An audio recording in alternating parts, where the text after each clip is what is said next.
व्यापयन्तम् तदीयेषु तज्ञेषु भक्तिर्जितत्व पुनर्प्रेमतस्तं शताव्रति वन्दे वरं देवमोक्षं न मोक्षावधिं वा न चान्यं वृणेऽहं वरेशात् अपिहा वरं देवमोक्षं न मोक्षावधिं वा न चान्यं वर्णेऽहं वरेशात् अपिहा इदं ते वपुर्नाथा गोपालबालम् सदा मे मनस्याविरसं किमन्ये इदं ते वपुर्नाथा गोपालबालम् सदा मे मनस्याविरसं किमन्ये इदं ते मुकाम्बोजम् अत्यन्तनीलैर्व्रतं कुन्तलैस्निग्धरक्ते च गोप्या इदं ते मुकाम्बोजम् अत्यन्तनीलैर्व्रतं कुन्तलैस्निग्धरक्ते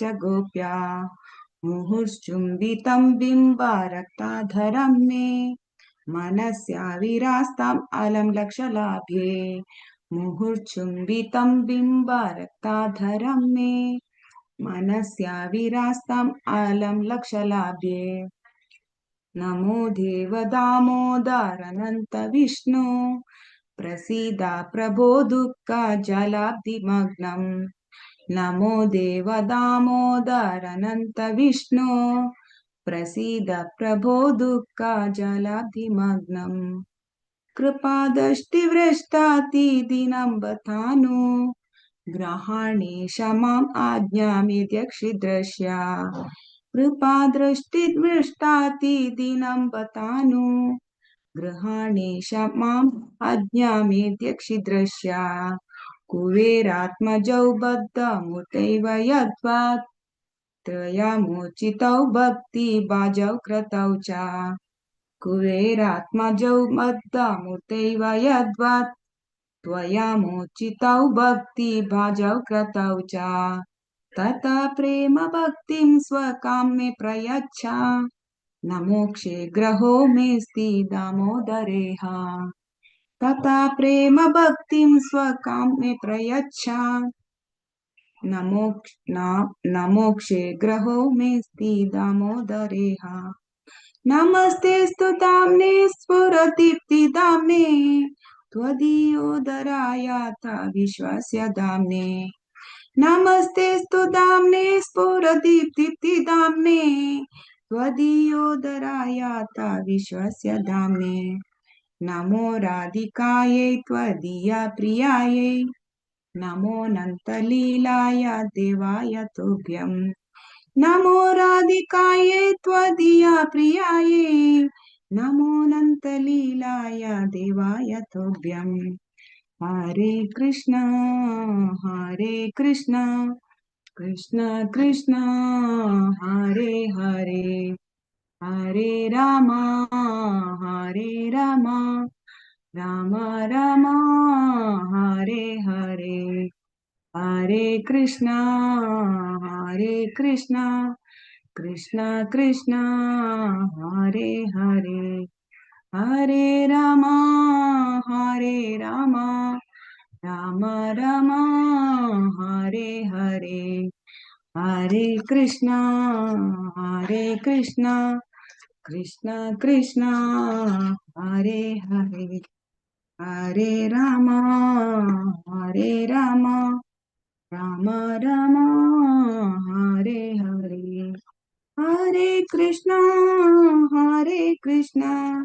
कृष्ण कृष्ण हरे हरे हरे राम राम राम हरे हरे हरे कृष्ण कृष्ण कृष्ण हरे हरे हरे राम राम राम हरे हरे हरे कृष्ण कृष्ण कृष्ण हरे हरे हरे राम राम राम हरे हरे हरे कृष्णा कृष्णा कृष्णा हरे हरे हरे राम राम राम हरे हरे हरे कृष्णा कृष्णा कृष्णा हरे हरे हरे राम राम राम हरे हरे हरे कृष्णा कृष्णा कृष्णा हरे हरे हरे राम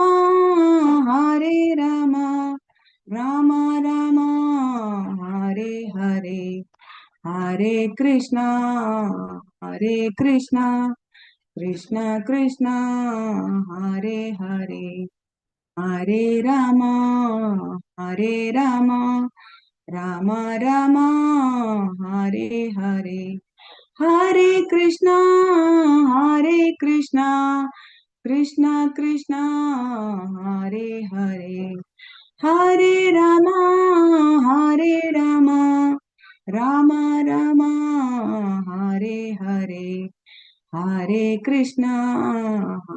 कृष्णा कृष्णा कृष्णा हरे हरे हरे राम राम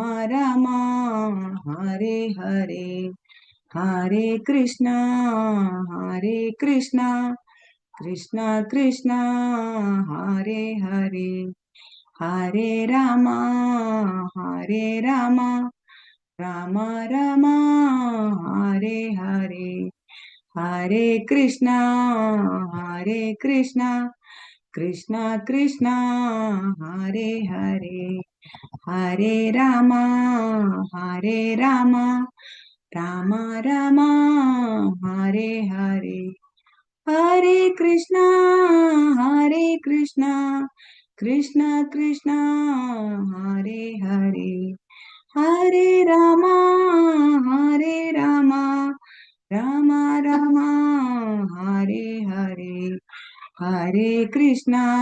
हरे हरे कृष्णा कृष्णा कृष्णा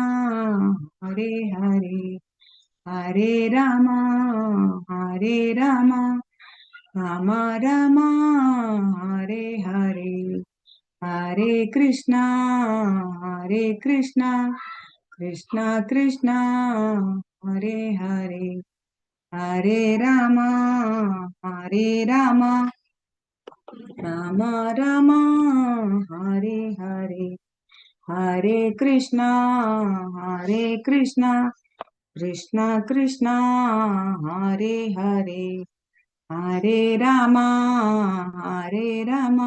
राम राम राम हरे हरे हरे कृष्णा कृष्णा कृष्णा हरे हरे हरे राम राम राम हरे हरे हरे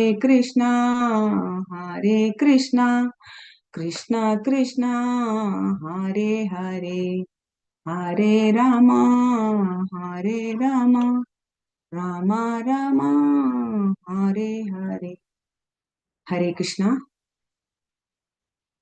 ಸ್ಕ್ರೀನ್ ಕಾಣಿಸ್ತದೆ ಅಂತ ಅನ್ಕೋತೀನಿ. ಹರೇ ಕೃಷ್ಣ ಮಾತಾಜಿ, ಸ್ಕ್ರೀನ್ ಕಾಣಿಸ್ತದಲ್ಲ? ಹರೇ ಕೃಷ್ಣ ಕಾಣಿಸ್ತಾ ಇದೆ ಮಾತಾಜಿ. ಎಲ್ಲರಿಗೂ ಸ್ವಾಗತ.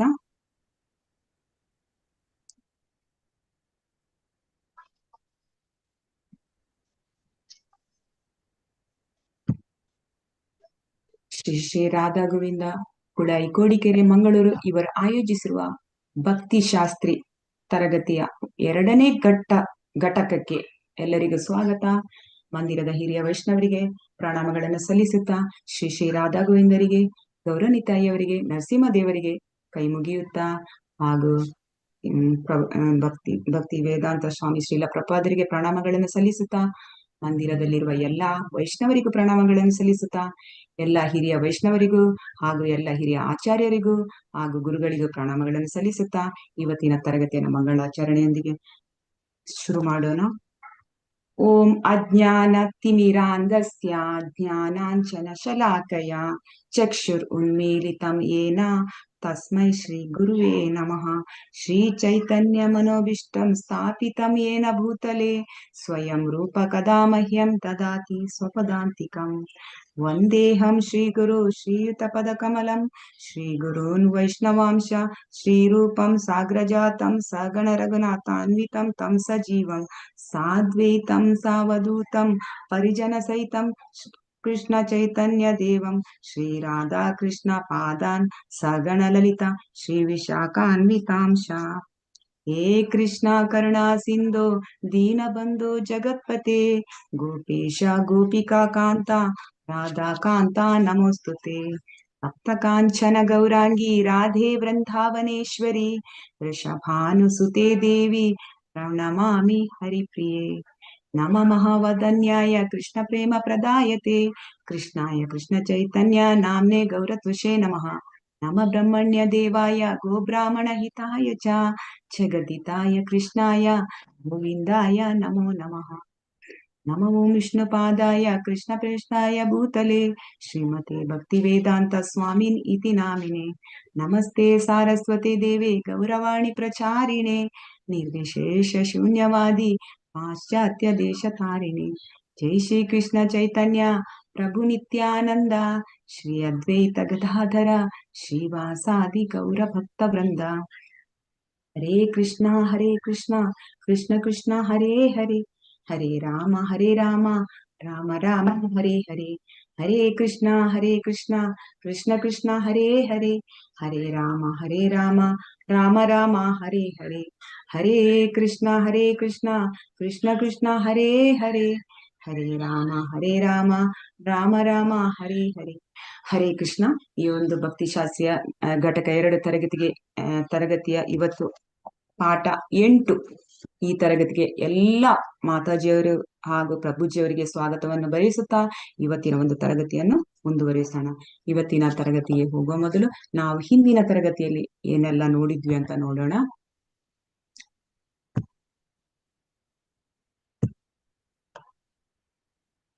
ಹಿಂದೆ ನಾವು ಒಂದು ಅಧ್ಯಾಯ 10 ಅಲ್ಲಿ ವಿಭೂತಿ ಯೋಗ. ಸೊ ನಾವು ಹಿಂದೆ ನೋಡಿದ್ವಿ ಈ ಒಂದು ವಿಭೂತಿ ಯೋಗ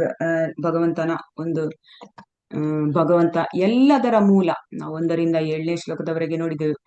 ಆಧ್ಯಾತ್ಮಿಕ ಜಗತ್ತು, ಭೌತಿಕ ಜಗತ್ತು ಇದೆಲ್ಲದರ ಮೂಲ. ಈ ಭೌತಿಕ ಲೋಕದ ಪ್ರತಿಯೊಂದು ಈ ಒಂದು ಚರಾಚರ ವಸ್ತುಗಳಾಗ್ಲಿ ಪ್ರತಿಯೊಂದು ಭೌತಿಕ ಎಲ್ಲ ಇಡೀ ಬ್ರಹ್ಮಾಂಡ ಇಡೀ ಜಗತ್ತಲ್ಲಿ ಅವನ ಸರ್ವವ್ಯಾಪಿಯಾಗಿದೆ. ಅವನೇ ಎಲ್ಲದಕ್ಕೂ ಮೂಲ. ಎಲ್ಲ ಕಾರಣಗಳ ಕಾರಣನೂ ಅವನೇ, ಎಲ್ಲದರ ಮೂಲವೂ ಅವನೇ ಅಂತ ನಾವು ತಿಳ್ಕೊಂಡ್ವಿ. ಮತ್ತೆ ನಾವು ಹಿಂದಿನ ಅಧ್ಯಾಯದಲ್ಲಿ 8, 9, 10, 11 ಇದು ಚತುಶ್ಲೋಕಿಯ ಬಗ್ಗೆ ತಿಳ್ಕೊಂಡ್ವಿ. ಅದು ಈ ಒಂದು 4 ಭಗವದ್ಗೀತೆಯ ಈ 4 ಶ್ಲೋಕಗಳು ಭಗವದ್ಗೀತೆಯ ಸಾರ ಅಂತ ಹೇಳ್ತಾರೆ. ಸೊ ಅಲ್ಲಿ ಏನು ನಾವು ತಿಳ್ಕೊಂಡಿವಿ ಅಂದ್ರೆ ಸಂಬಂಧ, ಅಭಿಧೇಯ ಮತ್ತು ಪ್ರಯೋಜನ. ಯಾವ ರೀತಿ ಸಂಬಂಧ ಅಂತ ಹೇಳಿದ್ರೆ ನಾವು ಯಾರು, ಈ ಒಂದು ಭಗವಂತ ಯಾರು, ಭಗವಂತನ ಜೊತೆ ನಮ್ಮ ಸಂಬಂಧ ಏನಿದೆ ಅಂತ ನಾವು ತಿಳ್ಕೊಂಡ್ವಿ. ಮತ್ತೆ ಅವನಿಂದ ನಾವು ಯಾಕೆ ಇವಾಗ ದೂರ ಬಂದಿದ್ವಿ ಅವನನ್ನು ಬಿಟ್ಟು ಅಂತ ತಿಳ್ಕೊಂಡ್ವಿ. ಮತ್ತೆ ಈ ಒಂದು ಸಂಬಂಧ ಆದ ನಂತರ ಆ ಒಂದು ಸಂಬಂಧವನ್ನು ಪುನಃ ಮರುಸ್ಥಾಪನೆ ಮಾಡ್ಬೇಕು. ಸೊ ಅದು ಯಾವ ರೀತಿ ಸ್ಥಾಪನೆ ಮಾಡುದು, ಅದು ಯಾವ ರೀತಿ ಅಭ್ಯಾಸ ಮಾಡ್ಬೇಕು ಅದನ್ನ ನೋಡಿದ್ವಿ ಈ ಒಂದು ಅಭಿಧೇಯದಲ್ಲಿ. ಮತ್ತೆ ಆ ಸಂಬಂಧವನ್ನು ಗಟ್ಟಿ ಮಾಡುವುದು ಯಾತಕ್ಕೋಸ್ಕರ, ಮತ್ತೆ ಏನಕ್ಕೆ ಈ ಸಂಬಂಧ ಗಟ್ಟಿ ಮಾಡ್ಬೇಕು, ಭಗವಂತನ ಪ್ರೇಮ ಗಳಿಸಿ ಭಗವಂತನ ಒಂದು ಧಾಮಕ್ಕೆ ಹೋಗ್ಲಿಕ್ಕೆ ನಾವು ಅಲ್ಲಿ ಪ್ರಯೋಜನ, ಈ ಸಂಬಂಧ ಅಭಿಧೇಯ ಆದ ನಂತರ ಪ್ರಯೋಜನವನ್ನು ತಿಳ್ಕೊಳ್ಳುವಂಥದ್ದು. ಸೊ ಪುನರ್ ಸ್ಥಾಪಿಸೋದ್ರಿಂದ ನಾವು ನಮ್ಗೆ ಈ ಸಂಬಂಧವನ್ನು ಪುನರ್ ಸ್ಥಾಪಿಸೋದ್ರಿಂದ ನಮ್ಗೆ ಭಗವಂತನ ಧಾಮಕ್ಕೆ ಹೋಗ್ಬೋದು ಅಂತೇಳಿ ನಾವಿಲ್ಲಿ ಅಲ್ಲಿ ತಿಳ್ಕೊಂಡ್ವಿ. ಇವಾಗ ಅಧ್ಯಾಯ 11. ನಾವೀಗ ಯಾವುದೇ ಒಂದು ಕೃಷ್ಣ ಸಂಬಂಧದ ಒಂದು ಆಧ್ಯಾತ್ಮಿಕ ಗ್ರಂಥಗಳನ್ನು ಅಧ್ಯಯನ ಮಾಡಿದಾಗ ಅದರಲ್ಲಿರುವ ವಿಷಯಗಳು ಅದು ನಾವೀಗ ಚತುಶ್ಲೋಕಿಯಲ್ಲಿ ನಾವು ತಿಳ್ಕೊಂಡ್ವಿ. ಅದರಲ್ಲಿ ಏನಂತ ಹೇಳಿದ್ರೆ ಈಗ ಅನೇಕ ಗ್ರಂಥಗಳಿರ್ತವೆ ಈ ಒಂದು ಆಧ್ಯಾತ್ಮಿಕ ಈಗ ಗ್ರಂಥಗಳು. ಅದರಲ್ಲಿ ಆ ಸಂಬಂಧ, ಅಭಿಧೇಯ ಮತ್ತು ಜ್ಞಾನ, ಪ್ರಯೋಜನ, ಆ ಸಂಬಂಧ, ಅಭಿಧೇಯ ಮತ್ತು ಪ್ರಯೋಜನ ಈ 3 ಆ ಒಂದು ಗ್ರಂಥಗಳಲ್ಲಿ ಒಂದಾದು ಸಂಬಂಧಕ್ಕೆ ಸಂಬಂಧಿಸಿರ್ತದೆ ಅಥವಾ ಅಭಿಧೇಯಕ್ಕೆ ಸಂಬಂಧಿಸ್ತದೆ ಅಥವಾ ಈ ಒಂದು ಪ್ರಯೋಜನ, ಇದು ಮೂರರಲ್ಲಿ ಯಾವ್ದಾದ್ರು ಒಂದಿರ್ಬೋದು ಕೆಲವೊಂದು ಗ್ರಂಥಗಳು, ಅಥವಾ ಮೂರೂನು ಇದ್ದಿರ್ಬೋದು. ಇದು ನಾವು ಯಾವತ್ತು ತಿಳಿದುಕೊಳ್ಬೇಕು. ಯಾಕಂದ್ರೆ ಆ ಒಂದು ರೀತಿಯಲ್ಲಿ ಎಲ್ಲ ಒಂದು ಗ್ರಂಥಗಳು, ಈ ಆಧ್ಯಾತ್ಮಿಕ ಕೃಷ್ಣನಿಗೆ ಸಂಬಂಧಪಟ್ಟ ಆಧ್ಯಾತ್ಮಿಕ ಗ್ರಂಥಗಳು ಇರುವಂತದ್ದು. ಅದನ್ನು ಇದನ್ನು ನಾವು ಅಲ್ಲಿ ಸ್ಟಡಿ ಮಾಡಿದ್ದೇವೆ ಅಂತ ಹೇಳಿದ್ರೆ ನಮ್ಗೆ ಭಗವಂತನ ಒಂದು ಪೂರ್ತಿಯಾಗಿ ಅವನ ಧಾಮದ ಬಗ್ಗೆ ತಿಳಿದುಕೊಳ್ಳಿಕ್ಕೆ ಆಗುತ್ತೆ. ಅಂದ್ರೆ ಭಗವಂತನ ಒಂದು ಧಾಮಕ್ಕೆ ಹೋಗುವ ಪ್ರಯೋಜನವನ್ನು ಈ ಶ್ಲೋಕಗಳ ಮುಖಾಂತರ ನಮ್ಗೆ ತಿಳಿಸ್ತಾರೆ.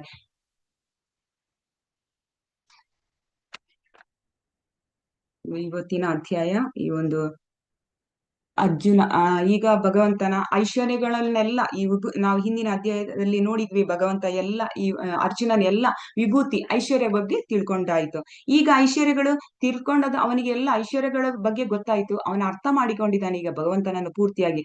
ಆದ್ರೆ ಈ ಒಂದು ಸಾಮಾನ್ಯ ಜನರು ಯಾವ ರೀತಿ ಈ ಒಂದು ಭಗವಂತನ ಐಶ್ವರ್ಯ ತಿಳ್ಕೊಳ್ಳುವುದು ಅಂತೇಳಿ ಅಲ್ಲಿ ಹೇಗೆ ಅವರಿಗೆ ಸುಲಭವಾಗಿ ಒಂದು ಅರ್ಥ ಮಾಡಿಕೊಳ್ಳುವುದು, ಯಾವ ರೀತಿ ಅರ್ಥ ಮಾಡಿಕೊಳ್ಬೇಕು ಅಂತೇಳಿ ಅಲ್ಲಿ ಅವನು ಭೌತಿಕ ಒಂದು ಜಗತ್ತಿನಲ್ಲಿರುವ ಜನರಿಗೆ ಯಾವತ್ತು ಸಂಶಯವೇ ಜಾಸ್ತಿ. ಸೊ ಅದನ್ನು ಪೂರ್ತಿಯಾಗಿ ಅವರಿಗೆ ಯಾವ ರೀತಿ ಈ ಐಶ್ವರ್ಯಗಳ ಬಗ್ಗೆ ಅರ್ಥ ಮಾಡಿಕೊಳ್ಳುವುದಂತೇಳಿ ಭಗವಂತನ ಈ ವಿಭೂತಿಗಳನ್ನು ಒಂದೊಂದೊಂದೊಂದಾಗಿ ಅವರು ನೋಡಿದ ಕೂಡಲೇ ಗೊತ್ತಾಗುತ್ತೆ ಇದು ಭಗವಂತನ ಐಶ್ವರ್ಯ, ಭಗವಂತನ ಒಂದು ಸಿರಿಗಳಲ್ಲಿ ಇದು ಎಲ್ಲ ಇದೆ. ಆವಾಗ ಅವರಿಗೆ ಕೃಷ್ಣ ಒಂದು ದೇವೋತ್ತಮ ಪರಮಪುರುಷ ಅಂತೇಳಿ ಗೊತ್ತಾಗುವಂಥದ್ದು. ಅಂದ್ರೆ ಪ್ರತಿಯೊಂದು ನಾವಲ್ಲಿ ನೋಡಿದ್ವಿ ಭಗವಂತನ ಒಂದು ಪ್ರತಿಯೊಂದು ಬೇರೆ ಬೇರೆ ರೀತಿಯಲ್ಲಿ ಪ್ರತಿಯೊಂದು ಒಂದು ಗುಂಪಿನಲ್ಲಿ ಆ ಒಂದು ವಿಶೇಷತೆಗಳನ್ನು ಕಾಣುವಂಥದ್ದು.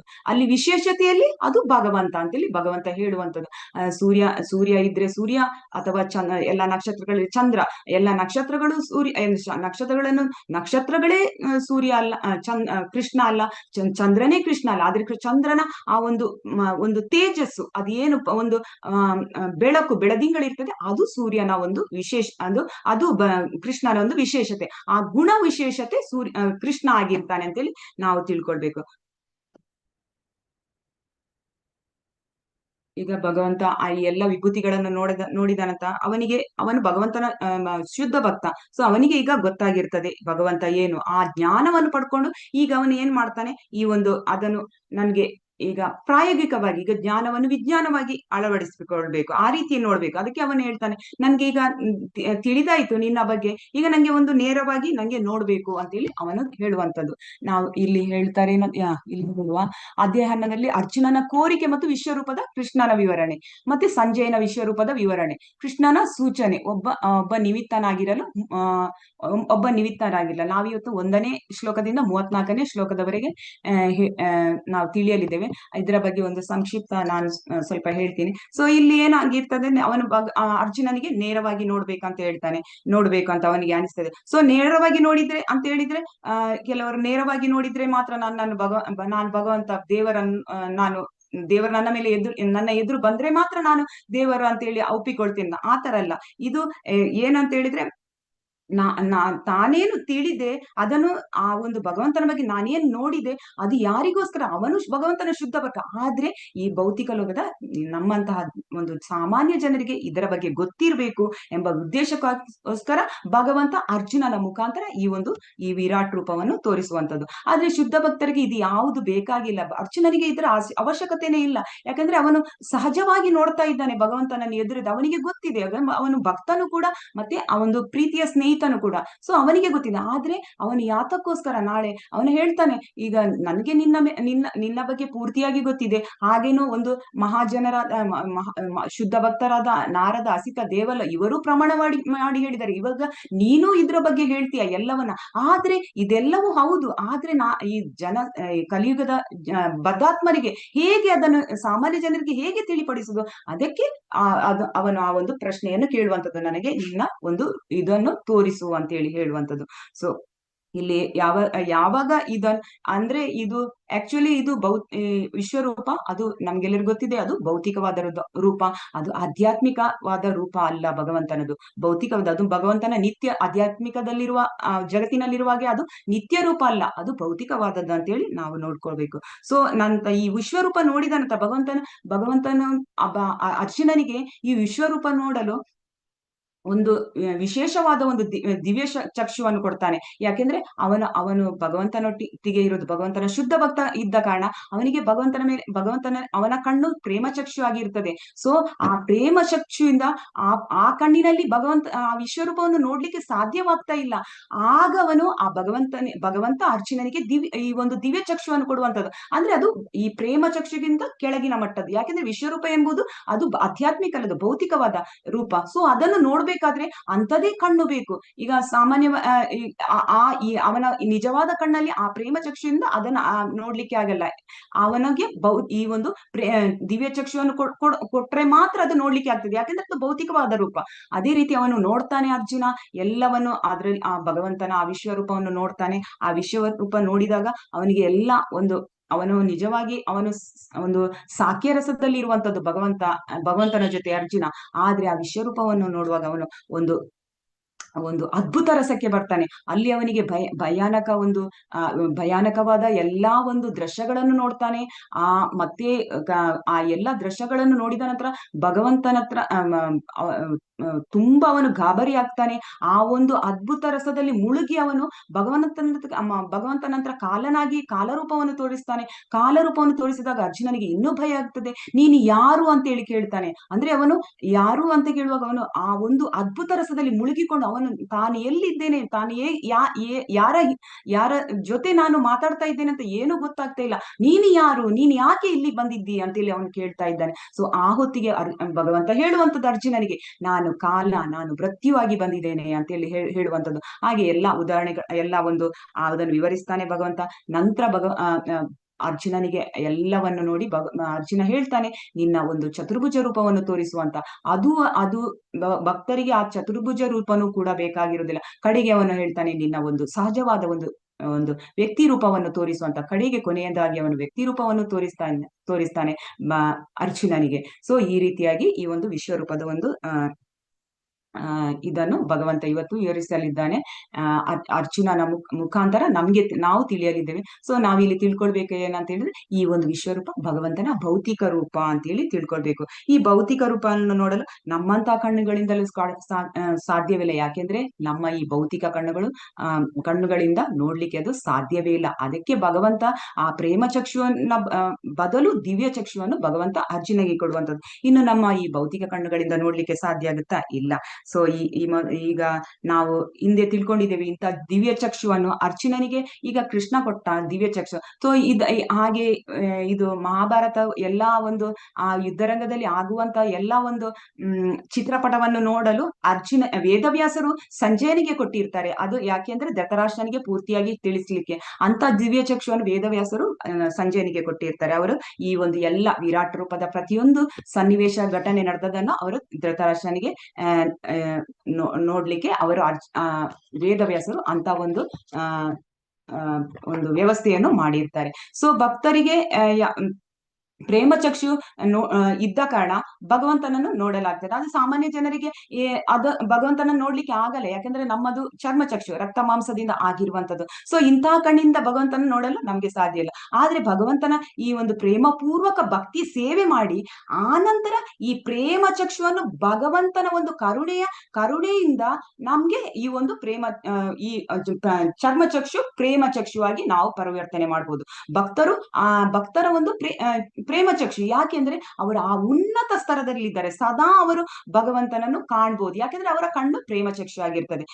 ಈಗ ನಾವು ನೋಡ್ತೀವಿ ಈ ಒಂದು ಧ್ರುವ ಮಹಾರಾಜ ಆಗ್ಲಿ ಅಥವಾ ನಾರದರು, ಅವರು ಭಗವಂತನನ್ನು ಆ ಒಂದು ನಾರದರು ಅಷ್ಟೇ ಒಂದು ಗಳಿಗೆಯಲ್ಲಿ ಅವರು ಒಂದು ಗಳಿಗೆ ನೋಡಿದ್ರು ಅವರಿಗೆ ಆ ಒಂದು ಪ್ರೇಮ ಚಕ್ಷು ಇದ್ದಿರ್ತದೆ. ಆದ ಕಾರಣ ಅವರಿಗೆ ನೋಡ್ಲಿಕ್ಕೆ ಆಗುತ್ತೆ. ಆದ್ರೆ ಈ ಒಂದು ಭಕ್ತರಿಗೆ ಮಾತ್ರ ಸಾಧ್ಯ. ಆದ್ರೆ ನಮ್ಮ ಈ ಚರ್ಮ ಚಕ್ಷುಗೆ ಇದನ್ನು ನೋಡ್ಲಿಕ್ಕೆ ಸಾಧ್ಯ ಇಲ್ಲ. ಸೊ ಭಗವಂತ ಅರ್ಜುನನಿಗೆ ದಿವ್ಯ ಚಕ್ಷು ಕೊಟ್ಟ ನಂತರ ವಿರಾಟ್ ರೂಪ ನೋಡ್ತಾರೆ. ಮತ್ತೆ ಅವರಿಗೆ ಅದರಲ್ಲಿ ಅನೇಕ ರೀತಿಯ ಆಶ್ಚರ್ಯಗಳನ್ನು ನೋಡ್ತಾರೆ. ಅವರ ಒಂದು ಸ್ನೇಹ ರಸ ಹೋಗಿ ಮತ್ತೆ ಅದ್ಭುತ ರಸ ಆಗುವಂತದ್ದು. ಅದರಲ್ಲಿ ಅನಂತರ ಎಲ್ಲ ನೋಡಿದ ನಂತರ ಭಗವಂತ ಅವರಿಗೆ ಒಂದು ವ್ಯಕ್ತಿಗತ ರೂಪವನ್ನು ತೋರಿಸುವಂತದ್ದು. ಹೀಗೆ ಮುಂದುವರಿತಾ ನೋಡುವ. ಇವತ್ತು ನಾವು 34ನೇ ಶ್ಲೋಕದವರೆಗೆ ನೋಡುವ. ಸೊ ಅಂತ್ಯದಲ್ಲಿ ಭಗವಂತ ಸೂಚನೆ ಕೊಡ್ತಾನೆ, ಈ ಕಾಲ ರೂಪ ತೋರಿಸುವಾಗ ಹೇಳ್ತಾನೆ, ನಾನು ಕಾಲ ಅಂತ ಹೇಳ್ತಾನೆ. ಆ ರೂಪವನ್ನು ತೋರಿಸಿದ ಅರ್ಜುನ ಮೊದಲು ತುಂಬಾ ಭಯಭೀತರಾಗ್ತಾರೆ. ಯಾಕೆಂದ್ರೆ ಅರ್ಜುನ ಹೇಳ್ತಾರೆ ಏನಂತ ಹೇಳಿದ್ರೆ, ಆ ಒಂದು ಆ ಆ ಕಾಲ ಎಂಬ ಆ ಒಂದು ಸೀನ್ ಬರುವಾಗ ಭಗವಂತ ಹೇಳ್ತಾರೆ, ನಾನು ಕಾಲ ಆಗಿ ಬರ್ತೇನೆ. ಅದಕ್ಕೆ ಯಾಕೆ ಹೇಳುದಂತ ಹೇಳಿದ್ರೆ, ಅರ್ಜುನ ಹೇಳ್ತಾರೆ, ನಾನು ಈ ಯುದ್ಧ ಭೂಮಿಯಲ್ಲಿ ಈ ಎಲ್ಲಾ ಇಂತ ಯುದ್ಧ ಮಾಡಿದ್ರೆ, ಸೈನಿಕರನ್ನು ಕೊಂದ್ರೆ ನಂಗೆ ಪಾಪ ಬರುತ್ತೆ ಅಂತೇಳಿ. ಅದಕ್ಕೆ ಇಲ್ಲಿ ಭಗವಂತ ಹೇಳ್ತಾರೆ, ನೀನ್ ಆ ರೀತಿಯ ಆಲೋಚನೆ ಮಾಡಬಾರ್ದು. ಯಾಕೆಂದ್ರೆ ಈ ಒಂದು ಕೃಷ್ಣನ ಇದೆಲ್ಲ ಆಗುವಂತದ್ದು, ನೀನ್ ಹೇಳ್ತಿ ನೀನೇ ಇಲ್ಲಿರುವ ಸೈನಿಕರನ್ನು ಕೊಲ್ಲುವಂತದ್ದು, ನಿನ್ಗೆ ಪಾಪ ಬರುತ್ತೆ ಅಂತೇಳಿ. ಆದ್ರೆ ನೀನು ಯಾವ ಕೆಲಸವನ್ನು ಮಾಡ್ತಾ ಇಲ್ಲ, ಇದು ಎಲ್ಲವೂ ಈ ಯುದ್ಧ ನಡೆಯುವಂತದ್ದು ನನ್ನ ಯೋಜನೆಯ ಪ್ರಕಾರ ಅಂತೇಳಿ ಹೇಳ್ತಾನೆ. ನೀನೊಂದು ನಿಮಿತ್ತ ಮಾತ್ರ, ಆದ ಕಾರಣ ನೀನು ಯುದ್ಧ ಮಾಡ್ತಾ ಇಲ್ಲ, ನೀನು ಯುದ್ಧದ ಸಾಧನವಾಗು ಅಂತೇಳಿ ಇಲ್ಲಿ ಹೇಳುವಂತದ್ದು. ಈಗ ನಾವು ನೋಡ್ತೀವಿ, ಅಷ್ಟೊಂದು ಅರ್ಜುನನ ಚಿಂತೆ ಏನಂತ ಹೇಳಿದ್ರೆ, ಅಯ್ಯೋ ಇಷ್ಟು 18 ಅಕ್ಷೋಣಿ ಸೈನ್ಯವನ್ನ ನಾನ್ ಕೊಲ್ಬೇಕಾ? ನಮ್ಗೆ ಗೊತ್ತಿದೆ, ಈ ಒಂದು ಅಕ್ಷೋಣಿ ಸೈನ್ಯದ ಪಾಂಡವರ ಪಕ್ಷದಲ್ಲಿ ಪಾಂಡವರ ಹತ್ರ 7 ಅಕ್ಷೋಹಿಣಿ ಸೈನ್ಯ ಇರ್ತದೆ, ಮತ್ತೆ ಕೌರವರಲ್ಲಿ 11 ಅಕ್ಷೋಹಿಣಿ ಸೈನ್ಯ ಇರ್ತದೆ. ಒಂದು ಅಕ್ಷೋಹಿಣಿ ಸೈನ್ಯ ಅಂತ ಹೇಳಿದ್ರೆ ಅದರಲ್ಲಿ ರಥಗಳಿರ್ತವೆ. ರಥಗಳು ಅಂತ ಹೇಳಿದ್ರೆ ಒಂದು 21,870 ರಥಗಳು, 21,870 ಆನೆಗಳು, 65,610 ಕುದುರೆಗಳು ಇರ್ತವೆ, ಮತ್ತೆ 1,09,350 ಕಾಲಾಳುಗಳಿರ್ತವೆ. ಮೊತ್ತವಾಗಿ ಟೋಟಲ್ 2,18,700 ಯೋಧರು ಇರ್ತಾರೆ. ಸೊ ಇದು ತುಕುಡಿ. ಹೇಗೆ ಅಂತ ಹೇಳಿ, ನಾವೀಗ ಈ ಅಕ್ಷೋಹಿಣಿ ಸೈನ್ಯ ಅಂತ ಹೇಳಿದ್ರೆ ಒಂದು ಮಿಲಿಟರಿ ರೆಜಿಮೆಂಟ್ ಅಂತ ನಾವೀಗ ಹೇಗೆ ಮಾಡರ್ ಈಗ ತಿಳ್ಕೊಂಡಿದ್ದೇವೆ, ಆ ರೀತಿ ಅಂದ್ರೆ ತುಕಡಿ ಅಂತೇಳಿ ಆ ರೀತಿ ಅಂತ ತಿಳ್ಕೊಳ್ಬೇಕು. ಅದರಲ್ಲಿ ರಥ ಇರ್ತದೆ, ಆನೆ ಇರ್ತದೆ, ಮತ್ತೆ ಕುದುರೆಗಳಿರ್ತವೆ. ಅದು ಒಂದೊಂದು ಎಷ್ಟೆಷ್ಟು ಅಂತ ಒಂದು ರೇಷಿಯೋ ಅಲ್ಲಿ ಇರ್ತದೆ. ಆ ರೇಷಿನ ಪ್ರಕಾರ ಮತ್ತೆ 5 ಪಾದಾತಿ ಸೈನಿಕರು ಇರ್ತಾರೆ. ಸೊ ಆ ರೇಷಿನ ಪ್ರಕಾರ ಆ ಒಂದು ಅಕ್ಷೋಹಿಣಿ ಸೈನ್ಯವನ್ನು ಸೆಟ್ ಮಾಡಿರ್ತಾರೆ. ಸೊ ಇವರೆಲ್ಲರೂ ಇಷ್ಟು 18 ಅಕ್ಷೋಹಿಣಿ ಸೈನ್ಯ ಇದೆ. ಸೊ ಇದು ಯಾರು ಇಲ್ಲೇ ಭಗವಂತ ಹೇಳುವುದು ಅರ್ಜುನನಿಗೆ, ಇವರು ಯಾರು ಈ ಯುದ್ಧ ಭೂಮಿಯಿಂದ ಹಿಂದೆ ಹೋಗುವವರಲ್ಲ, ಇವರೆಲ್ಲ ಇಲ್ಲಿ ಹತರಾಗಿರ್ತಾರೆ. ಆಲ್ರೆಡಿ ಹತರಾಗಿದ್ದಾರೆ ಅಂತ ಹೇಳ್ತಾನೆ. ಇದರಲ್ಲಿ ಕೆಲವೇ ಮಂದಿ ಪಾಂಡವರು ಮತ್ತೆ ಇನ್ನು ಕೆಲವರು ಒಂದು ಬೆರಳೆಣಿಕೆಯವರು ಮಾತ್ರ ಇಲ್ಲಿ ಉಳಿದರೆ ಎಷ್ಟು 18 ಅಕ್ಷೋಹಿಣಿ ಸೈನ್ಯದವರು ಕೂಡ ಹತರಾಗಿದ್ದಾರೆ. ಆದ್ರೆ ನಾನು ಯುದ್ಧ ಮಾಡಿದ್ರಿಂದ ಇಲ್ಲಿ ಎಲ್ಲ ಪಾಪ ಬರುತ್ತೆ, ಈ ಯುದ್ಧ ಮಾಡುವುದರಿಂದ ನನಗೆ ಪಾಪ ಬರುತ್ತೆ ಅಂತ ಆಲೋಚನೆ ಮಾಡ್ಲಿಕ್ಕಿಲ್ಲ. ನೀನು ಯುದ್ಧ ಮಾಡ್ಲೇಬೇಕು, ನೀನೊಂದು ನಿಮಿತ್ತ ಅಂದ್ರೆ ನೀನು ಒಂದು ಸಾಧನವಾಗುವಂತೇಳಿ ಅರ್ಜುನನಿಗೆ ಭಗವಂತ ಹೇಳುವಂತದ್ದು. ಆದ್ದರಿಂದ ನೀನು ಯುದ್ಧ ಮಾಡು, ಯುದ್ಧದಲ್ಲಿ ನೀನು ಸಾಧನ ಮಾತ್ರ ಅಂತೇಳಿ ಇಲ್ಲಿ ಹೇಳುವಂತದ್ದು. ಅಂದ್ರೆ ಈಗ ಇದನ್ನು ಈ ರೀತಿ ಅರ್ಥ ಮಾಡ್ಬೋದು. ಒಬ್ಬ ಕವಿ ಒಂದು ಕವಿತೆ ಬರೀತಾನೆ ಅವನ ಪೆನ್ನಲ್ಲಿ. ಸೊ ಆ ಪೆನ್ನು ಆ ಕವಿತೆಯನ್ನು ಬರೆಯುವುದಲ್ಲ, ಈ ಪೆನ್ನು ಒಂದು ಸಾಧನವಾಗಿ ಈ ಕವಿತೆ ರಚಿಸಲು ಆ ಪೆನ್ನೊಂದು ಸಾಧನ ಅಂತೇಳಿ ತಿಳ್ಕೊಳ್ಬೇಕು. ಹಾಗೆ ಭಗವಂತನು ಇಲ್ಲಿ ಅರ್ಜುನನನ್ನೊಂದು ಸಾಧನವಾಗಿ ಈ ಒಂದು ಯುದ್ಧಕ್ಕೆ ಅವನನ್ನು ಹೇಳುವಂಥದ್ದು. ಆದ್ರೆ ಈಗ ಅರ್ಥ ಆಗುತ್ತೆ ಅವನಿಗೆ, ನಾನೊಂದು ಯುದ್ಧದಕ್ಕೆ ಸಾಧನವಾಗುವಂಥದ್ದು ಅಂತೇಳಿ. ಆ ರೀತಿ ಭಗವಂತ ಅರ್ಜುನನನ್ನು ಒಂದು ಯುದ್ಧ ಮಾಡಲು ಒಪ್ಪಿಸುವಂಥದ್ದು. ಅದನ್ನ ನಾವಿಲ್ಲಿ ತಿಳಿಯಲಿದ್ದೇವೆ. ಸೊ ಅಧ್ಯಾಯ 10 ಮತ್ತು 11 ನಡುವಿನ ಸಂಪರ್ಕ ಹೇಗೆ ಅಂತ ಹೇಳಿದ್ರೆ, ಅಲ್ಲಿ ನಾವು 10ನೇ ಅಧ್ಯಾಯದಲ್ಲಿ ನೆಕ್ಸ್ಟ್ ಒಂದು ನಿಮಿಷ 10ನೇ ಅಧ್ಯಾಯದಲ್ಲಿ ನಾವು 8ನೇ ಶ್ಲೋಕದಲ್ಲಿ ಅಹಂ ಸರ್ವಸ್ವ ಪ್ರಭಾವೋ ಆ ಒಂದು ಶ್ಲೋಕ ಇದೆ. 8ನೇ ಶ್ಲೋಕ ಮತ್ತೆ 10ನೇ ಅಧ್ಯಾಯದ ಕೊನೆಯ ಶ್ಲೋಕ 42ನೇ ಶ್ಲೋಕ ಅಲ್ಲಿ ಬರುತ್ತೆ, ಕೃಷ್ಣಂ ಏಕ ಅಂಶೇನ ಸ್ಥಿತೋ ಜಗತ್ ಅಂತ ಹೇಳಿದ್ರೆ ಇದುವೇ ಆ ಶ್ಲೋಕದಿಂದ ಇದಕ್ಕೆ ಲಿಂಕ್ ಇರುತ್ತೆ. ಸೊ ಅಲ್ಲಿ ಏನಂತ ಹೇಳಿದ್ರೆ ಭಗವಂತ ಹೇಳುವಂತದ್ದು, ಎಲ್ಲ ಒಂದು ಅಧ್ಯಾತ್ಮ ಹಾಗೂ ಭೌತಿಕ ಜಗತ್ತುಗಳ ಮೂಲ ಎಲ್ಲವೂ ನನ್ನಿಂದ ಬರುವಂತದ್ದು ಅಂತ ಇಲ್ಲಿ ಹೇಳುವಂಥದ್ದು, ಅಹಂ ಸರ್ವಸ್ವ ಪ್ರಭು. ಮತ್ತೆ ಇಲ್ಲಿ ಕೃಷ್ಣಂ ಏಕ ಅಂಶೇನ ಸ್ಥಿತೋ ಜಗತ್ ಅಂದ್ರೆ ನನ್ನ ಒಂದೇ ಅಂಶದಿಂದ ನಾನು ಇಡೀ ವಿಶ್ವವನ್ನು ವ್ಯಾಪಿಸಿದ್ದೇನೆ. ಅದು ಹೇಗೆ ಅಂತ ಹೇಳ್ಕೊಂಡು ಇಲ್ಲಿ ಹೇಳುವಂತದ್ದು. ಅಂದ್ರೆ ಒಂದೇ ಅಂಶದಿಂದ ಇಡೀ ವಿಶ್ವವನ್ನು ವ್ಯಾಪಿಸಿದ್ದೇನೆ ಅಂತ ಹೇಳಿದ್ರೆ, ಅವನ ಅಂಶ ಕ್ಷೀರೋದಕ ಶಾಯಿ ವಿಷ್ಣು ಪರಮಾತ್ಮನಾಗಿ ಇಡೀ ಪೂರ್ತಿ ಬ್ರಹ್ಮಾಂಡವನ್ನು ಆವರಿಸಿದ್ದೇನೆ ಅಂತೇಳಿ ಇಲ್ಲಿ ತಿಳಿಯುವಂಥದ್ದು. ಸೊ ಅಧ್ಯಾಯ 11ಕ್ಕೆ ಇದನ್ನು ಯಾವ ರೀತಿ ಲಿಂಕ್ ಮಾಡಿದ್ದಾರೆ ಅಂತ ಹೇಳಿದ್ರೆ, ಪಶ್ಯಾಮೆ ಯೋಗಂ ಐಶ್ವರಂ 11ನೇ ಅಧ್ಯಾಯದ 8ನೇ ಇದಕ್ಕೆ ಅಲ್ಲಿ ಭಗವಂತ ಹೇಳ್ತಾರೆ, ಎಲ್ಲವೂ ನನ್ನಿಂದ ಆಗಿರುವಂತದ್ದು. ನನ್ನ ಒಂದು ಅಂಶದಿಂದ ಇಲ್ಲಿ ಹಿಂದಿನ ಶ್ಲೋಕದಲ್ಲಿ 10ನೇ ಅಧ್ಯಾಯದಲ್ಲಿ ಹೇಳ್ತಾರೆ, ಎಲ್ಲವೂ ನನ್ನಿಂದ ಆಗಿರುವಂತದ್ದು, ನನ್ನ ಒಂದು ಅಂಶದಿಂದ ಇಡೀ ಜಗತ್ತನ್ನು ಇದು ವ್ಯಾಪಿಸಿದ್ದೇನೆ ಅಂತ ಹೇಳಿ. ಇಲ್ಲಿ ಹೇಳುವಂತದ್ದು ಪಶ್ಯಾಮೆ ಯೋಗಂ ಐಶ್ವರ್ಯಂ ಅಂತೇಳಿ, ನನ್ನ ಅಚಿಂತ್ಯವಾದ ಯೋಗ ಶಕ್ತಿಯನ್ನು ನೀನು ನೋಡು ಅಂತೇಳಿ ಹೇಳುವಂತದ್ದು. ಅದನ್ನು ಹೇಗೆ ಅದು ನೋಡು ಅಂತಲ್ಲಿ ಯಾವ ರೀತಿ ಹೇಳುವಂಥದ್ದು ಭಗವಂತ ತನ್ನ ದಿವ್ಯ ಶಕ್ತಿ ಒಂದು ಕೊಟ್ಟು ಹೇಳುವಂಥದ್ದು. ನಾನು ನಾನು ಈ ದಿವ್ಯ ಶಕ್ತಿಯನ್ನು ಕೊಡ್ತೇನೆ, ಆ ರೀತಿ ನೀನು ನೋಡು ಅಂತೇಳಿ ಹೇಳುವಂಥದ್ದನ್ನ ಭಗವಂತನ ಐಶ್ವರ್ಯವನ್ನು ನೀನು ಆ ರೀತಿ ನೋಡು ಅಂತೇಳಿ ಇಲ್ಲಿ ಹೇಳುವಂಥದ್ದು. ಓದ್ತೀರಾ ಯಾರಾದ್ರೂ? ಹರೇ ಕೃಷ್ಣ. ಹರೇ ಕೃಷ್ಣ ಮಾತಾಜಿ. ಹರೇ ಕೃಷ್ಣ ಮಾತಾಜಿ. ಓದಿ ಹರೇ ಮಾತಾಜಿ. ಓದಿ ಒಂದು ಓದಿ. ಒಂದು ಪ್ರಮಾಣವನ್ನು ಸ್ಥಾಪಿಸಲು ಅರ್ಜುನನು ವಿಶ್ವರೂಪವನ್ನು ನೋಡಲು ಬಯಸುತ್ತಾನೆ, ಏಕೆಂದರೆ ಭವಿಷ್ಯದಲ್ಲಿ ಅನೇಕ ಮೋಸಗಾರರು ತಮ್ಮನ್ನು ತಾವು ದೇವರ ಅವತಾರಗಳಾಗಿ ತೋರಿಸಿಕೊಳ್ಳುತ್ತಾರೆ. ಆದ್ದರಿಂದ ಜನರು ಜಾಗರೂಕರಾಗಬೇಕು. ತಾನು ಕೃಷ್ಣನೆಂದು ಹೇಳಿಕೊಳ್ಳುವವನು ತನ್ನ ಹೇಳಿಕೆಯನ್ನು ಜನರಿಗೆ ಮನದಟ್ಟು ಮಾಡಿಕೊಡಲು ತನ್ನ ವಿಶ್ವರೂಪವನ್ನು ತೋರಿಸಲು ಸಿದ್ಧನಾಗಿರಬೇಕು. ಹರೇ ಕೃಷ್ಣ ಮಾತಾಜಿ. ಹರೇ ಕೃಷ್ಣ ಮಾತಾಜಿ, ಧನ್ಯವಾದಗಳು. ಇಲ್ಲಿ ಹೇಳ್ತಾರೆ, ಒಂದು ಪ್ರಮಾಣವನ್ನು ಸ್ಥಾಪಿಸಲು ಅರ್ಜುನನ ವಿಶ್ವರೂಪವನ್ನು ನೋಡಲು ಬಯಸ್ತಾನೆ, ಏಕೆಂದ್ರೆ ಭವಿಷ್ಯದಲ್ಲಿ ಅನೇಕ ಮೋಸಗಾರರು ತಮ್ಮನ್ನು ತಾವು ದೇವರ ಅವತಾರಗಳಾಗಿ ತೋರಿಸಿಕೊಳ್ತಾರೆ. ಆದ್ದರಿಂದ ಜನರು ಜಾಗರೂಕರಾಗಿರಬೇಕು ಅಂತೇಳಿ ಹೇಳ್ತಾರೆ. ಈಗ ಅರ್ಜುನ ಅವನು ವಿಶ್ವರೂಪ ನೋಡಲು ಬಯಸ್ತಾನೆ. ಅವನಿಗೆ ಗೊತ್ತಿದೆ, ಅವನು ಭಗವಂತನ ಭಕ್ತ, ಶುದ್ಧ ಭಕ್ತ. ಸೊ ಮತ್ತೆ ಅವನಿಗೆ ಗೊತ್ತಿದೆ ಕೃಷ್ಣ ದೇವೋತ್ತಮ ಪರಮಪುರುಷ ಅಂತ.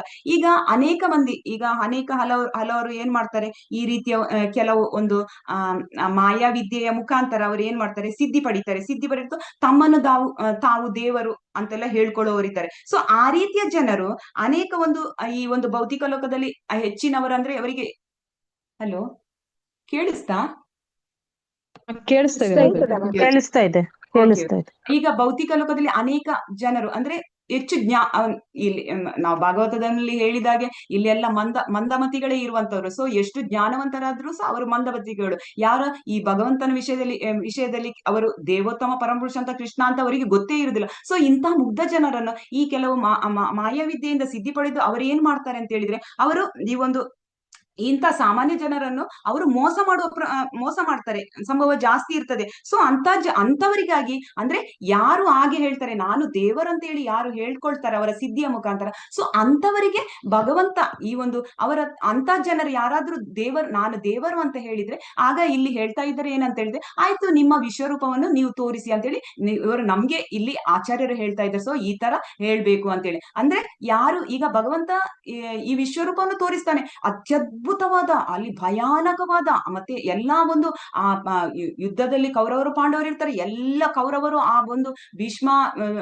ಭೀಷ್ಮಾದಿಗಳು ಎಲ್ಲರೂ ಆ ಒಂದು ವಿಶ್ವರೂಪದ ಬಾಯಿಯ ಒಳಗೆ ಹೋಗುವಂತದ್ದು, ಆ ಹಲ್ಲಿನ ಎಡೆಯಲ್ಲಿ ಸಿಕ್ಕಿರುವಂತದ್ದು ಎಲ್ಲ ಭಯಾನಕ ದೃಶ್ಯವನ್ನು ನೋಡ್ತಾರೆ.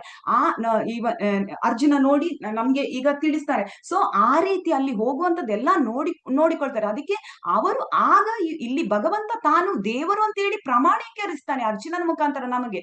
ಆದ್ರೆ ಭವಿಷ್ಯದಲ್ಲಿ ಯಾರಾದ್ರೂ ಈ ತರ ದೇವರು ಅಂತೇಳಿ ಅಂದ್ಕೊಂಡ್ರೆ, ನೀವು ಈ ತರ ನಿಮ್ಮ ವಿಶ್ವರೂಪವನ್ನು ತೋರಿಸಿಕೊಡಿ, ನೀವು ತೋರಿಸಲು ಸಿದ್ಧರಾಗಿರ್ಬೇಕಂತ ಅವರಿಗೆ ಆ ಒಂದು ಯಾರು ಮಾಯಾವಿ ರೀತಿಯಲ್ಲಿ ಅಂತ ಸಿದ್ಧಿ ಪಡೆದು ಹೇಳ್ತಾರೆ ಅವರಿಗೆ ಇಲ್ಲಿ ಹೇಳುವಂತದ್ದು, ಅಂತವರಿಗೆ ನೀವು ವಿಶ್ವರೂಪವನ್ನು ತೋರಿಸಿಲಿ ಅಂತೇಳಿ ನಾವು ಹೇಳ್ಬೇಕು ಅಂತೇಳಿ ಇಲ್ಲಿ ತಿಳಿಸುವಂತದ್ದು. ಸೊ ಯಾಕೆ ಅಂತೇಳಿ ಇಲ್ಲಿ ವಿಶ್ವರೂಪವನ್ನು ಅರ್ಜುನನು ಕೂಡ ಕೇಳುವಂತದ್ದು ಯಾಕೆ, ನಮ್ಮಂತ ಸಾಮಾನ್ಯ ಜನರಿಗೆ ನಂಬಿಕೆ ಬರ್ಲಿಕ್ಕೆ, ಭಗವಂತನ ಮೇಲೆ ಹೆಚ್ಚು ವಿಶ್ವಾಸ ಬರ್ಲಿಕ್ಕೆ ಅಂತೇಳಿ ಇಲ್ಲಿ ತೋರಿಸುವಂತದ್ದು. ಸೊ ನಾವು ಆದ್ರೆ ಭಗವಂತನಿಗೆ ಇದು ಅರ್ಜುನನ ಇಚ್ಛೆ ಇಲ್ಲ ತನಗೆ ವಿಶ್ವರೂಪ ನೋಡ್ಬೇಕಂತೇಳಿ, ಆದ್ರೆ ನಮ್ಮಂತಹ ಜನರಿಗೆ ಇದನ್ನು ತೋರಿಸುವಂತದ್ದು ಅಂತೇಳಿ ನಾವಿಲ್ಲಿ ಅರ್ಥ ಮಾಡಿಕೊಳ್ಬೇಕು. ನೆಕ್ಸ್ಟ್ ಓದಿ ಮಾತಾಜಿ. ಹರೇ ಕೃಷ್ಣ ಮಾತಾಜಿ. ಹರೇ ಕೃಷ್ಣ. ವಿಶ್ವರೂಪ ಭೌತಿಕ ಪ್ರಕೃತಿಯು ಪ್ರಕಟಿತವೂ ಮತ್ತು ಅಪ್ರಕಟಿತವೂ ಆಗಿರುವಂತೆ ಕೃಷ್ಣನ ಈ ವಿಶ್ವರೂಪವು ಪ್ರಕಟಿತ ಮತ್ತು ಅಪ್ರಕಟಿತ. ಅದು ಕೃಷ್ಣನ ಇತರ ಸ್ವರೂಪಗಳಂತೆ ಆಧ್ಯಾತ್ಮಿಕ ಗಗನದಲ್ಲಿ ಶಾಶ್ವತವಾಗಿ ನೆಲೆಸಿರುವುದಿಲ್ಲ. ಪರ್ಪಟ್ 11.5. ಹರೇ ಕೃಷ್ಣ. ಹರೇ ಕೃಷ್ಣ ಮಾತಾಜಿ, ಧನ್ಯವಾದಗಳು. ಇಲ್ಲಿ ಹೇಳ್ತಾರೆ ಇದು ಭೌತಿಕ ಈ ವಿಶ್ವರೂಪನು ಕೂಡ ಇದು ಪ್ರಕಟಿತ ಮತ್ತು ಅಪ್ರಕಟಿತ. ಅಂದ್ರೆ ಹೇಗೆ ಈ ಭೌತಿಕ ಪ್ರಕೃತಿ ಇದೆ ಅಲ್ವಾ, ಅದು ಪ್ರಕಟಿತ ಮತ್ತು ಅಪ್ರಕಟಿತವಾಗಿರ್ತದೆ. ಸೊ ಇದು ಅಂದ್ರೆ ಈ ಒಂದು ಭಗವಂತನ ಅನೇಕ ರೂಪಗಳಿದೆ. ಈಗ ನಾವು ಇದರ ಬಗ್ಗೆ ಸ್ವಲ್ಪ ನೋಡೋಣ. ಭಗವಂತನ ಅನೇಕ ಅವತಾರಗಳಿದೆ. ಅವತಾರಗಳಂದ್ರೆ ನಾವು ನೋಡಿದೆ, ಮತ್ಸ್ಯ ಅವತಾರ ಆಗ್ಲಿ, ಅಥವಾ ಕೂರ್ಮ ಅವತಾರ, ವರಹ ಅವತಾರ, ಮತ್ತೆ ಇನ್ನು ನರಸಿಂಹ ಅವತಾರ, ರಾಮ ಅವತಾರ, ನರಸಿಂಹ ಅವತಾರ, ಮತ್ತೆ ಬುದ್ಧ, ಹೀಗೆ ಅನೇಕ ಅವತಾರಗಳಿವೆ. ಇದೆಲ್ಲ ರೂಪಗಳು ಭಗವಂತನ ಆಧ್ಯಾತ್ಮಿಕ ಜಗತ್ತಿನಲ್ಲಿರುವಂತದ್ದು. ಅದು ಶಾಶ್ವತವಾದ ರೂಪ. ಆದ್ರೆ ಈಗ ನಾವು ನೋಡ್ತಿರುವ ಇವತ್ತು ಅರ್ಜುನ ನೋಡ್ತಿರುವ ಈ ಒಂದು ವಿಶ್ವರೂಪ ಏನಂತ ಹೇಳಿದ್ರೆ, ಇದು ಆಧ್ಯಾತ್ಮಿಕ ಜಗತ್ತಿನಲ್ಲಿರುವಂತದ್ದಲ್ಲ, ಇದು ಶಾಶ್ವತವೂ ಅಲ್ಲ, ಇದು ಭೌತಿಕ ಜಗತ್ತಿನಲ್ಲಿ ಇರುವಂತ ರೂಪ. ಅಂದ್ರೆ ಇದು ಪ್ರಕಟ ಆಗುತ್ತೆ. ಹೇಗೆ ಭೌತಿಕ ಪ್ರಕೃತಿ ಪ್ರಕಟಿತ ಮತ್ತು ಅಪ್ರಕಟಿತ ಆಗುತ್ತೆ, ಅಂದ್ರೆ ಭೌತಿಕ ಜಗತ್ತಿನಲ್ಲಿ ಸೃಷ್ಟಿ ಸ್ಥಿತಿ ಲಯಗಳು ಇರುತ್ತವೆಯೋ, ಹಾಗೆ ಸೃಷ್ಟಿಯಾದ ಭೌತಿಕ ಜಗತ್ತು ಪ್ರಕಟ ಆಗಿ ಮತ್ತೆ ಒಂದು ಬ್ರಹ್ಮನ ಒಂದು ಕಲ್ಪದ ನಂತರ, ಅಥವಾ ಈ ಒಂದು ಬ್ರಹ್ಮನ 100 ವರ್ಷದ ನಂತರ ಅದು ಪ್ರಳಯ ಆಗುತ್ತೆ. ಪ್ರಳಯ ಆದಾಗ ಈ ಭೌತಿಕ ಜಗತ್ತು ಅಪ್ರಕಟಿತ ಆಗುತ್ತೆ. ಸೊ ಅದೇ ರೀತಿ ಈ ವಿಶ್ವರೂಪವು ಕೂಡ ಪ್ರಕಟಿತ ಮತ್ತು ಈಗ ಅರ್ಜುನನಿಗೆ ತೋರಿಸ್ಲಿಕ್ಕೆ ಪ್ರಕಟ ಆಗುತ್ತೆ, ಮತ್ತೆ ಅದು ಅಪ್ರಕಟಿತ ಆಗುತ್ತೆ. ಅಂದ್ರೆ ಅದು ಶಾಶ್ವತವಾದದ್ದಲ್ಲ ಅಂತ ಇಲ್ಲಿ ತಿಳ್ಕೊಳ್ಬೇಕು. ಓದಿ ಮಾತಾಜಿ. ಹರೇ ಕೃಷ್ಣ ಮಾತಾಜಿ. ವಿರಾಟ್ ರೂಪ ಅಥವಾ ವಿಶ್ವರೂಪ ಎನ್ನಲಾದ ಭಗವಂತನ ವ್ಯಾಪ್ತ ರೂಪವನ್ನು ನಿರಾಕಾರವಾದಿಗಳು ಬಹಳ ಮೆಚ್ಚಿದ್ದಾರೆ. ಅದು ಭಗವಂತನ ನಿತ್ಯ ರೂಪವಲ್ಲ. ಭೌತಿಕ ಸೃಷ್ಟಿಯ ಘಟಕಗಳನ್ನು ಉತ್ಪತ್ತಿ ಮಾಡಿದ ರೀತಿಯಲ್ಲಿ ಭಗವಂತನ ಇಚ್ಛೆಯಂತೆ ಉಂಟಾದ ರೂಪವದು. ವಿರಾಟ್ ರೂಪ ಆಧ್ಯಾತ್ಮಿಕ ಆಕಾಶದಲ್ಲಿ ವ್ಯಕ್ತವಾಗಿರುವ ಭಗವಾನ್ ಕೃಷ್ಣನ ನಿತ್ಯ ರೂಪವಲ್ಲ.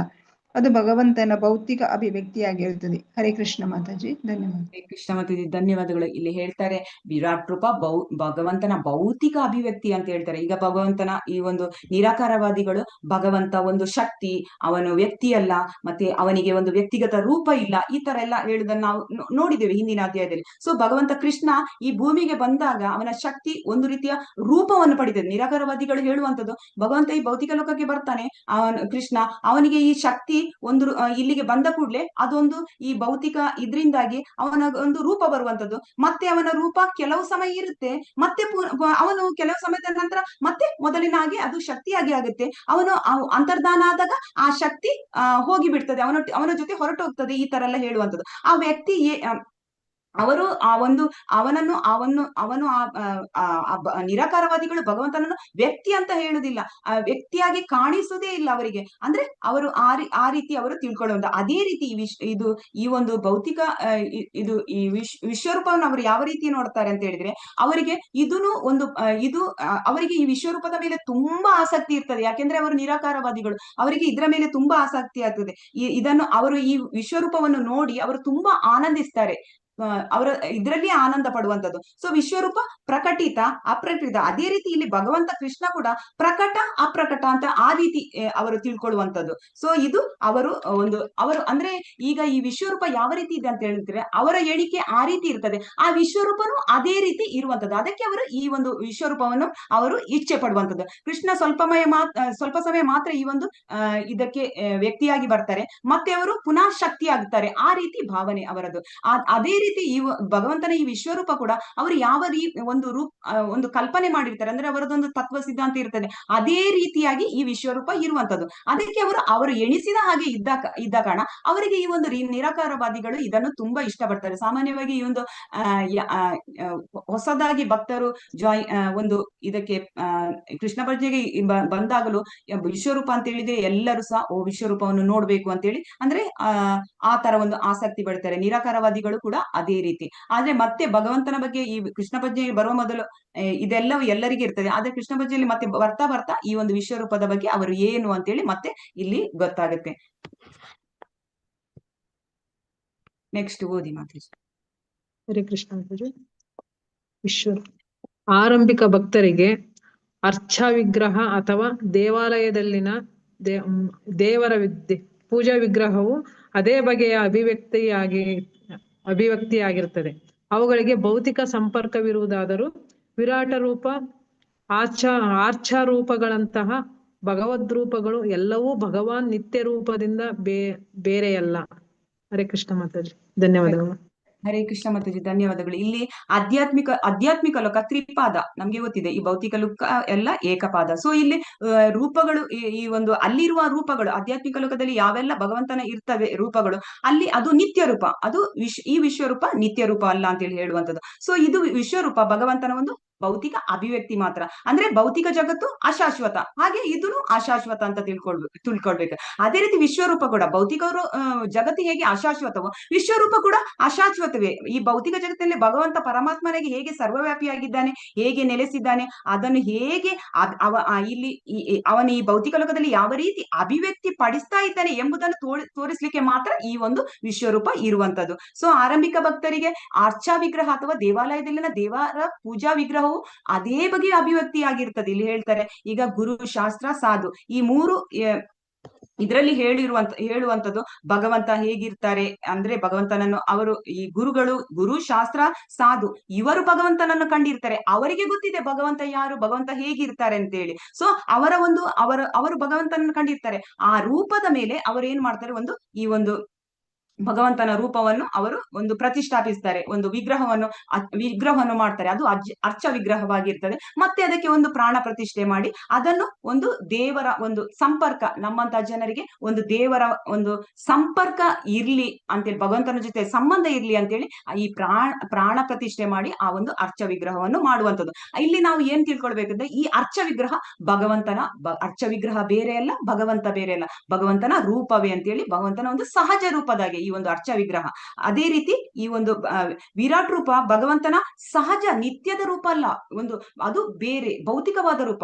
ಇದು ಭೌತಿಕದಿಂದ ವಸ್ತುಗಳಿಂದ ಈ ಅರ್ಚ ವಿಗ್ರಹವನ್ನು ಮಾಡಿರ್ತಾರೆ. ಯಾವ್ದಿಂದ? ಈ ಒಂದು ಲೋಹ ಆಗ್ಲಿ, ಮಣ್ಣು, ಈ ಒಂದು ಮರ, ಈ ರೀತಿ ಮಾಡಿರ್ತಾರೆ. ಆದ್ರೆ ಅದಕ್ಕೆ ಒಂದು ಭಗವಂತನ ಈ ಗುರುಗಳು ಏನ್ ಮಾಡ್ತಾರೆ, ಆಚಾರ್ಯರು ಏನ್ ಮಾಡ್ತಾರೆ, ಅದಕ್ಕೆ ಪ್ರಾಣ ಪ್ರತಿಷ್ಠೆ ಮಾಡಿ ಭಗವಂತನ ಸಂಪರ್ಕ ಈ ಒಂದು ಸಾಮಾನ್ಯ ಜನರಿಗೆ ಸಿಗ್ಲಿ ಅಂತೇಳಿ ಆ ರೀತಿ ಅವರು ಮಾಡಿಬಿಡ್ತಾರೆ. ಹಾಗೆ ನಾವು ಕೂಡ ಈ ವಿಶ್ವರೂಪವನ್ನು ಆ ರೀತಿ ತಿಳ್ಕೊಳ್ಬಾರ್ದು.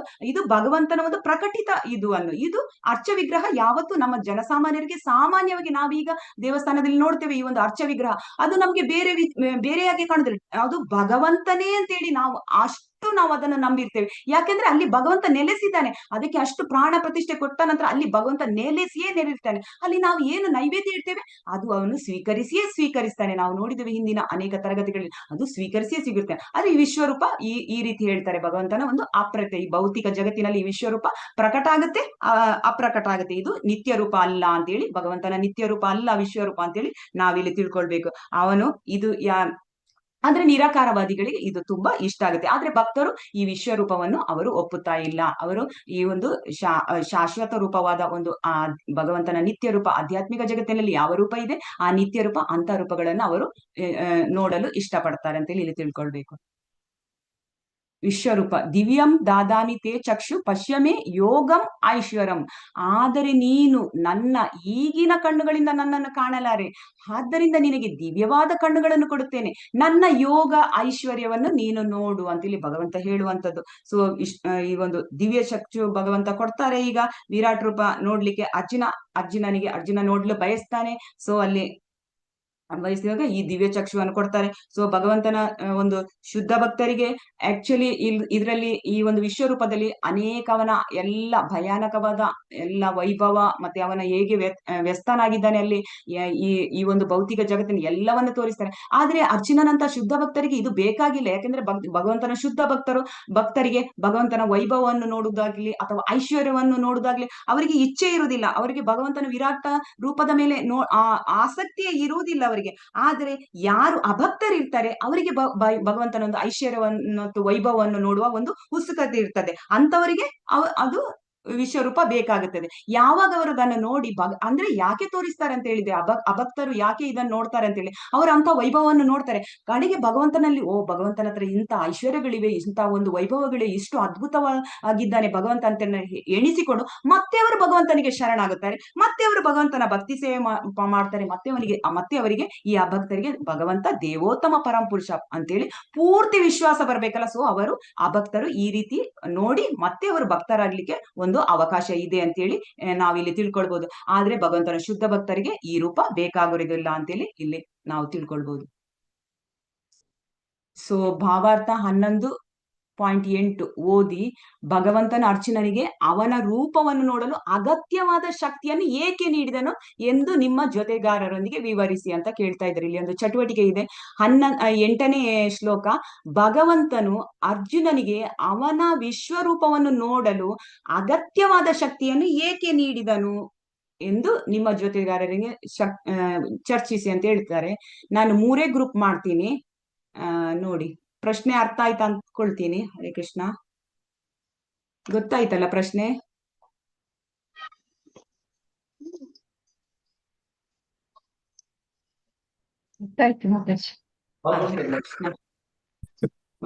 ಬ್ರೇಕ್ಔಟ್ ರೂಮ್ ಮಾಡ್ತೀವಿ, 1 ನಿಮಿಷ.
ಹರೇ ಕೃಷ್ಣ.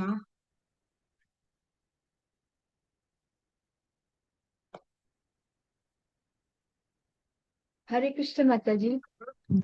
ಹರೇ ಕೃಷ್ಣ ಮಾತಾಜಿ, ಹೇಳಿ ಮಾತಾಜಿ. ಹರೇ ಕೃಷ್ಣ. ಹರೇ ನನ್ನ ಕೃಷ್ಣ. ಇದ್ರೊಳಗೆ ಮಹಾಬಾಹು ಪ್ರಭುಜಿಯವರು ಇದ್ರು, ಮತ್ತೆ ವಿಜೇತಾ ಮಾತಾಜಿ, ಸೀತಾ ಮಾತಾಜಿ, ಹಾ. ಇವರೆಲ್ಲ ಮುದ್ದುಮಣಿ ಇದ್ರು. ಮಾತಾಜಿ. ಮುದ್ದುಮಣಿ ಮಾತಾಜಿ, ಸಾರಿ ಮಾತಾಜಿ, ಮುದ್ದುಮಣಿ ಮಾತಾಜಿ, ಸಾರಿ. ಅವ್ರು ಇಷ್ಟು ಇಬ್ರು ಜನ ಇದ್ರು. ಮಾತಾಜಿ, ವಿಜೇತಾ ಮುದ್ದುಮಣಿ ಇಬ್ರು ಇದ್ರಿ. ವಿಜೇತಾ ಮತ್ತೆ ಮುದ್ದುಮಣಿ ಇಬ್ರು ಇದ್ರು. ಒಟ್ಟು ಸೇರಿ 5 ಮಂದಿ ಇದ್ರು ಮಾತಾಜಿ. ನಾವು ಚರ್ಚೆ ಮಾಡಿದ್ರು, ಅದ್ರೊಳಗೆ ನಾನ್ ಅಂದ್ರೆ ನಾವೆಲ್ಲ ಚರ್ಚೆ ಮಾಡಿದ್ದು ಅದ್ರೊಳಗೆ ಪಾಯಿಂಟ್ಸ್ ಹೇಳ್ತಾ ಇದ್ದೇನೆ ಮಾತಾಜಿ. ಹಾ.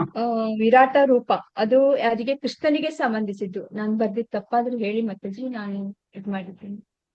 ವಿರಾಟ ರೂಪ ಹೇಳುವಂತದ್ದು ಕೃಷ್ಣನಿಗೆ ಸಂಬಂಧಿಸಿದ್ದು.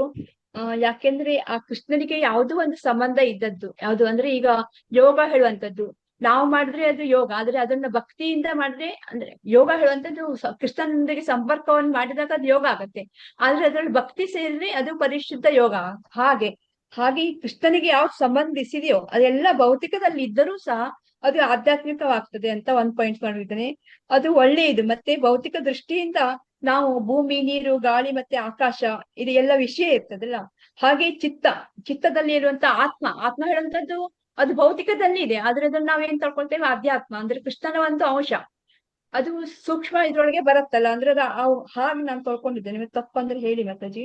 ಮತ್ತೆ ಭೌತಿಕದಲ್ಲಿ ನಾವು ಕೃಷ್ಣನ ಶುದ್ಧ ಭಕ್ತಿ, ಪ್ರೀತಿಪೂರ್ವಕ ಭಕ್ತಿಯಿಂದ ನಾವು ನೋಡ್ತೇವೆ. ನಾವು ಕೃಷ್ಣನ ಯಾವ ದೃಷ್ಟಿಯಿಂದ ನೋಡ್ತೇವೆ ಅಂದ್ರೆ ಕೃಷ್ಣನ ಪ್ರೀತಿಪೂರ್ವಕ ಭಕ್ತಿಯನ್ನು ನಾವು ನೋಡ್ತೇವೆ. ಅವನು ನಮ್ಮ ಹತ್ರ ಆ ಪ್ರೀತಿಪೂರ್ವಕವಾದ ಭಕ್ತಿಯನ್ನೇ ಅಪೇಕ್ಷಿಸ್ತಾನೆ, ಪ್ರೇಮಪೂರ್ವಕವಾದ ಭಕ್ತಿಯನ್ನೇ ಅಪೇಕ್ಷಿಸ್ತಾನೆ. ಇದು ಮತ್ತೊಂದು ಏನಂದ್ರೆ ಈ ದೈವತ್ವದಲ್ಲಿ ಯಾರು ಮಾಯವಾದಿಗಳು ಇರ್ತಾರೋ ಅವ್ರು ಏನ್ ಮಾಡ್ತಾರೆ ಅಂದ್ರೆ ಆ ದೇವರು ಅಂದ್ರೆ ಈ ಭಗವಂತ ದೇವತ್ವನ್ನೇ ಮರೆ ಮಾಡಿದ್ದಾನೆ ಅಂತ. ಅವನು ಯಾಕೆ ಅಂದ್ರೆ ಒಂದು ಕಾರಣ ಅಂದ್ರೆ ಅವನು ಸಾರಥಿ ಆದ, ಅವನು ಚೋರ ಅಂದ್ರೆ ಓಡ್ ಹೋದ, ಮತ್ತೆ ಅಂದ್ರೆ ಶ್ರೀಲೋಲ ಅಂದ್ರೆ ಏನೇನೋ ಅಪವಾದವನ್ನು ಹೊರಿಸ್ತಾರೆ. ಅಂದ್ರೆ ಅವರು ಕೃಷ್ಣ ಹೇಳುವಂತದ್ದು ಒಂದು ಭಗವಂತ ಸಚ್ಚಿದಾನಂದ ಹೇಳ್ಕೊಂಡು ತಳ್ಕೊಳ್ಳದೆ ಅವನು ಒಂದು ಮನುಷ್ಯ, ಅಂದ್ರೆ ಅವನೊಳಗಿದ್ದ ಆತ್ಮವನ್ನು ಪೂಜಿಸ್ತಾರೆ ಹೊರತಾಗಿ ಅವನ ಆ ವ್ಯಕ್ತಿತ್ವವನ್ನ ಅತೀಂದ್ರ ಶಕ್ತಿಯನ್ನ ಹೊರತುಕೊಳ್ಳಿಲ್ಲ. ಅದಕ್ಕೆ ಅವರು ಅವನ ಬಗ್ಗೆ ಅವನು ಕೃಷ್ಣನಲ್ಲ ಅಂದ್ರೆ ಭಗವಂತನಲ್ಲ ಹೇಳ್ಕೊಂಡು ಅವ್ರು ಹಾಕಿ ನೋಡ್ಕೊಳ್ತಾರೆ. ಮತ್ತೆ ನಾವು ಭಕ್ತರು ಅಂದ್ರೆ ಯಾರು ಭಕ್ತರು ಇರ್ತಾರೋ ಅವ್ರು ಏನ್ ಮಾಡ್ತಾರೆ ಅಂದ್ರೆ ಅವನ ಆ ಐಶ್ವರ್ಯ, ಅವನ ಅಲೌಕಿಕ ಸಂಬಂಧವನ್ನು ಅವರು ಅದನ್ನ ನೋಡ್ಲಿಲ್ಲ, ಅಂದ್ರೆ ಅವನಲ್ಲಿ ಆ ಪ್ರೀತಿ ಪೂರ್ವಕ ಪ್ರೇಮ ಮತ್ತೆ ಅವನನ್ನ ಆಕರ್ಷಿತಾರೆ. ಕೃಷ್ಣ ಜಾಯತೆ ಅಂದ್ರೆ ಕೃಷ್ಣನಿಂದ ಆಕರ್ಷಣೆ, ಆ ಆಕರ್ಷಣೆಯಿಂದ ಭಕ್ತಿಪೂರ್ವಕವಾದ ಆ ಪ್ರೀತಿಯನ್ನ ಅವ್ರು ಮಾಡ್ತಾರೆ. ಅವನಲ್ಲಿ ಅವರಿಗೆ ಅವ್ರ ಐಶ್ವರ್ಯನು ಬೇಡ, ಮತ್ತೆ ಅವನು ಯಾವುದೋ ಒಂದು ಬೇಡ, ಅವರನ್ನ ಐಶ್ವರ್ಯನ ಅಪೇಕ್ಷಿಸಿದ್ರೆ ಅಂದ್ರೆ ದಾಸರಾಗಲಿಕ್ಕೆ ಅಂದ್ರೆ ಸೇವೆಯನ್ನೇ ಬಯಸ್ತಾರೆ ಹೊರತಾಗಿ ಮುಕ್ತಿ ಹೇಳುವಂತದ್ದನ್ನ ಅವರು ಬಯಸುವುದಿಲ್ಲ. ಈಗ ಉದಾಹರಣೆಗೆ ನಾನು ಇವ್ರನ್ನ ಕೊಡ್ತೇನೆ ಅಂದ್ರೆ ಇದ್ರೊಳಗೆ ಮನ್ಮನಾಭವ ಮದ್ಭಕ್ತ ಮಧ್ಯಾಜೀವ ನಮಸ್ಕಾರ ಅಂದ್ರೆ ಆ ಕೃಷ್ಣನು ನಮ್ಮ ಹತ್ರ ಅದನ್ನೇ ಬಯಸ್ತಾನೆ. ನನಗೆ ನಮಸ್ಕಾರ ಮಾಡಿ ಮತ್ತೆ ನನಗೆ ಶರಣಾಗಿ ನನ್ನನ್ನು ಪೂಜಿಸಿ, ಇದರಿಂದ ನಿಮ್ಗೆ ಆ ಭವಧಾಮ ಅಂದ್ರೆ ನನ್ನ ಧಾಮವನ್ನು ನೀವೇ ಸೇರಬಹುದು ಅಂತ ಅವ್ರು ಹೇಳ್ತಾರೆ. ಇದಕ್ಕೆ ಉದಾಹರಣೆಗೆ ಮಹಾಭಾವ ಪ್ರಭುಜಿಯವರು ಒಂದು ಹೇಳಿದ್ರು, ಅಂದ್ರೆ ಈ ಮಾಯಾವಾದಿಗಳೆಲ್ಲ ಕೃಷ್ಣನನ್ನು ಅಲ್ಲಗಳಿರ್ತಾರೆ ಒಂದು, ಮತ್ತೆ ಸ್ವಯಂ ಭಗವಂತ ಕೃಷ್ಣನನ್ನು ನಿಮಿತ್ತವನ್ನ ಮಾಡ್ಕೊಂಡು ಅವರು ನಮ್ಮಂತ ಬದ್ಧಾತ್ಮನಿಗೆ ಇದನ್ನ ಅವನ ವಿರಾಟ ಸ್ವರೂಪವನ್ನ ಅವನ ಅತಿ ಶಕ್ತಿಯನ್ನು ಅರಿಲಿಕ್ಕಾಗಿ ಈ ವಿರಾಟ ರೂಪವನ್ನ ಆ ಮಾಯಾವಾದಿಗಳಿಗಾಗಿ ನಮ್ಮಂತ ಬದ್ಧಾತ್ಮನಿಗಾಗಿ ಅದನ್ನ ತೋರಿಸಿದ್ದಾನೆ ಅಂತ.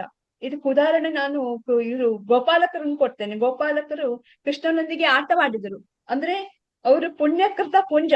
ಅವ್ರು ಅಷ್ಟು ಆ ಭಾಗ್ಯವನ್ನು ಯಾರು ಪಡ್ಲಿಕ್ಕೆ ಅಂತವ್ರು ಮಾತ್ರ ಪಡ್ಲಿಕ್ಕೆ, ಅಂದ್ರೆ ಎಷ್ಟೋ ಜನ್ಮದ ಪುಣ್ಯದಿಂದ ಅವರು ಆ ಭಾಗ್ಯವನ್ನ ಪಡೆದಿದ್ದಾರೆ. ಆದ್ರೆ ಅವರಿಗೆ ದೇವೋತ್ತಮ ಪರಮ ಪುರುಷನೊಂದಿಗೆ ಎಷ್ಟು ಚಂದ ಅಂದ್ರೆ ಅವನ ಎಂಜಲನ್ನು ತಿನ್ನುವುದು, ಅವನ ಎಂಜಲನ್ನು ಅವರಿಗೆ ಕೊಡುವುದು, ಇಷ್ಟು ಚಂದ ಆಟ ಆಡ್ತಾ ಇದ್ರು.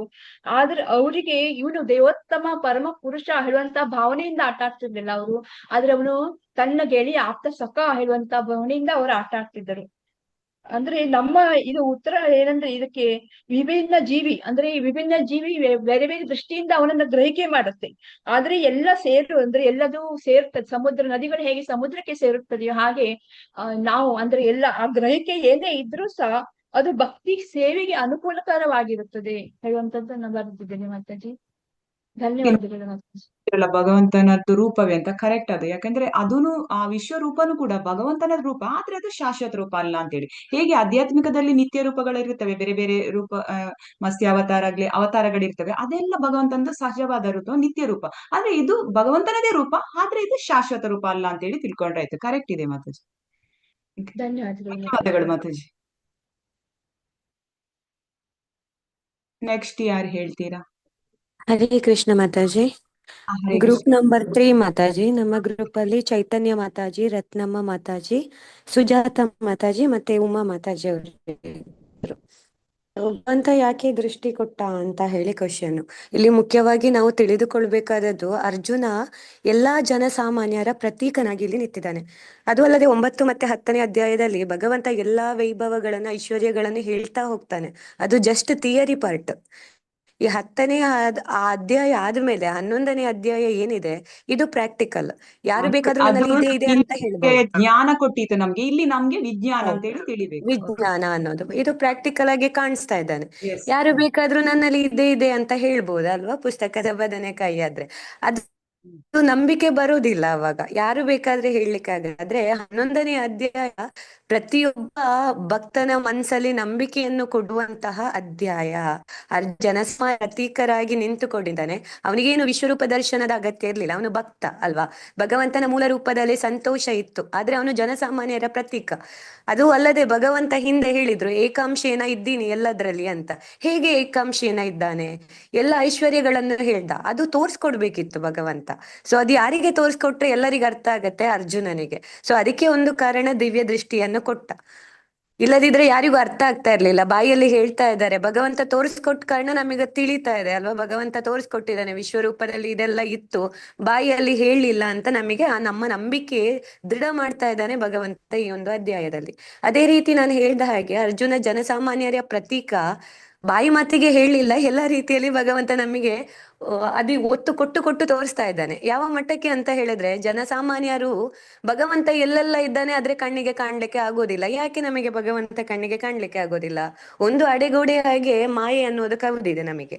ಅದೇ ರೀತಿ ಅಜ್ಞಾನ ಅನ್ನೋದು ನಮಗೆ ಕವಿದಿದೆ. ನಾವು ಗುರುಸ್ತುತಿಯಲ್ಲಿ ಹೇಳ್ತೀವಿ ಅಲ್ವಾ, ಚಕ್ಷುರುನ್ಮಿಲಿತಂ ಯೇನ ತಸ್ಮೈ ಶ್ರೀ ಗುರುವೇ ನಮಃ ಅಂತ. ನಮ್ಮ ಜ್ಞಾನ ಚಕ್ಷುಸ್ಸು ಇದ್ರೇನೆ ನಮಗೆ ಭಗವಂತನನ್ನ ಕಾಣ್ಲಿಕ್ಕೆ ಆಗೋದು. ಒಂದು ಇಲ್ಲಿ ಶ್ರೀಕೃಷ್ಣ ಭಗವಂತ ಗುರುವಾಗಿ ಆ ಜ್ಞಾನ ಚಕ್ಷುಷು, ಅದೇ ದಿವ್ಯ ದೃಷ್ಟಿ, ಅದೇ ಕೊಡೋದು ಇಲ್ಲಿ ಅರ್ಜುನನಿಗೆ. ಸೊ ನಮ್ಮಂತವರಿಗೆ ಆ ದಿವ್ಯ ದೃಷ್ಟಿ ಇದ್ದಿದ್ರೆ ಭಗವಂತನನ್ನ ಕಾಣ್ಲಿಕ್ಕೆ ಆಗ್ತಾ ಇತ್ತು. ಸೊ ಅರ್ಜುನನಿಗೆ ಆ ದಿವ್ಯ ದೃಷ್ಟಿ ಜ್ಞಾನ ಚಕ್ಷುಷು ಅನ್ನು ಕೊಡ್ತಾ ಇದ್ದಾರೆ ಭಗವಂತ. ಸೊ ಆ ರೀತಿಯಲ್ಲಿ ಮುಂದೆಗೆ ಪ್ರಿಪೇರ್ ಮಾಡ್ತಾ ಇದ್ದಾರೆ, ನೀನು ಭಗವಂತನ ಆ ವಿಶ್ವರೂಪ ದರ್ಶನವನ್ನು ನೋಡು ಅಂತ. ಆ ಜ್ಞಾನ ಅನ್ನೋದು ಬೇಕು, ಅದು ಇಲ್ಲದಿದ್ರೆ ಭಗವಂತನನ್ನ ಕಾಣ್ಲಿಕ್ಕೆ ಆಗೋದಿಲ್ಲ. ಇನ್ನೊಂದು ದಿವ್ಯ ದೃಷ್ಟಿ ಯಾಕೆ ಬೇಕಿತ್ತಾ? ನಾರ್ಮಲಿ ಕಾಣ್ಲಿಕ್ಕೆ ಆಗೋದಿಲ್ವಾ ಅಂತ ಕೇಳಿದ್ರೆ ಆಗೋದಿಲ್ಲ. ಯಾಕೆ ಹೇಳಿದ್ರೆ ಅರ್ಜುನ ಮತ್ತೊಮ್ಮೆ ಜನಸಾಮಾನ್ಯ. ನಮ್ಮ ಕಣ್ಣಿಗೆ ತುಂಬಾ ಸೂಕ್ಷ್ಮವಾದದ್ದು ನೋಡ್ಲಿಕ್ಕೆ ಆಗೋದಿಲ್ಲ, ಮೈಕ್ರೋಸ್ಕೋಪ್ ಬೇಕು. ಅದೇ ರೀತಿ ತುಂಬಾ ದೂರದ ವಸ್ತು ನಮಗೆ ನೋಡ್ಲಿಕ್ಕೆ ಆಗೋದಿಲ್ಲ, ಟೆಲಿಸ್ಕೋಪ್ ಬೇಕು. ಯಾಕೆ ಹೇಳಿದ್ರೆ ನಮ್ಮ ಕಣ್ಣು ಅದು ಇಂದ್ರಿಯ. ಆಧ್ಯಾತ್ಮಿಕವಾದದ್ದು ಏನಾದ್ರೂ ನೋಡ್ಬೇಕಾದ್ರೆ ಭಗವಂತ ಇಂದ್ರಿಯಾತೀತ, ಆಧ್ಯಾತ್ಮಿಕವಾದದ್ದು ಅದು ನೋಡ್ಬೇಕಾದ್ರೆ ದಿವ್ಯ ಚಕ್ಷು ಬೇಕೇ ಬೇಕು ಅಲ್ಲಿ ಅಲ್ವಾ. ಅದು ಒಂದು ಕಾರಣ. ಇನ್ನೊಂದು, ಇಲ್ಲಿ ಅರ್ಜುನ ಕೇಳ್ತಾನೆ ದಿವ್ಯ ದೃಷ್ಟಿ ಏಕಾಂಶನ ಇದೆ ಅಂತ ಹೇಳುವಾಗ, ಅದಾದ್ಮೇಲೆ ಅರ್ಜುನ ಕೇಳ್ತಾನೆ, ಭಗವಂತ ನಾನು ನಿನ್ನ ದಿವ್ಯ ರೂಪ ನೋಡ್ಲಿಕ್ಕೆ ಅರ್ಹತೆ ಇದ್ರೆ ತೋರ್ಸು ಅಂತ ಹೇಳ್ತಾನೆ. ಸೊ ಅದಕ್ಕೆ ಭಗವಂತ ಇಲ್ಲಿ ಪ್ರಿಪೇರ್ ಮಾಡೋದು. ಇಲ್ಲಿ ಆ 2 ಪ್ರಶ್ನೆ ಭಗವಂತ ಪ್ರಿಪೇರ್ ಮಾಡೋದಕ್ಕೂ ಅರ್ಜುನ ಕೇಳೋದಕ್ಕೂ ಇಲ್ಲಿ ಒಂದು ಕನೆಕ್ಷನ್ ಇದೆ. ನಾವು ಭಗವಂತನನ್ನು ನೋಡ್ಲಿಕ್ಕೆ ಬಯಸಿದ್ರೆ ಸಾಲದು, ಭಗವಂತನ ಕೃಪೆ ಕೂಡ ನಮ್ಮಲ್ಲಿ ಬೇಕು. ಅವಾಗ ಮಾತ್ರ ನಮಗೆ ಭಗವಂತನನ್ನು ನೋಡ್ಲಿಕ್ಕೆ ಆಗೋದು. ಸೊ ಇದೆಲ್ಲ ಕಾರಣ ನಾವು ಗ್ರೂಪಲ್ಲಿ ಎಲ್ಲರೂ ಕೂಡ ಡಿಸ್ಕಸ್ ಮಾಡಿ ಪ್ರತಿಯೊಂದು ಪಾಯಿಂಟ್ ಅನ್ನು ಹೇಳಿರೋದು ಮಾತಾಜಿ. ಹರೇ ಕೃಷ್ಣ ಮಾತಾಜಿ. ಹರೇ ಕೃಷ್ಣ ಮಾತಾಜಿ, ಧನ್ಯವಾದಗಳು ಮಾತಾಜಿ. ಅಂದ್ರೆ ಭಗವಂತ ಇದು ಮೊದಲನೇದಾಗಿ ಇದು ಭಗವಂತನದೇ ರೂಪ, ಆದ್ರೆ ಇದು ಶಾಶ್ವತವಾದದಲ್ಲ. ಇನ್ನೊಂದು ಯಾವ ರೀತಿ ಅಂತ ಹೇಳಿದ್ರೆ, ಇದು ಅರ್ಜುನನಿಗೂ ಕೂಡ ಇದನ್ನು ಆಕ್ಚುಲಿ ನಮ್ಮದು ಈಗ ಚರ್ಮಚಕ್ಷು, ಅರ್ಜುನನದು ಕಣ್ಣು ಚರ್ಮಚಕ್ಷು ಆಗಿರುವುದಿಲ್ಲ, ಅದು ಪ್ರೇಮಚಕ್ಷು ಆಗಿರ್ತದೆ. ಆದ್ರೆ ಈ ಅವನು ಭಗವಂತನನ್ನು ಕಾಣ್ಬೋದು ಅವನ ಆ ಒಂದು ಕಣ್ಣಿನಿಂದ, ಅವನ ಸಹಜ ರೂಪವನ್ನು. ಆದ್ರೆ ಈ ಭೌತಿಕ ರೂಪ ಅವನ ಆ ಪ್ರೇಮ ಚಕ್ಷುವಿನಿಂದ ಕಾಣ್ಬಾರ್ದು, ಯಾಕೆಂದ್ರೆ ಪ್ರೇಮ ಚಕ್ಷು ತುಂಬಾ ಉನ್ನತವಾಗಿರುತ್ತೆ. ಇದು ಭೌತಿಕ ಲೋಕದ ಈ ರೂಪ, ವಿಶ್ವರೂಪ ತುಂಬಾ ಕೆಳಮಟ್ಟದ್ದು. ಸೊ ಅವನಿಗೆ ಏನ್ ಮಾಡ್ತಾನೆ ಭಗವಂತ ಏನ್ ಮಾಡ್ತಾನೆ, ಅವನ ಆ ಕಣ್ಣಿಂದ ಅದರ ಕೆಳಮಟ್ಟದ ಕಣ್ಣು. ಈಗ ನಾವು ಈ 3D ಫಿಲ್ಮ್ ಎಲ್ಲ ಬರ್ತದೆ, ಆ ಫಿಲ್ಮ್ ಇದ್ದಾಗ ಆ 3D ಗ್ಲಾಸ್ ನೋಡಿದ್ರೆ ಮಾತ್ರ ಅದಷ್ಟು ಚೆನ್ನಾಗಿ ಕಾಣುವಂಥದ್ದು. ಆ ಒಂದು ಫಿಲಮಿಗೆ ಅಂತದೇ ಗ್ಲಾಸ್ ಬೇಕು. ಅದೇ ರೀತಿ ಈ ಭೌತಿಕ ರೂಪ, ಭಗವಂತನ ಈ ವಿಶ್ವ ರೂಪವನ್ನು ನೋಡ್ಬೇಕಾದ್ರೆ ಅಂತದೇ ಕಣ್ಣು ಬೇಕು, ಅವನ ಆ ಕಣ್ಣು. ಯಾಕಂದ್ರೆ ಭೌತಿಕ ರೂಪದ ಭಯಾನಕ ರೂಪ, ಅವನಿಗೆ ಅಂತ ಒಂದು ದಿವ್ಯ ಚಕ್ಷುವನ್ನು ಕೊಡ್ಲಿಕ್ಕೆ ಅಂದು ಕೆಳಮಟ್ಟ, ಆ ಪ್ರೇಮ ಚಕ್ಷುವಿಂದ ಕೆಳಮಟ್ಟದ ಸ್ತರಕ್ಕೆ ಬಂದು ಆ ಒಂದು ದಿವ್ಯ ಚಕ್ಷುವನ್ನು ಕೊಡುವಂಥದ್ದು ಭೌತಿಕ ರೂಪ. ಯಾಕಂದ್ರೆ ಭೌತಿಕ ರೂಪ ಕೆಳಮಟ್ಟದ್ದು, ಅರ್ಜುನ ಅವನು ಶುದ್ಧ ಭಕ್ತ, ಅವನು ಉನ್ನತ ಸ್ತರದಲ್ಲಿದ್ದಾನೆ. ಸೊ ಆ ಕೆಳಮಟ್ಟದ ಇದನ್ನು ಕೊಡುವಂಥದ್ದು. ಆ ರೀತಿ ಕೊಟ್ಟಾಗ ಮಾತ್ರ ಅದನ್ನು ಅವನಿಗೆ ನೋಡ್ಲಿಕ್ಕೆ ಆಗುತ್ತೆ. ಬಟ್ ನಮ್ಮಂತಹ ಸಾಮಾನ್ಯ ಜನರಿಗೆ ಆ ಒಂದು ಇದನ್ನು ನಮ್ಗೆ ನಮ್ಮ ಕಣ್ಣು ಎಷ್ಟು ದೂರಕ್ಕೆ ಹಾಯ್ತದೆ ಅಷ್ಟು ಮಾತ್ರ ನಮ್ಗೆ ನೋಡ್ಲಿಕ್ಕೆ ಆಗುವಂಥದ್ದು. ಅರ್ಜುನನ ಈ ಒಂದು ದಿವ್ಯ ದೃಷ್ಟಿಯಿಂದ ಅರ್ಜುನಗೆ ಅಟ್ಲೀಸ್ಟ್ ಆ ಒಂದು ಪ್ರೇಮ ಚಕ್ಷು ಇದ್ದ ಕಾರಣ ಅದರಿಂದ ಬೇಡ ನೋಡುವಂಥದ್ದು. ಯಾಕಂದ್ರೆ ಪ್ರೇಮ ಚಕ್ಷು ನೋಡುವಂಥದ್ದು ಭಗವಂತನ ಒಂದು ಉನ್ನತ ಸ್ಥಾನವನ್ನು ನೋಡುವಂಥದ್ದು, ಆಧ್ಯಾತ್ಮಿಕ ಒಂದು ಸ್ತರದಲ್ಲಿ ಇರುವಂಥದ್ದು. ಸೊ ಅದಕ್ಕಿಂತ ಕೆಳಮಟ್ಟದ ಈ ವಿಶ್ವರೂಪ ಎಂಬುದು ಕೆಳಮಟ್ಟದ, ಆ ಒಂದು ಕೆಳಗಿನ ಮಟ್ಟಲ್ಲಿ ದಿವ್ಯ ಚಕ್ಷುವನ್ನು ಕೊಡುವಂಥದ್ದು ಅಂತೇಳಿ ನಾವಿಲ್ಲಿ ತಿಳ್ಕೊಳ್ಬೇಕು. ಓಕೆ, ಇನ್ನೇ ಯಾರ ಇದ್ದಾರ ಹೇಳುವವರು? ಹರೇ ಕೃಷ್ಣ. ಹರೇ ಕೃಷ್ಣ ಮಾತಾಜಿ. ನಾನು ಹೇಳ್ತೀನಿ, ರಾಜಲಕ್ಷ್ಮಿ, ನಮ್ದು ರೂಮ್ ನಂಬರ್ 2 ಮಾತಾಜಿ. ಹರೇ ಕೃಷ್ಣ. ಹರೇ ಕೃಷ್ಣ. ಗೀತಾ ಮಾತಾಜಿ ಇದ್ರು, ನಿತ್ಯ ಮಾತಾಜಿ ಇದ್ರು, ನಾನಿದ್ದೆ, ಮತ್ತೆ ಶಿವಗಂಗಾ ಮಾತಾಜಿ ಇದ್ರು, ಕಾಮಾಕ್ಷಿ ಮಾತಾಜಿ ಇದ್ರು, ಮತ್ತೆ ಪ್ರವೀಣ್ ಪ್ರಭುಜಿ ಎಲ್ಲ ಇದ್ರು.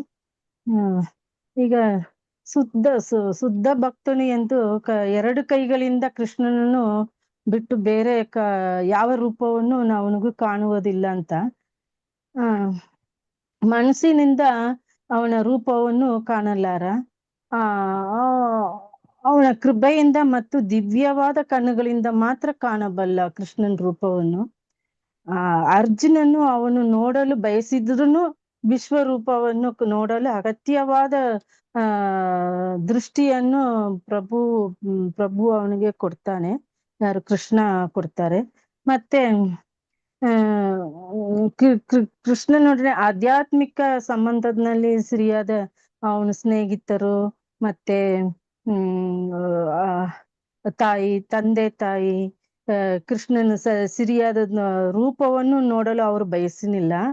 ಮತ್ತೆ ನಾನು ಹೇಳೋದು ಸರಿನೋ ಏನೋ ಗೊತ್ತಿಲ್ಲ ಮಾತಾಜಿ, ಹೇಳ್ತಾ ಇದ್ದೀನಿ. ಧನ್ಯವಾದಗಳು ಮಾತಾಜಿ. ಓಕೆ ಮಾತಾಜಿ. ಹರೇ ಕೃಷ್ಣ. ಧನ್ಯವಾದಗಳು ಎಲ್ಲರಿಗೂ ಧನ್ಯವಾದಗಳು. ಎಲ್ಲರೂ ಚೆನ್ನಾಗಿ ಭಾಗವಹಿಸಿದ್ರು. ಹರೇ ಕೃಷ್ಣ ಮಾತಾಜಿ. ಎಂತ ಮಾತಾಜಿ? ಒಂದೇ ಹೇಳ್ಬಿಡ್ತೀನಿ ಮಾತಾಜಿ. ಅರ್ಜುನನ್ಗೆ ಸಾರಥಿಯಾಗಿ ಕೃಷ್ಣ ಇದ್ರು. ಅರ್ಜುನನಿಗೆ ವಿಶ್ವರೂಪವನ್ನು ನೋಡಬೇಕು ಅಂತ ಅಪೇಕ್ಷೆ ಇರಲಿಲ್ಲ. ಆದ್ರೂ ಕೃಷ್ಣನಿಗೆ ಗೊತ್ತಿತ್ತು, ಪ್ರಭು ತನ್ನ ವಿಶ್ವರೂಪವನ್ನು ನೋಡಲು ಅಗತ್ಯವಾದ ಶಕ್ತಿಯನ್ನು ಅರ್ಜುನನಿಗೆ ನೀಡಿರ್ತಾರೆ ಪ್ರಭುಜಿ ಮಾತಾಜಿ. ಮಾತಾಜಿ ಅವರು ಅರ್ಜುನನಿಗೆ ಭಗವಂತನೇ ಕೊಡುವಂತದ್ದು ಆ ದಿವ್ಯ ರೂಪ. ಅವನ ಒಂದು ವಿಶ್ವರೂಪವನ್ನು ನೋಡಲು ಭಗವಂತನೇ ಶಕ್ತಿಯನ್ನು ಕೊಡುವಂತದ್ದು. ಯಾವ ರೀತಿ? ದಿವ್ಯ ಶಕ್ತಿಯನ್ನು ಕೊಡುವಂತದ್ದು, ಆ ದಿವ್ಯವಾದ ಕಣ್ಣುಗಳನ್ನು ಕೊಡುವಂತದ್ದು. ಅಂದ್ರೆ ಅದು ಆ ಕಣ್ಣಿನಿಂದ ಮಾತ್ರ, ಭಗವಂತ ಕೊಟ್ಟ ಕಣ್ಣಿನಿಂದ ಮಾತ್ರ ಆ ಒಂದು ಅದ್ಭುತವಾದ ವಿಶ್ವರೂಪವನ್ನು ನೋಡ್ಲಿಕ್ಕೆ ಸಾಧ್ಯ. ಭಗವಂತನಿಗೆ ಗೊತ್ತಿದೆ ಅರ್ಜುನನ ಈಗ ಇರುವ ಕಣ್ಣುಗಳಲ್ಲಿ ಆ ವಿಶ್ವರೂಪವನ್ನು ನೋಡಲು ಸಾಧ್ಯವೇ ಇಲ್ಲ ಅಂತ ಭಗವಂತನಿಗೆ ಗೊತ್ತಿದೆ. ಸೊ ಅವನಿಗೆ ಅಂತ ಕಣ್ಣುಗಳನ್ನು ಕೊಡುವಂತದ್ದು. ಹರೇ ಕೃಷ್ಣ. ಹರೇ ಕೃಷ್ಣ. ಹರೇ ಕೃಷ್ಣ. ಇನ್ನು ಯಾರಾದ್ರೂ ಪಾಯಿಂಟ್ಸ್ ಬಿಟ್ಟು ಹೋದ್ರೆ ಹೇಳಲಿಕ್ಕೆ ಇಷ್ಟಪಡ್ತೀರಾದ್ರೆ ಹೇಳ್ಬೋದು. ಹರೇ ಕೃಷ್ಣ.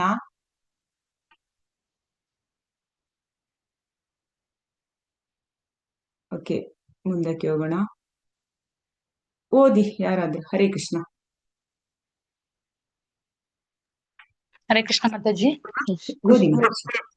ವಿಶ್ವರೂಪ ಕೃಷ್ಣನೊಡನೆ ಆಧ್ಯಾತ್ಮಿಕ ಸಂಬಂಧದಲ್ಲಿ ಸರಿಯಾದ ರೀತಿಯಲ್ಲಿ ನೆಲೆಗೊಂಡವರು ಆಕರ್ಷಿತರಾಗುವುದು ಪ್ರೇಮಮಯ ಲಕ್ಷಣಗಳಿಂದ, ದೈವಹೀನವಾದ ಸಿರಿಗಳ ಪ್ರದರ್ಶನದಿಂದಲ್ಲ. ಧನ್ಯವಾದ ಮಾತಾಜಿ. ಹರೇ ಕೃಷ್ಣ. ಹರೇ ಕೃಷ್ಣ. ಧನ್ಯವಾದಗಳು. ಇಲ್ಲಿ ಹೇಳ್ತಾರೆ, ಯಾರು ಕೃಷ್ಣನೊಟ್ಟಿಗೆ ಆಧ್ಯಾತ್ಮಿಕ ಸಂಬಂಧ ಇಟ್ಕೊಳ್ತಾರೆ ಅವರು ಭಗವಂತನ ಯಾವುದು ಸಿರಿಗಳ ಪ್ರದರ್ಶನ ಮಾಡಿದ್ರು ಅವರು ಅದರಿಂದ ಆಕರ್ಷಿತರಾಗುದಿಲ್ಲ ಅಂತೇಳಿ. ಈಗ ಭಗವಂತನ ಭಕ್ತರು ಯಾವತ್ತು ಈ ಭಗವಂತನೊಡನೆ ಒಂದು ಪ್ರೇಮ ವಿನಿಮಯ ಭಾವದಲ್ಲಿ ಇರ್ತಾರೆ, ಭಗವಂತನ ಸದಾ ಸೇವೆ ಮಾಡ್ತಾರೆ. ಆ ರೀತಿ ಭಗವಂತನ ಹತ್ರ ಒಂದು ಪ್ರೀತಿ ಪೂರ್ವಕವಾಗಿ ಆ ಭಾವದಲ್ಲಿ, ಆ ಪ್ರೀತಿ ಪ್ರೇಮದ ಭಾವದಲ್ಲಿ ಇರ್ತಾರೆ ಸದಾ. ಯಾಕಂದ್ರೆ ಅವರು ಸದಾ ಭಗವಂತನ ಸೇವೆ ಮಾಡ್ಕೊಂಡೇ ಇರ್ತಾರೆ. ಅವರಿಗೆ ತುಂಬಾ ಭಗವಂತ ಅಂದ್ರೆ ತುಂಬಾ ಹತ್ತಿರದಲ್ಲಿ ತುಂಬಾ ಪ್ರೀತಿ ಮಾಡ್ತಾರೆ ಭಗವಂತನನ್ನವರು. ಸೊ ಅಲ್ಲಿ ಅವರು ಹೀಗೆ ಭಗವಂತನನ್ನ ಅಷ್ಟು ಪ್ರೀತಿಯಿಂದ ಆ ಪ್ರೇಮ ಭಾವದಲ್ಲಿರುವಾಗ ಅವರಿಗೆ ಭಯಪಡಿಸುವ ವಿಶ್ವರೂಪದ ದೃಶ್ಯ ಬೇಕೇ ಬೇಕಿಲ್ಲ ಅವರಿಗೆ. ಅಂದ್ರೆ ಅವರು ಇಷ್ಟಪಡುದಿಲ್ಲ, ಯಾಕಂದ್ರೆ ಅವರು ಆ ಭಾವದಲ್ಲಿದ್ದಾರೆ, ಪ್ರೇಮ ಭಾವದಲ್ಲಿದ್ದಾರೆ. ಸೊ ಭಗವಂತನ ಯಾವುದೇ ಒಂದು ಐಶ್ವರ್ಯ ಆಗ್ಲಿ, ಸಿರಿ, ವೈಭವ, ಇದು ಯಾವುದಕ್ಕೂ ಭಗವಂತನ ಶುದ್ಧ ಭಕ್ತರ ಆಕರ್ಷಿತರಾಗುದಿಲ್ಲ.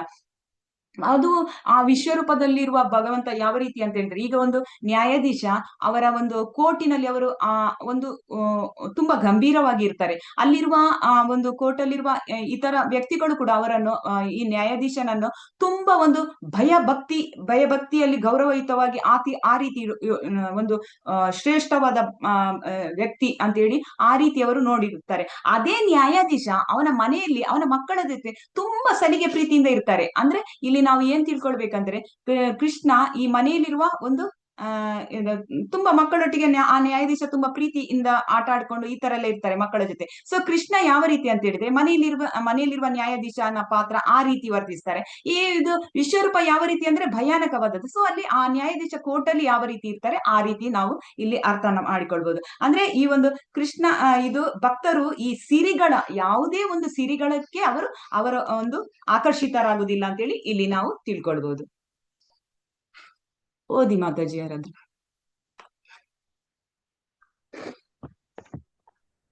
ಹರೇ ಕೃಷ್ಣ ಮಾತಾಜಿ. ವಿಶ್ವರೂಪ. ಕೃಷ್ಣನೊಡನೆ ಆಟವಾಡಿದವರು ಕೃಷ್ಣನ ಸ್ನೇಹಿತರು ಮತ್ತು ಕೃಷ್ಣನ ತಂದೆ ತಾಯಿಯರು. ಕೃಷ್ಣನು ತನ್ನ ಸಿರಿಗಳನ್ನು ತೋರಿಸಬೇಕೆಂದು ಎಂದೂ ಬಯಸಲಿಲ್ಲ. ಅವರು ಪರಿಶುದ್ಧ ಪ್ರೇಮದಲ್ಲಿ ಎಷ್ಟು ತನ್ನೆಯರಾಗಿದ್ದರೆಂದರೆ ಅವರಿಗೆ ಕೃಷ್ಣನು ದೇವೋತ್ತಮ ಪರಮಪುರುಷ ಎನ್ನುವುದು ತಿಳಿದಿತ್ತು. ತಮ್ಮ ಪ್ರೇಮ ವಿನಿಮಯದಲ್ಲಿ ಕೃಷ್ಣನು ಪರಮಪ್ರಭು ಎನ್ನುವುದನ್ನು ಅವರು ಮರೆಯುತ್ತಾರೆ. ಹರೇ ಕೃಷ್ಣ ಮಾತಾಜಿ. ಹರೇ ಕೃಷ್ಣ ಮಾತಾಜಿ. ಧನ್ಯವಾದಗಳು. ಇಲ್ಲಿ ಹೇಳ್ತಾರೆ, ಕೃಷ್ಣ ದೇವೋತ್ತಮ ಪರಮಪುರುಷ. ಇಲ್ಲಿ ಅವನಲ್ಲಿ ಯಾರು ಆತ್ಮೀಯರಾಗಿರ್ತಾರೆ ಅವರೆಲ್ಲರೂ ಕೃಷ್ಣನನ್ನು ನೋಡಿದಾಗ ಅವರಿಗೆ ದೇವೋತ್ತಮ ಪರಮಪುರುಷ ಅಥವಾ ಅವರು ದೇವರೆಂಬ ಭಾವನೆಯೇ ಇರುವುದಿಲ್ಲ. ಅವರು ಕೃಷ್ಣನ ಜೊತೆ ಯಾವ ರೀತಿ ವ್ಯವಹರಿಸ್ತಾರೆ ಅಂದ್ರೆ ಸಹಜವಾದ ರೀತಿಯಲ್ಲಿ ವ್ಯವಹರಿಸ್ತಾರೆ. ಕೃಷ್ಣನ ಒಂದು ಹೇಗೆ ಆಟ ಆಡಿಕೊಂಡಿರೋ ಕೃಷ್ಣ ನಮ್ಮ ಜೊತೆ ಆಟವಾಡಿಕೊಂಡಿದ್ದಾರೆ ಆ ರೀತಿ, ಅವನೊಂದು ಮಗು ಆ ರೀತಿಯಲ್ಲಿ ಸಹಜವಾದ ಒಂದು ರೀತಿಯಲ್ಲಿ ಇರುವಂತದ್ದು. ಸೊ ಈ ಒಂದು ವೃಂದಾವನದಲ್ಲಿರುವಾಗ ನಮ್ಗೆ ಗೊತ್ತಿದೆ ಅದೊಂದು ಲೀಲೆ ಏನಂದ್ರೆ, ಕೃಷ್ಣ ವೃಂದಾವನದಲ್ಲಿರುವಾಗ ಇಂದ್ರನು ಒಂದು ತುಂಬಾ ಕೋಪದಿಂದಾಗಿ ಅವನೊಂದು ಪ್ರಳಯದ ಮಳೆಯನ್ನೇ ಒಂದು ಹಾಕಿ ಸುರಿಸ್ತಾನೆ. ಆಗ ಕೃಷ್ಣ ಅವರನ್ನು ಈ ವ್ರಜವಾಸಿಗಳನ್ನು ರಕ್ಷಿಸ್ತಾನೆ. ಯಾವ ರೀತಿ ಅವನದೊಂದು ಲೀಲೆಯಿಂದ ಈ ಗೋವರ್ಧನ ಬೆಟ್ಟ ಎತ್ತುವುದರ ಮೂಲಕ ರಕ್ಷಿಸ್ತಾನೆ. ಇಂಥ ಒಂದು ಲೀಲೆಯನ್ನು ನೋಡುವಾಗ ಅಲ್ಲಿರುವ ವ್ರಜವಾಸಿಗಳಿಗೆ ಕೃಷ್ಣ ದೇವೋತ್ತಮ ಪರಪುರುಷ, ಇವನು ಮಹಾನ್ ವ್ಯಕ್ತಿ ಅಂತ ಅನಿಸೋದೇ ಇಲ್ಲ. ಅವರು ಸಹಜವಾಗಿಯೇ ಇರ್ತಾರೆ ಆ ರೀತಿ. ಇದು ಹಾಗೇನೆ ಈ ಒಂದು ಯಶೋದನು ಅಷ್ಟೇ, ಕೃಷ್ಣನನ್ನು ಯಾವತ್ತು ಭಗವಂತ ಅಥವಾ ದೇವರು ಸಹಜವಾಗಿಯೇ ವರ್ತಿಸ್ತಾ ಇರ್ತಾಳೆ. ಅವಳು ತನ್ನ ಸಹಜವಾದ ಒಂದು ಮಾತೃವಾತ್ಸಲ್ಯ ಆ ಒಂದು ಪ್ರೀತಿಯನ್ನು ಕೊಡ್ತಾ ಇರುವಂತದ್ದು. ಅವಳು ಯಾವತ್ತು ಕೃಷ್ಣನ ಬಗ್ಗೆ, ಕೃಷ್ಣನ ಕೆಲವು ಅನೇಕ ರೀತಿಯ ಲೀಲೆಗಳನ್ನು ನೋಡಿದ್ರು ಸಹ ಅವಳಿಗೆ ಯಾವತ್ತು ಅದ್ಭುತ, ಇದು ಭಗವಂತ ಅಂತೇಳಿ ಅವಳಿಗೆ ಅನಿಸೋದೇ ಇಲ್ಲ, ಸಹಜವಾಗಿಯೇ ಇರ್ತಾಳೆ. ಸೊ ಇಲ್ಲಿ ನಾವ್ ಏನ್ ತಿಳ್ಕೊಳ್ಬೇಕಂದ್ರೆ, ಕೃಷ್ಣ ಯಾವತ್ತು ಎಲ್ಲರ ಜೊತೆನು ಅಂದ್ರೆ ಭಗವಂತ ಇಲ್ಲಿ ಭಗವಂತ ಅನೇಕ ರೀತಿ ಎಲ್ಲರೂ ಅಲ್ಲಿರುವ ವ್ರಜವಾಸಿಗಳು ಕೃಷ್ಣನನ್ನು ಒಂದು ಸ್ನೇಹಿತನಾಗಿ ನೋಡ್ತಾರೆ ಅಥವಾ ಒಂದು ಮಗನಾಗಿ ಅಥವಾ ಪ್ರೇಮಿಯಾಗಿ ಈ ರೀತಿಯೇ ಕಾಣುವಂಥದ್ದು. ಯಾವತ್ತು ಅವರು ಕೃಷ್ಣ ದೇವೋತ್ತಮ ಪರಮಪುರುಷ, ಅವನಲ್ಲಿ ಅಷ್ಟು ಶಕ್ತಿ ಇದೆ, ಅವನ ಹತ್ರ ಅಷ್ಟು ಸಾಮರ್ಥ್ಯ ಐಶ್ವರ್ಯ ಇದೆ, ಯಾವತ್ತವರು ಎಣಿಸೋದೇ ಇಲ್ಲ. ಈ ಯಶೋದನು ಅಷ್ಟೇ, ಕೃಷ್ಣನನ್ನು ಏನಾದ್ರೂ ಪಕ್ಕದ ಮನೆಯವರು ಕಂಪ್ಲೇಂಟ್ ಮಾಡ್ಲಿಕ್ಕೆ ಬಂದ್ರು ಅಂತ ಹೇಳಿದ್ರೆ ಅವಳು ಒಂದು ಸಣ್ಣ ಕೋಲು ಹಿಡ್ಕೊಂಡು ಅವಳು ದಂಡಿಸುವಂತದ್ದು ಸಹಜವಾಗಿಯೇ ಇರುವಂತದ್ದು. ಅದೇ ಈಗ ಒಂದು ಕಡೆ ನಾವು ಈ ರೀತಿ ಯಶೋದೆಯ ಒಂದು ಪ್ರೀತಿ, ಅದೇ ಒಂದು ಕಡೆ ಇನ್ನೊಂದು ಕಡೆ ನಾವೊಂದು ನೆನಪು ಮಾಡ್ಬೋದು ಹೇಗೆ ಅಂತ ಹೇಳಿದ್ರೆ ಈ ಈ ಕೃಷ್ಣ ರಿಟರ್ನ್ ಮಥುರಾಕ್ಕೆ ಹೋಗುವಾಗ ಅಲ್ಲಿ ಅವನು ತನ್ನ ತಾಯಿ ದೇವಕಿಯ ಆಶೀರ್ವಾದ ತೆಗೆದುಕೊಂಡು ಹೋಗುವಾಗ ಕಾಲನ್ನು ಮುಟ್ಟಿ ನಮಸ್ಕರಿಸುವಾಗ ದೇವಕಿಗೆ ತುಂಬಾ ಮುಜುಗರ ಆಗುತ್ತೆ. ಅವಳು ಒಂದು ಸಲ ಮುಂದೆ ಹಿಂದೆ ನೋಡ್ತಾಳೆ, ಅಯ್ಯೋ ಇವನು ದೇವೋತ್ತಮ ಪರಮ ಪುರುಷ, ನಾನ್ ಇವಾಗ ಯಾವ ರೀತಿಯ ಒಂದು ಆಶೀರ್ವಾದ ಕೊಡಲಿ ಅಂತ ಅವಳು ಹಿಂಸರಿಯುವುದು. ಅಂದ್ರೆ ಅವಳು ಆ ರೀತಿಯ ಭಾವನೆ. ಆದ್ರೆ ಯಶೋದೆ ಯಾವತ್ತೂ ಕೃಷ್ಣನನ್ನು ಆ ರೀತಿಯ ಒಂದು ಇದ್ರಲ್ಲಿ ನೋಡ್ಲೇ ಇಲ್ಲ. ತನ್ನ ಸಹಜವಾದ ಒಂದು ಮಾತೃ ವಾತ್ಸಲ್ಯವನ್ನು ಸದಾ ಇಟ್ಟುಕೊಂಡಿರ್ತಾಳೆ. ಏನಾದ್ರೂ ಅವನು ತುಂಬಾ ತುಂಟತನ ಮಾಡಿದ್ರೆ ಕೋಲು ಇಟ್ಕೊಂಡು ಅವನನ್ನು ದಂಡಿಸುದು, ಅವನ ಹಿಂದೆ ಓಡೋದು ನಾವು ಅನೇಕ ಒಂದು ನೋಡ್ತೇವೆ ದೃಶ್ಯಗಳನ್ನು. ಸೊ ಈ ರೀತಿ ಅಂತ ಇದು ಸಹಜವಾದದ್ದು ಅಂತ ಹೇಳಿ ಅಂದ್ರೆ ಇಲ್ಲಿ ಏನು ತಿಳ್ಕೊಳ್ಬೇಕಂದ್ರೆ ಸಹಜವಾದ ರೀತಿಯಲ್ಲಿ ಅವಳು ಈ ಒಂದು ಯಶೋದೆ ಮಮತೆ ವಾತ್ಸಲ್ಯವನ್ನು ಇಡುವಂತದ್ದು. ಮತ್ತೆ ಅವನ ಸಂಗಡಿಗರು ಅಷ್ಟೇ ಅವನನ್ನು ಯಾವತ್ತೂ ಒಂದು ನಮ್ಮ ಹಾಗೇನೆ ಅವನು ಕೂಡ ಒಂದು ನಮ್ಮ ಸ್ನೇಹಿತ ಅಂತೇಳಿ ಆ ರೀತಿ ನೋಡುವಂತದ್ದು. ಅದನ್ನೇ ಇಲ್ಲಿ ಹೇಳ್ತಾರೆ, ಅದನ್ನು ಈ ಒಂದು ಅವರಿಗೆ ಯಾರಿಗೂ ಕೂಡ ಒಂದು ದೇವೋತ್ತಮ ಪರಮಪುರುಷ ಅಂತೇಳಿ ಅವರು ಮನಸ್ಸಲ್ಲಿ ಇಡುವುದಿಲ್ಲ. ಅಂದ್ರೆ ಕೃಷ್ಣನ ಆ ಒಂದು ಐಶ್ವರ್ಯ, ಆ ಒಂದು ಭಗವಂತನ ಆ ಒಂದು ಐಶ್ವರ್ಯ ಸಿರಿ ವೈಭವ ಇದರ ರೂಪ ನೋಡಲು ಈ ಒಂದು ಭಕ್ತರು ಯಾವತ್ತೂ ಇಷ್ಟಪಡಲ್ಲ. ಅವರು ಸಹಜವಾದ ಒಂದು ರೂಪವನ್ನು ನೋಡ್ಲಿಕ್ಕೆ ಇಷ್ಟಪಡ್ತಾರೆ ಅಂತೇಳಿ ಇಲ್ಲಿ ನಾವು ನೆನಪಿಸಬಹುದು. ಓದಿ ಮಾತಾಜಿ.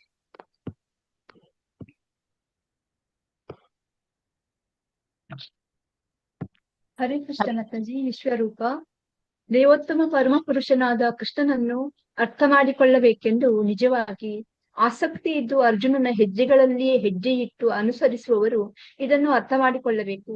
ಕೃಷ್ಣನು ತಾತ್ವಿಕವಾಗಿ ಮಾತ್ರವೇ ತನ್ನನ್ನು ಪರಮನೆಂದು ಹೇಳಿಕೊಳ್ಳಲಿಲ್ಲ, ನಿಜವಾಗಿ ತನ್ನನ್ನು ಪರಮನೆಂದು ತೋರಿಸಿಕೊಂಡನು ಅಂದ್ರೆ. ಹರೇ ಕೃಷ್ಣ. ಧನ್ಯವಾದಗಳು ಮಾತಾಜಿ.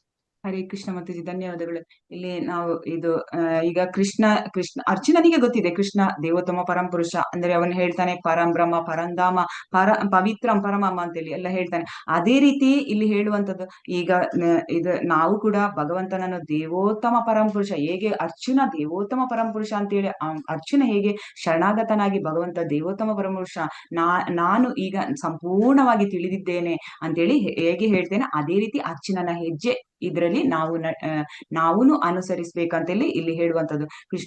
ಕೃಷ್ಣ ಯಾವತ್ತು ಕೃಷ್ಣ ತಾನೇ ಎಲ್ಲ ಅಂತೇಳಿ ಅವನು ಹೇಳ್ತಾನೆ, ಎಲ್ಲದರ ಮೂಲ ನಾನು, ಎಲ್ಲ ಕಾರಣಗಳ ಕಾರಣ ಅಂತೇಳಿ ಹೇಳ್ತಾನೆ. ಆದ್ರೆ ಅದನ್ನು ಪ್ರಮಾಣೀಕರಿಸಿ ನಮ್ಗೆ ಒಂದು ಅದನ್ನು ತಾನು ಪರಮ ಅಂತೇಳಿ ಅಲ್ಲಿ ಒಂದು ಪ್ರಮಾಣೀಕರಿಸ್ತಾನೆ. ತಾನು ಪರಮ ಯಾವ ರೀತಿ ಈ ಒಂದು ವಿಶ್ವರೂಪವನ್ನು ತೋರಿಸುವುದರ ಮೂಲಕ. ಅದೇ ರೀತಿ ಈ ಒಂದು ಅರ್ಜುನನು ಹೇಗೆ ಭಗವಂತ ದೇವೋತ್ತಮ ಪರಮಪುರುಷ ಅಂತ ಹೇಳಿ ಒಪ್ಪಿಕೊಳ್ತಾನೆ, ಅದೇ ರೀತಿ ಅವನು ಹೇಗೆ ಒಪ್ಪಿಕೊಳ್ತಾನೆ ನಾವು ಕೂಡ ಅದೇ ರೀತಿ ಒಪ್ಪಿಕೊಳ್ಬೇಕಂತೇಳಿ ಇಲ್ಲಿ ತಿಳಿಸುವಂಥದ್ದು. ದೇವೋತ್ತಮ ಪರಮಪುರುಷ ಕೃಷ್ಣನನ್ನು ಅರ್ಥ ಮಾಡಿಕೊಳ್ಳಬೇಕೆಂದು ನಿಜವಾದ ಆಸಕ್ತಿ ಇದೆ. ಅರ್ಜುನನ ಹೆಜ್ಜೆಗಳಲ್ಲಿ ಹೆಜ್ಜೆ ಇಟ್ಟು ಅನುಸರಿಸುವವರು ಇದನ್ನು ಅರ್ಥ ಮಾಡಿಕೊಳ್ಳಬೇಕು. ಕೃಷ್ಣನು ತಾತ್ವಿಕವಾಗಿ ಮಾತ್ರವೇ ತನ್ನನ್ನು ಪರಮನೆಂದು ಹೇಳಿಕೊಳ್ಳ, ಅವನು ತಾತ್ವಿಕವಾಗಿ ಅಂದ್ರೆ ಖಾಲಿ ಅವನು ತನ್ನ ಇದು ಒಂದು ನನಗೆಲ್ಲ ಗೊತ್ತಿದೆ ಅಂತೇಳಿ ಅವನು ಹೇಗೆ ಹೇಳ್ತಾನೋ ಅದನ್ನು ಅವನು ನಮ್ಗೆ ಒಂದು ತಾನು ಪರಮ ಅಂತೇಳಿ ಇಲ್ಲಿ ನಮ್ಗೋಸ್ಕರ ತೋರಿಸಿಕೊಟ್ಟಿದ್ದಾನೆ ಅಂತೇಳಿ ನಾವು ಈ ರೀತಿ ಅರ್ಥ ಮಾಡಿಕೊಳ್ಬೇಕು. ಹರೇ ಕೃಷ್ಣ. ಇದು ಭಗವಂತನ ವಿಶ್ವರೂಪದ ಕೆಲವು ತುಣುಕುಗಳು.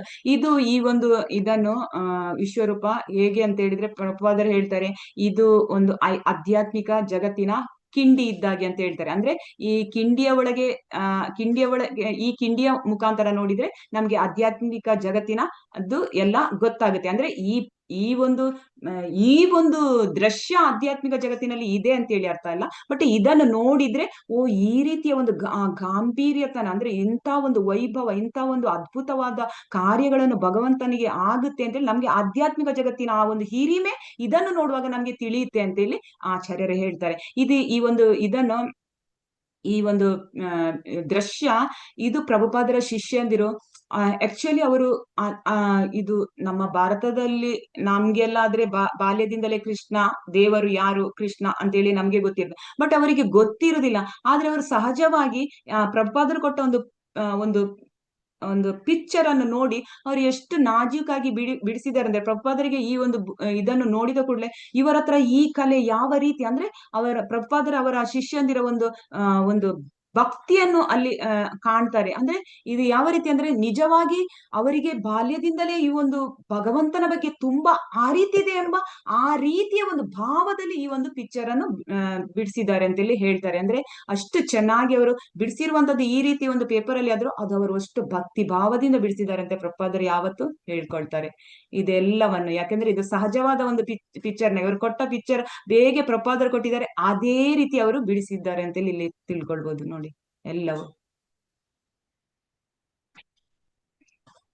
ಅಂದ್ರೆ ಎಲ್ಲ ಆ ಒಂದು ಭಯಾನಕ ಸೀನ್ ಹಿಂದಿನ ಇದ್ರಲ್ಲಿ ನೋಡಿ ಯಾವ ರೀತಿ ಭಯಾನಕ ದೃಶ್ಯ ಎಲ್ಲವನ್ನು ಅವರು ಆ ರೀತಿ ಒಂದು ಬಿಡಿಸಿ ನಮ್ಗೆ ತೋರಿಸಿದ್ದಾರೆ.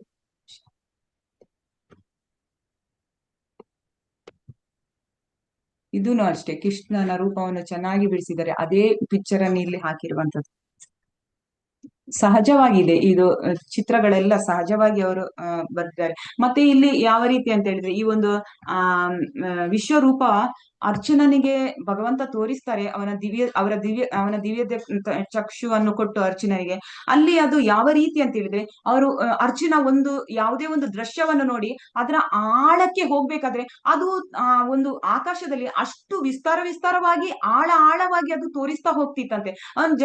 ಭಗವಂತನ ಬಾಯಿಯನ್ನು ನೋಡ್ಬೇಕಾದ್ರೆ ಬಾಯಿಯನ್ನು ಹೀಗೆ ನೋಡಿ ಇನ್ನು ಇದರ ಒಳಗೆ ಏನಿದೆ, ಇನ್ನು ಮುಂದಕ್ಕೆ ಹೋದ್ರೆ ಏನೆಲ್ಲ ಸಿಗ್ಬೋದು ನನಗೆ ನೋಡ್ಲಿಕ್ಕೆ, ಇನ್ನು ಏನೆಲ್ಲ ಭಯಾನಕ ಇದೆ, ಅವನು ಏನೇ ಮನಸ್ಸಲ್ಲಿ ಒಂದು ಇಚ್ಛೆ ಪಡ್ತಾನೆ ನೋಡ್ಲಿಕ್ಕೆ ಅದೆಲ್ಲವೂ ಅಷ್ಟು ವಿಸ್ತಾರವಾಗಿ ಆಕಾಶದಲ್ಲಿ ಪರದೆಯ ಮೇಲೆ ಒಂದು ಬಿದ್ದಾಗಿ ಅಷ್ಟು ಒಂದು ಕಾಣ್ತಿತ್ತಂತ ಹೇಳ್ತಾರೆ ಆಚಾರ್ಯರು. ಅಂದ್ರೆ ಅವನು ಏನು ಥಿಂಕ್ ಮಾಡ್ತಾನೆ ಅದೆಲ್ಲವೂ ಅಲ್ಲಿ ಒಂದು ಎಲ್ಲ ಮೂಡಿ ಬರ್ತಿತ್ತ ಅಂತೇಳಿ ಹೇಳ್ತಾರೆ. ಸೊ ವಿಶ್ವರೂಪ ಆ ರೀತಿ ಇತ್ತು ಅಂತೇಳಿ ಇಲ್ಲಿ ನಾವು ನೋಡ್ಬೋದು. ಓಕೆ, ಓದಿ ಮಾತಾಜಿ. ಹರೇ ಕೃಷ್ಣ ಮಾತಾಜಿ. ವಿಶ್ವರೂಪ ದರ್ಶನ.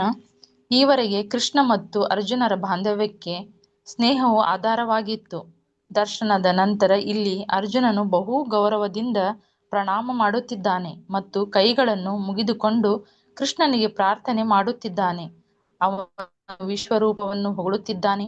ಹೀಗೆ ಅರ್ಜುನನ ಬಾಂಧವ್ಯವು ಸ್ನೇಹದ ಬಾಂಧವ್ಯವಿರದೆ ಬೆರಗಿನ ಬಾಂಧವ್ಯವಾಗುತ್ತದೆ.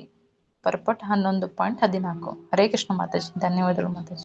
ಧನ್ಯವಾದಗಳು ಮಾತಾಜಿ. ಇಲ್ಲಿ ಅರ್ಜುನ ಮೊದಲು ಸಾಕ್ಯ ರಸದಲ್ಲಿ ಇರ್ತಾನೆ, ಮತ್ತೆ ಇವಾಗ ಅದ್ಭುತ ರಸ ನಾವು ನೋಡ್ತೇವೆ. ಈ ಒಂದು ಅನೇಕ ರೀತಿಯ ರಸಗಳು ಅದರಲ್ಲಿ ಈ ಒಂದು ಅದ್ಭುತ ರಸ ಎಂಬುದು ಒಂದು ಇರ್ತದೆ.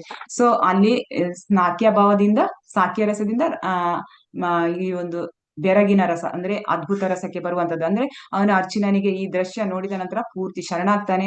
ಮತ್ತೆ ಅವನ ಜೊತೆ ಅವನಿಗೆ ಪ್ರಾರ್ಥನೆ ಮಾಡ್ತಿದ್ದಾನೆ. ಅವನು ಹೇಳ್ತಾನೆ, ನಾನು ಸ್ನೇಹಿತನಾಗೆ ಎಲ್ಲರಾಗೆ ಒಂದು ಹುಡುಗಾಟದ ರೀತಿ ನಿನ್ನ ಜೊತೆ ಮಾತಾಡ್ತಿದ್ದೆ, ನಿನ್ನ ಜೊತೆ ಆಟವಾಡ್ತಿದ್ದೆ, ತುಂಬಾ ಸಲಿಗೆಯಿಂದ ಇದ್ದೆ ಅಂತೆಲ್ಲ ಹೇಳುವಂಥದ್ದು. ಮತ್ತೆ ಈಗ ಆ ಒಂದು ಸ್ನೇಹ ಬಾಂಧವ್ಯವಾಗಿ ಈಗ ಒಂದು ಬೆರಗಿನ ಬಾಂಧವ್ಯ ಆಯ್ತಂತೇಳಿ ಇಲ್ಲಿ ತಿಳಿಸ್ತಾ ಇದ್ದಾರೆ. ಸೊ ಕಾಲರೂಪ. ನಾನು ನಿಮ್ಮ ಬಗ್ಗೆ ತಿಳಿದುಕೊಳ್ಳಲು ಬಯಸುತ್ತೇನೆ, ಏಕೆಂದರೆ ನಿಮ್ಮ ಗುರಿ ಏನೆಂದು ನನಗೆ ತಿಳಿದಿಲ್ಲ. ಅರ್ಜುನ ಹೇಳುವಂಥದ್ದು ಕಾಲೋಸ್ಮಿ ಲೋಕಕ್ಷಯ ಕೃತ್ ಪ್ರವೃತ್ತು. ನಾನು ಕಾಲನು ಎಲ್ಲಾ ಲೋಕಗಳ ಮಹಾನ್ ಕ್ಷಯಕಾರಿಯು. ಹೇಳುವಂಥದ್ದು ಇದು ಅರ್ಜುನ ಈ ಒಂದು ವಿಶ್ವರೂಪನ ನೋಡ್ತಾ ಇದ್ದಾನೆ, ಇನ್ನು ಮುಗಿದಿಲ್ಲ ನೋಡಿ. ನೋಡ್ತಾ ಇರುವಾಗಲೇ ಅವನು ಪೂರ್ತಿ ಅದ್ಭುತ ರಸದಲ್ಲಿ ಅವನು ಗಾಬರಿಯಾಗಿದ್ದಾನೆ, ಪೂರ್ತಿ ಅದ್ಭುತ ರಸದಲ್ಲಿ ಮುಳುಗಿದ್ದಾನೆ. ಅಲ್ಲಿ ಅವನು ಪುನಃ ಅಂದ್ರೆ ಅವನು ಹೇಳ್ತಾ ಇದ್ದಾನೆ, ನಾನು ನಿಮ್ಮ ಬಗ್ಗೆ ತಿಳಿಲಿಕ್ಕೆ ಬಯಸ್ತೇನೆ.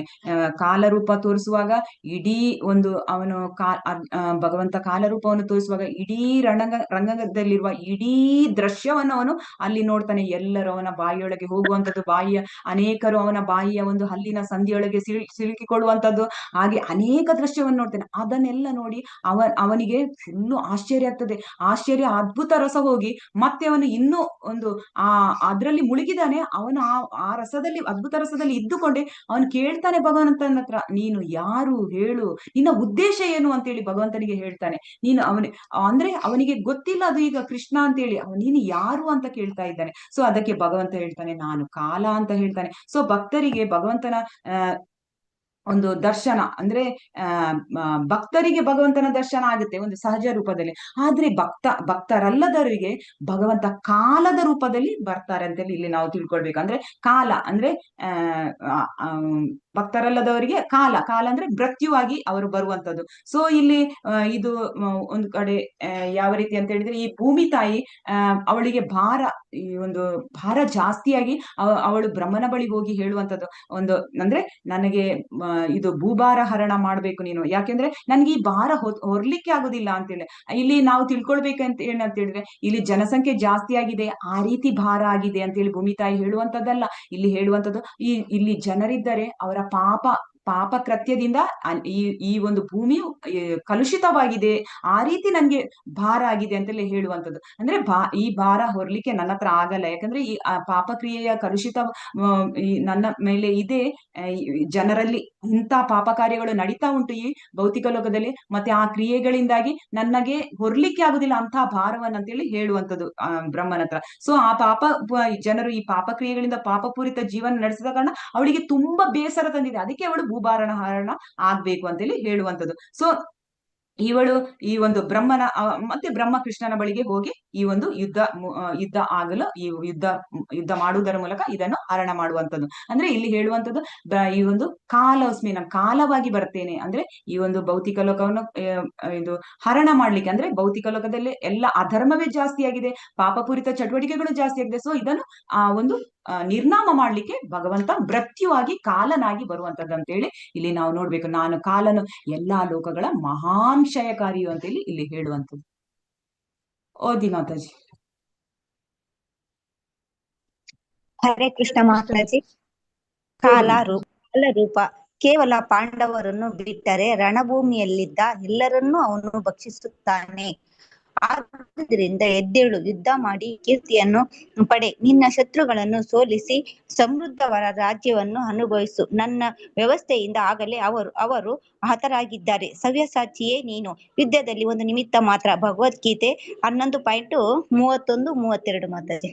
ಹರೇ ಕೃಷ್ಣ ಮಾತಾಜಿ. ಧನ್ಯವಾದ ಮಾತಾಜಿ. ಧನ್ಯವಾದಗಳು ಮಾತಾಜಿ. ಇಲ್ಲಿ ಹೇಳುವಂತದ್ದು ಈಗ ಅರ್ಚನಾ ಅಂದ್ರೆ ಈ ಒಂದು ಹಿಂದಿನ ಫಸ್ಟ್ ಯುದ್ಧ ಶುರುವಾಗುವ ಮೊದಲು ನಾವು 1ನೇ ಅಧ್ಯಾಯದಲ್ಲಿ ನೋಡಿದ್ದೇವೆ, ಅರ್ಜುನ 5 ಕಾರಣಗಳನ್ನು ಕೊಟ್ಟು ಯುದ್ಧ ಮಾಡುವುದಿಲ್ಲ ಅಂತ ಹೇಳುವಂಥದ್ದು. ಸೊ ಇದೆಲ್ಲ ನಾನು ಯುದ್ಧ ಮಾಡಿದ್ರೆ ಅಲ್ವಾ ಇಷ್ಟು ಜನರು, ಇಷ್ಟು 18 ಅಕ್ಷೋಹಿಣಿ ಸೈನ್ಯದ ಸೈನಿಕರು ಇದ್ದ ಎಲ್ಲ ಕುದುರೆ ರಥ ಆನೆ ಎಲ್ಲ ರಥಗಳು ಎಲ್ಲ ನಿರ್ನಾಮವಾಗುದು. ಸೊ ನಾನು ಯುದ್ಧ ಮಾಡುವುದಿಲ್ಲ ಅಂತೇಳಿ ಇದು ಅವನ ಭ್ರಮೆ ಅಂತೇಳಿ ಹೇಳುವಂಥದ್ದು. ಸೊ ಎಲ್ಲವೂ ಭಗವಂತ ಹೇಳುವಂಥದ್ದು ಇದು ನಿನ್ನ ಭ್ರಮೆ, ಎಲ್ಲವೂ ನನ್ನಿಂದಲೇ ಆಗುವಂಥದ್ದು. ನೀನ್ ಯಾಕೆ ಇದಕ್ಕೆ ನೀನು ಯುದ್ಧ ಮಾಡುವುದಿಲ್ಲ ಅಂತ ನೀನ್ ಯಾಕೆ ಯೋಚಿಸ್ತಾ ಇದ್ದೀಯಾ? 18 ಅಕ್ಷೋಹಿಣಿ ಸೈನ್ಯ ನಾಶ ಆಗುತ್ತೆ ಅಂತ ನೀನ್ ಯಾವ ರೀತಿಯಲ್ಲಿ ಹೇಳ್ತಾ ಇದೀಯ ಅಂತ ಕೇಳುವಂಥದ್ದು. ಸೊ ನೀನ್ ಯಾಕೆ ಯುದ್ಧ ಮಾಡುವುದಿಲ್ಲ ಅಂತ ಹೇಳ್ತೀಯ ಅಂತ. ಹಾಗೆ ಯುದ್ಧ ಮಾಡುದಿಲ್ಲ ಅಂದಾಗ ಯುದ್ಧ ನೀನು ಮಾಡ್ತಾ ಇಲ್ಲ, ಯುದ್ಧ ನಡೆಸಿಕೊಡುವವನು ನಾನು, ಎಲ್ಲವೂ ನನ್ನಿಂದ ಆಗುವಂಥದ್ದು ಅಂತ ಹೇಳಿದೆ. ನೀನಲ್ಲ, ನೀನು ನಿಮಿತ್ತ ಮಾತ್ರ ಅಂತೆಲ್ಲ ಹೇಳುವಂಥದ್ದು. ಇಲ್ಲಿ ಇರುವವರೆಲ್ಲ ಆವಾಗ್ಲೇ ಅವರು ಹತರಾಗಿದ್ದಾರೆ ಅಂತ ಹೇಳ್ತಾನೆ. ಇದೆಲ್ಲವೂ ನನ್ನ ಯೋಜನೆಯ ಪ್ರಕಾರ ಯುದ್ಧ ನಡೆಯುವಂತದ್ದು ಅಂತೆಲ್ಲ ಹೇಳ್ತಾನೆ. ನೀನು ಸಾಧನ ಮಾತ್ರ, ಆಲ್ರೆಡಿ ಇವಾಗಲೇ ಅವರು ಹತರಾಗಿದ್ದಾರೆ, ಯುದ್ಧ ಇವಾಗಲೇ ನಡೆದು ಮುಗ್ದೋಗಿದೆ, ಮತ್ತೆ ಎಲ್ಲರೂ ಹತರಾಗಿದ್ದಾರೆ. ನೀನದು ಸಾಧನ ಮಾತ್ರ, ನೀನು ನಿಮಿತ್ತನಾಗು, ನೀನು ಯುದ್ಧದ ಸಾಧನ ಆಗು. ಒಂದು ವೇಳೆ ನೀನು ಯುದ್ಧದ ಸಾಧನ ಆಗದಿದ್ದರೆ ಬೇರೆಯವರು ಆಗ್ತಾರೆ ಅಂತೆಲ್ಲ ಹೇಳ್ತಾನೆ. ಸೊ ಭಗವಂತನ ಕಾರ್ಯದಲ್ಲಿ ಭಗವಂತನಿಗೆ ಒಬ್ಬ ಹೇಳ್ತಾರೆ, ನಾವು ಆಚಾರ್ಯರು ಹೇಳ್ತಾರೆ, ನಾವೇನಾದ್ರೂ ಭಗವಂತನ ಸೇವೆ ಮಾಡ್ಲಿಲ್ಲ ಅಂತ ಎಷ್ಟೋ ಲಕ್ಷ ಲಕ್ಷ್ಮಿಯವರು ಭಗವಂತನ ಪಾದ ಸೇವೆ ಮಾಡ್ತಾ ಇರ್ತಾರಂತೆ, ಸದಾ ಸೇವೆಯಲ್ಲಿ ನಾನ್ ಮುಂದು ಅಂತ ಹೇಳ್ತಾರಂತೆ. ಹಾಗೇನೆ ಇಲ್ಲಿ ಭಗವಂತ ಹೇಳ್ತಾನೆ ಅರ್ಜುನನಿಗೆ, ನೀನು ಸಾಧನ ಮಾತ್ರ ಆಗು, ನೀನು ಈ ಒಂದು ಕಾರ್ಯಕ್ಕೆ, ಈ ಒಂದು ಯುದ್ಧಕ್ಕೆ ನೀನು ಸಾಧನವಾಗಿದ್ದರೆ ಇನ್ನೊಬ್ಬರನ್ನು ನಾನು ಆರೈಸಿಕೊಳ್ತೇನೆ ಅಂತೆಲ್ಲ ಹೇಳುವಂಥದ್ದು. ಸೊ ಭಗವಂತನಿಗೆ ಏನು ಕಮ್ಮಿ ಇಲ್ಲ, ಜನಕ್ಕೆ ಅನೇಕ ಜನರು ಇರ್ತಾರೆ, ಅವನಿಗೆ ತುಂಬಾ ಮಂದಿ ಅವನ ಶುದ್ಧ ಭಕ್ತರು ಇರ್ತಾರೆ. ಸೊ ನೀನು ಈಗ ಸಾಧನ ಆಗು, ಆಲ್ರೆಡಿ ಇದು ನನ್ನ ಯೋಜನೆ ಅಂತೆಲ್ಲ ಹೇಳುವಂಥದ್ದು. ನೀನು ಸಾಧನ ಮಾತ್ರ, ಸವ್ಯಸಾಚಿ ಅಂತ ಹೇಳಿದ್ರೆ ಈಗ ಒಂದು ಅರ್ಜುನನಿಗೆ ಹೇಳುವಂಥದ್ದು ಸವ್ಯಸಾಚಿ ಅಂತಂದ್ರೆ ಈ ಒಂದು ಧನುರ್ವಿದ್ಯೆಯಲ್ಲಿ ಅವನು ಅಗ್ರಗಣ್ಯ. ಅಂದ್ರೆ ಅವನು ಹೇಗೆ ಅಂತೇಳಿ ಒಂದೇ ಏಕ ಕಾಲದಲ್ಲಿ ಅವನು 2 ಕೈಯಲ್ಲಿ ಒಂದು ಅಂತ ಬಿಲ್ಲು ಬಾಣ ಬಿಡುವಂತಹ ಒಂದು ಆ ಕಲೆ ಅವನ ಹತ್ರ ಇರ್ತದೆ. ಅದಕ್ಕೆ ಸವ್ಯಸಾಚಿ ಅಂತ ಹೇಳುದು. ನೀನು ಯುದ್ಧ ಮಾಡಿ, ಈ ಒಂದು ಯುದ್ಧಕ್ಕೆ ಸಾಧನ ಆಗುವ ಅಥವಾ ನಿಮಿತ್ತ ಮಾತ್ರ ಅಂತೇಳಿ ಇಲ್ಲಿ ಹೇಳುವಂಥದ್ದು. ಓದಿ ಮಾತಾಜಿ. ಹರೇ ಕೃಷ್ಣ ಮಾತಾಜಿ. ಓದಿ ಪ್ರಭುಜಿ. ಕಾಲರೂಪ ಪರಮಾತ್ಮನ ಈ ರೂಪವು ಸರ್ವಚ ಭಕ್ಷಕವಾದ ಅದ್ಭುತ ರೂಪ. ಇಲ್ಲಿ ಕೃಷ್ಣನು ಸರ್ವಭಕ್ಷಕ ಕಾಲನ ರೂಪದಲ್ಲಿ ಪ್ರಕಟವಾಗಿದ್ದಾನೆ. ಕೆಲವರು ಪಾಂಡವರನ್ನು ಬಿಟ್ಟರೆ ರಣಭೂಮಿಯಲ್ಲಿದ್ದ ಎಲ್ಲರನ್ನು ಅವನು ಭಕ್ಷಿಸುತ್ತಾನೆ. ಹರೇ ಕೃಷ್ಣ ಮಾತಾಜಿ. ಧನ್ಯವಾದ ಮಾತಾಜಿ. ಹರೇ ಕೃಷ್ಣ ಪ್ರಭುಜಿ, ಧನ್ಯವಾದಗಳು. ಕೆಲವರು ಪಾಂಡವರನ್ನು ಬಿಟ್ರೆ ರಣಭೂಮಿಯಲ್ಲಿದೆ ಎಲ್ಲರನ್ನ ಅವನು ಭಕ್ಷಿಸ್ತಾನೆ ಅಂತೇಳಿ ಹೇಳ್ತಾರೆ. ಅಂದ್ರೆ ಈ ಒಂದು ಅವನ ಬಾಯಿಂದ ನೋಡ್ತಾನೆ ಅರ್ಜುನ 18 ಅಕ್ಷೋಹಿಣಿ ಸೈನ್ಯ ಯಾವ ರೀತಿ ಹರಿತದಂತೆ ಹೋಗುತ್ತೆ ಅಂತ ಹೇಳಿದ್ರೆ, ಈ ನದಿ ಹೇಗೆ ಒಂದು ಸಮುದ್ರವನ್ನು ರಭಸದಲ್ಲಿ ಸೇರ್ತದೆ ಆ ರೀತಿ ಅವನ ಒಂದು ಎಲ್ಲ ಸೈನಿಕರು ಹೋಗ್ತಾ ಇದ್ದಾರಂತೆ ಅರ್ಜುನ ನೋಡುವ ಒಂದು ಭಯಾನಕ ಒಂದು ದೃಶ್ಯದಲ್ಲಿ. ಸೊ ಇಲ್ಲಿ ಈಗ ಇದು ಈ ದುರ್ಯೋಧನಾದಿಗಳು ಅಂದ್ರೆ ಈ ಒಂದು ಯುದ್ಧ ಶುರುವಾಗುವ ಮೊದಲು ಭಗವಂತನು ಕೂಡ ಈ ಒಂದು ಯುದ್ಧ ನಿಲ್ಲಿಸ್ಲಿಕ್ಕೆ ಅವನು ತುಂಬಾ ಪ್ರಯತ್ನ ಪಡ್ತಾನೆ. ಅಂದ್ರೆ ಸಂಧಾನ ಮಾಡ್ಲಿಕ್ಕೆ ಹೋಗ್ತಾರೆ. ಸೊ ಅಲ್ಲಿ ಯುದ್ಧ ನಿಲ್ಲಿಸ್ಬೇಕು ಅಂತ ಹೇಳಿ ಅವರು ಹೋಗ್ತಾರೆ. ಆದ್ರೆ ಭಗವಂತ ಎಷ್ಟು ಪ್ರಯತ್ನ ಪಟ್ಟರು ಅರ್ಜುನನಿಗೆ ಆ ಒಂದು ಯುದ್ಧ ನಿಲ್ಲಿಸಲು ಒಂದು ಮನಸ್ಸೇ ಇರುವುದಿಲ್ಲ. ಹೇಳ್ತಾನೆ ಭಗವಂತ ಮತ್ತೆ ಅರ್ಜುನನಿಗೆಲ್ಲ ದುರ್ಯೋಧನಿಗೆ ಅವನು ಭಗವಂತ ದುರ್ಯೋಧನ ಬಳಿ ಹೋಗ್ತಾನೆ, ಯುದ್ಧ ನಿಲ್ಲಿಸ್ಬೇಕು, ಬೇಡ, ತುಂಬಾ ನಷ್ಟ ಆಗುತ್ತೆ, ತುಂಬಾ ಎಲ್ಲರೂ ಸಾಯ್ತಾರೆ, ಬೇಡ ಅಂತೇಳಿ. ನೀವು ಆ ಪಾಂಡವರಿಗೆ ಭಗವಂತ ಹೇಳುವಂತದ್ದು ದುರ್ಯೋಧನಗೆ, ನೀನು ಪಾಂಡವರಿಗೆ ಖಾಲಿ 5 ಗ್ರಾಮವನ್ನು ಕೊಟ್ಟು ಬಿಡು ಸಾಕಂತೇಳಿ. ಆದ್ರೆ ದುರ್ಯೋಧನಿಗೆ ಗೊತ್ತಿದೆ ಪಾಂಡವರಿಗೆ 5 ಗ್ರಾಮ ಅಲ್ಲ 1 ಗ್ರಾಮವನ್ನು ಕೊಟ್ಟರು ಅವರ ಆಕಾಶದ ಎತ್ತರಕ್ಕೆ ಬೆಳೆಯುವಷ್ಟು ಅವರ ಹತ್ರ ಸಾಮರ್ಥ್ಯ ಇದೆ ಅಂತ. ಅದೊಂದು ಕಾರಣ. ಮತ್ತೆ ಇನ್ನೊಂದು ಕಾರಣತೆ ಅವನು ತುಂಬಾ ಲೋಭಿ. ಎಲ್ಲವೂ ನನಗೇನೆ ಸಿಗ್ಬೇಕು, ಎಲ್ಲ ಅವರಿಗೆ ದಕ್ಕುವ ಪಾಲು ಕೊಡುವುದು ಬಿಡಿ, ಎಲ್ಲವೂ ಅವರದ್ದು ಕೂಡ ನಾನೇ ಎಲ್ಲ ಅನುಭವಿಸ್ಬೇಕಂತೇಳಿ 2 ಕಾರಣದಲ್ಲಿ ಅವನು ಕೊಡ್ಲಿಕ್ಕೆ ಕೇಳಲ್ಲ. ಮತ್ತೆ ಅವನು ಯುದ್ಧಕ್ಕೇನೆ ಅವನು ಯುದ್ಧ ಮಾಡಲು ಅವನು ನಿರಾಕರಿಸುದಿಲ್ಲ, ಯುದ್ಧವೇ ಆಗ್ಬೇಕಂತಲ್ಲ ಹೇಳುವಂಥದ್ದು. ಸೊ ಇಲ್ಲಿ ಏನಂತ ಹೇಳಿದ್ರೆ ಕೃಷ್ಣ ಆವಾಗ ನಿರಾಕರಿಸಿದ ನಂತರ ಮತ್ತೆ ಇವನು ದುರ್ಯೋಧನ ಏನ್ ಮಾಡ್ತಾನೆ, ಭಗವಂತನನ್ನು ಬಂಧಿಸ್ಲಿಕ್ಕೆ ನೋಡುವಂಥದ್ದು. ಆಗ ಕೃಷ್ಣ ಏನ್ ಮಾಡ್ತಾನೆ, ತನ್ನ ಒಂದು ಸಲಕ್ಕೆ ಅವನು ಆಲೋಚನೆ ಮಾಡ್ತಾನೆ, ತನ್ನ ವಿರಾಟ ರೂಪವನ್ನು ದುರ್ಯೋಧನಿಗೆ ತೋರಿಸ್ತಾನೆ. ಆದ್ರೆ ಅವನು ದುರ್ಯೋಧನ ಏನ್ ಮಾಡ್ತಾನೆ, ಅದನ್ನು ಭಗವಂತನ ಕೃಷ್ಣನನ್ನು ನೋಡಿ ಇದೊಂದು ಚಮತ್ಕಾರ ಅಂತೇಳಿ ಅವನು ಬಿಟ್ಟು ಬಿಡ್ತಾನೆ. ಮತ್ತೆ ಇವನೊಬ್ಬ ಸಾಮಾನ್ಯ ಮನುಷ್ಯ ಅಂತೇಳಿ ಅವನು ಎಣಿಸಿಕೊಳ್ಳೋದು. ಮೊದಲಿಗೆ ದುರ್ಯೋಧನಿಗೆ ಕೂಡ ಅವನು ವಿಶ್ವರೂಪ ತೋರಿಸಿದ್ದಾನೆ. ಆದ್ರೆ ಅವನು ಅದನ್ನು ಭಗವಂತನನ್ನು ಸಾಮಾನ್ಯ ಪುರುಷ, ಅವನು ಯಾವತ್ತು ದೇವೋತ್ತಮ ಪರಪುರುಷ ಅಂತ ಅವನು ಅನಿಸುವುದೇ ಇಲ್ಲ, ಒಂದು ದಿನದಂತೂ ಅನಿಸುವುದಿಲ್ಲ. ಸೊ ದುರ್ಯೋಧನ ಅರ್ಜುನ ತರ ಶರಣಾಗತ ಆಗ್ತಿದ್ರೆ ಇದು ಯುದ್ಧನೂ ಆಗ್ತಿರ್ಲಿಲ್ಲ, ಇಷ್ಟು ಒಂದು ನಷ್ಟನೂ ಆಗ್ತಿರ್ಲಿಲ್ಲ. ಆದ್ರೆ ಅವನು ಶರಣಾಗತನಾಗ್ಲಿಲ್ಲ, ಅದಕ್ಕೆ ಯುದ್ಧ ಸಂಭವಿಸಿದ. ಆವಾಗ ಈಗ ಕೃಷ್ಣ ಹೇಳುವಂಥದ್ದು ಅರ್ಜುನನಿಗೆ, ನಾನು ಆ ಹೊತ್ತಿನಲ್ಲಿ ದುರ್ಯೋಧನ ಎದುರು ದುರ್ಯೋಧನ ಕಾಲ ರೂಪದಲ್ಲಿ ಕಾಣ್ತಾ ಇದ್ದಾನೆ. ಅಂದ್ರೆ ಆ ರೀತಿ ಅಂದ್ರೆ ಆವಾಗ ಈ ದುರ್ಯೋಧನಾದಿಗಳು ಇವತ್ತು ಯಾಕೆ ನನ್ನ ಬಾಯಿಯೊಳಗೆ ಎಲ್ಲ ಸಿಕ್ಕಿಕೊಂಡಿದ್ದಾರೆ ಅಂದ್ರೆ ಇದು ನಾನು ಕಾಲ ಅಂತೇಳಿ ಇಲ್ಲಿ ಹೇಳುವಂಥದ್ದು. ಪಾಂಡವರು ಮತ್ತೆ ಇನ್ನು ಕೆಲವರನ್ನು ಬಿಟ್ರೆ ಮಾತ್ರ ಇಲ್ಲಿ ಎಲ್ಲರೂ ನಾಶ ಆಗ್ತಾರೆ, ಎಲ್ಲರೂ ಆಲ್ರೆಡಿ ಹತರಾಗಿದ್ದಾರೆ ಕೆಲವರನ್ನು ಬಿಟ್ಟು ಅಂತೇಳಿ ಇಲ್ಲಿ ಹೇಳುವಂಥದ್ದು. ಓದಿ ಮಾತಾಜಿ. ಹರೇ ಕೃಷ್ಣ ಮಾತಾಜಿ. ಓದಿ ಮಾತಾಜಿ. ಅರ್ಜುನನಿಗೆ ಯುದ್ಧವು ಬೇಕಿರಲಿಲ್ಲ, ಯುದ್ಧ ಮಾಡದಿರುವುದೇ ಉತ್ತಮ ಎಂದು ಅವನು ಭಾವಿಸಿದನು. ಆಗ ಯಾವುದೇ ಹತಾಶೆ ಇರುವುದಿಲ್ಲ. ಪ್ರತ್ಯುತ್ತರವಾಗಿ ಭಗವಂತನು ಯುದ್ಧ ಮಾಡದಿದ್ದರೂ ಅವನಲ್ಲಿ ಪ್ರತಿಯೊಬ್ಬರೂ ನಾಶವಾಗುವರು, ಏಕೆಂದರೆ ಅದು ತನ್ನ ಯೋಜನೆ ಎಂದು ಹೇಳುತ್ತಾನೆ. ಹರೇ ಕೃಷ್ಣ ಮಾತಾಜಿ. ಧನ್ಯವಾದಗಳು ಮಾತಾಜಿ. ಧನ್ಯವಾದಗಳು.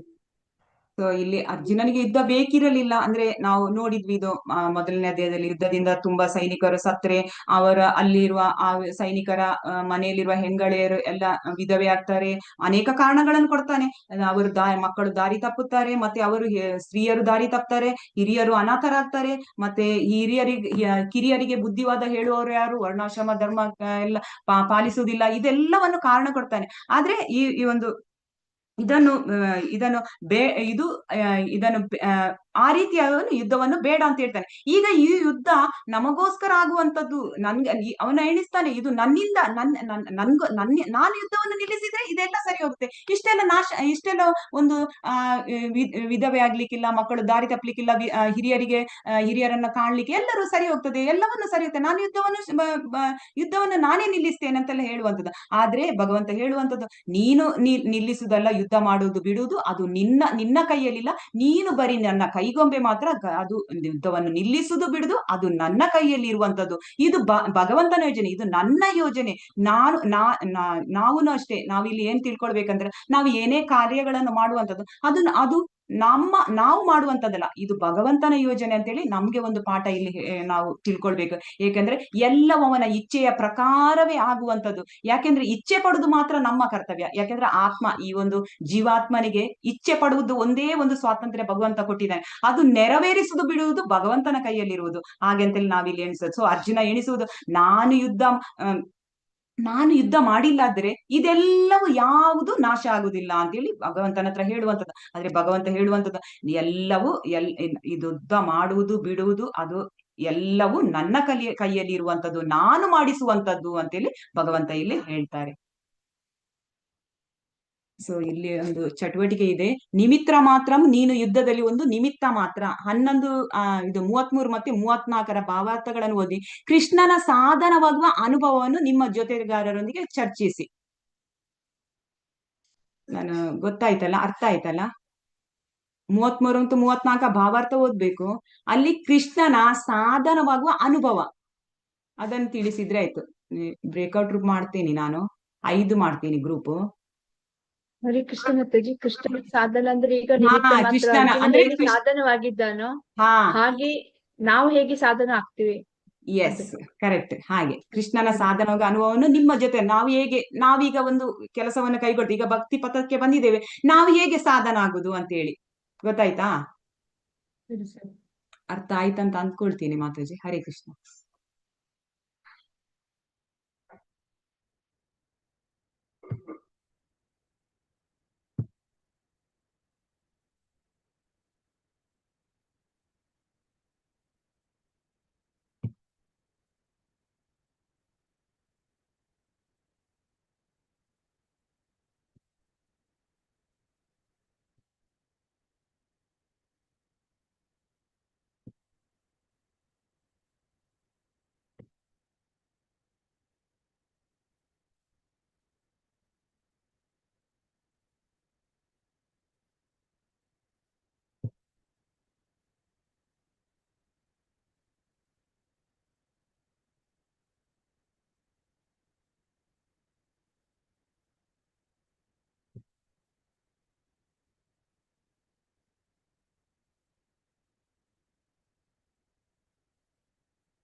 ಎಲ್ಲರೂ ವಿನಾಯಕ ಪ್ರಭುಜಿ ಹೇಳಿ ಹರೇ ಪ್ರಭುಜಿ. ಕೃಷ್ಣ ಮಾತಾಜಿ.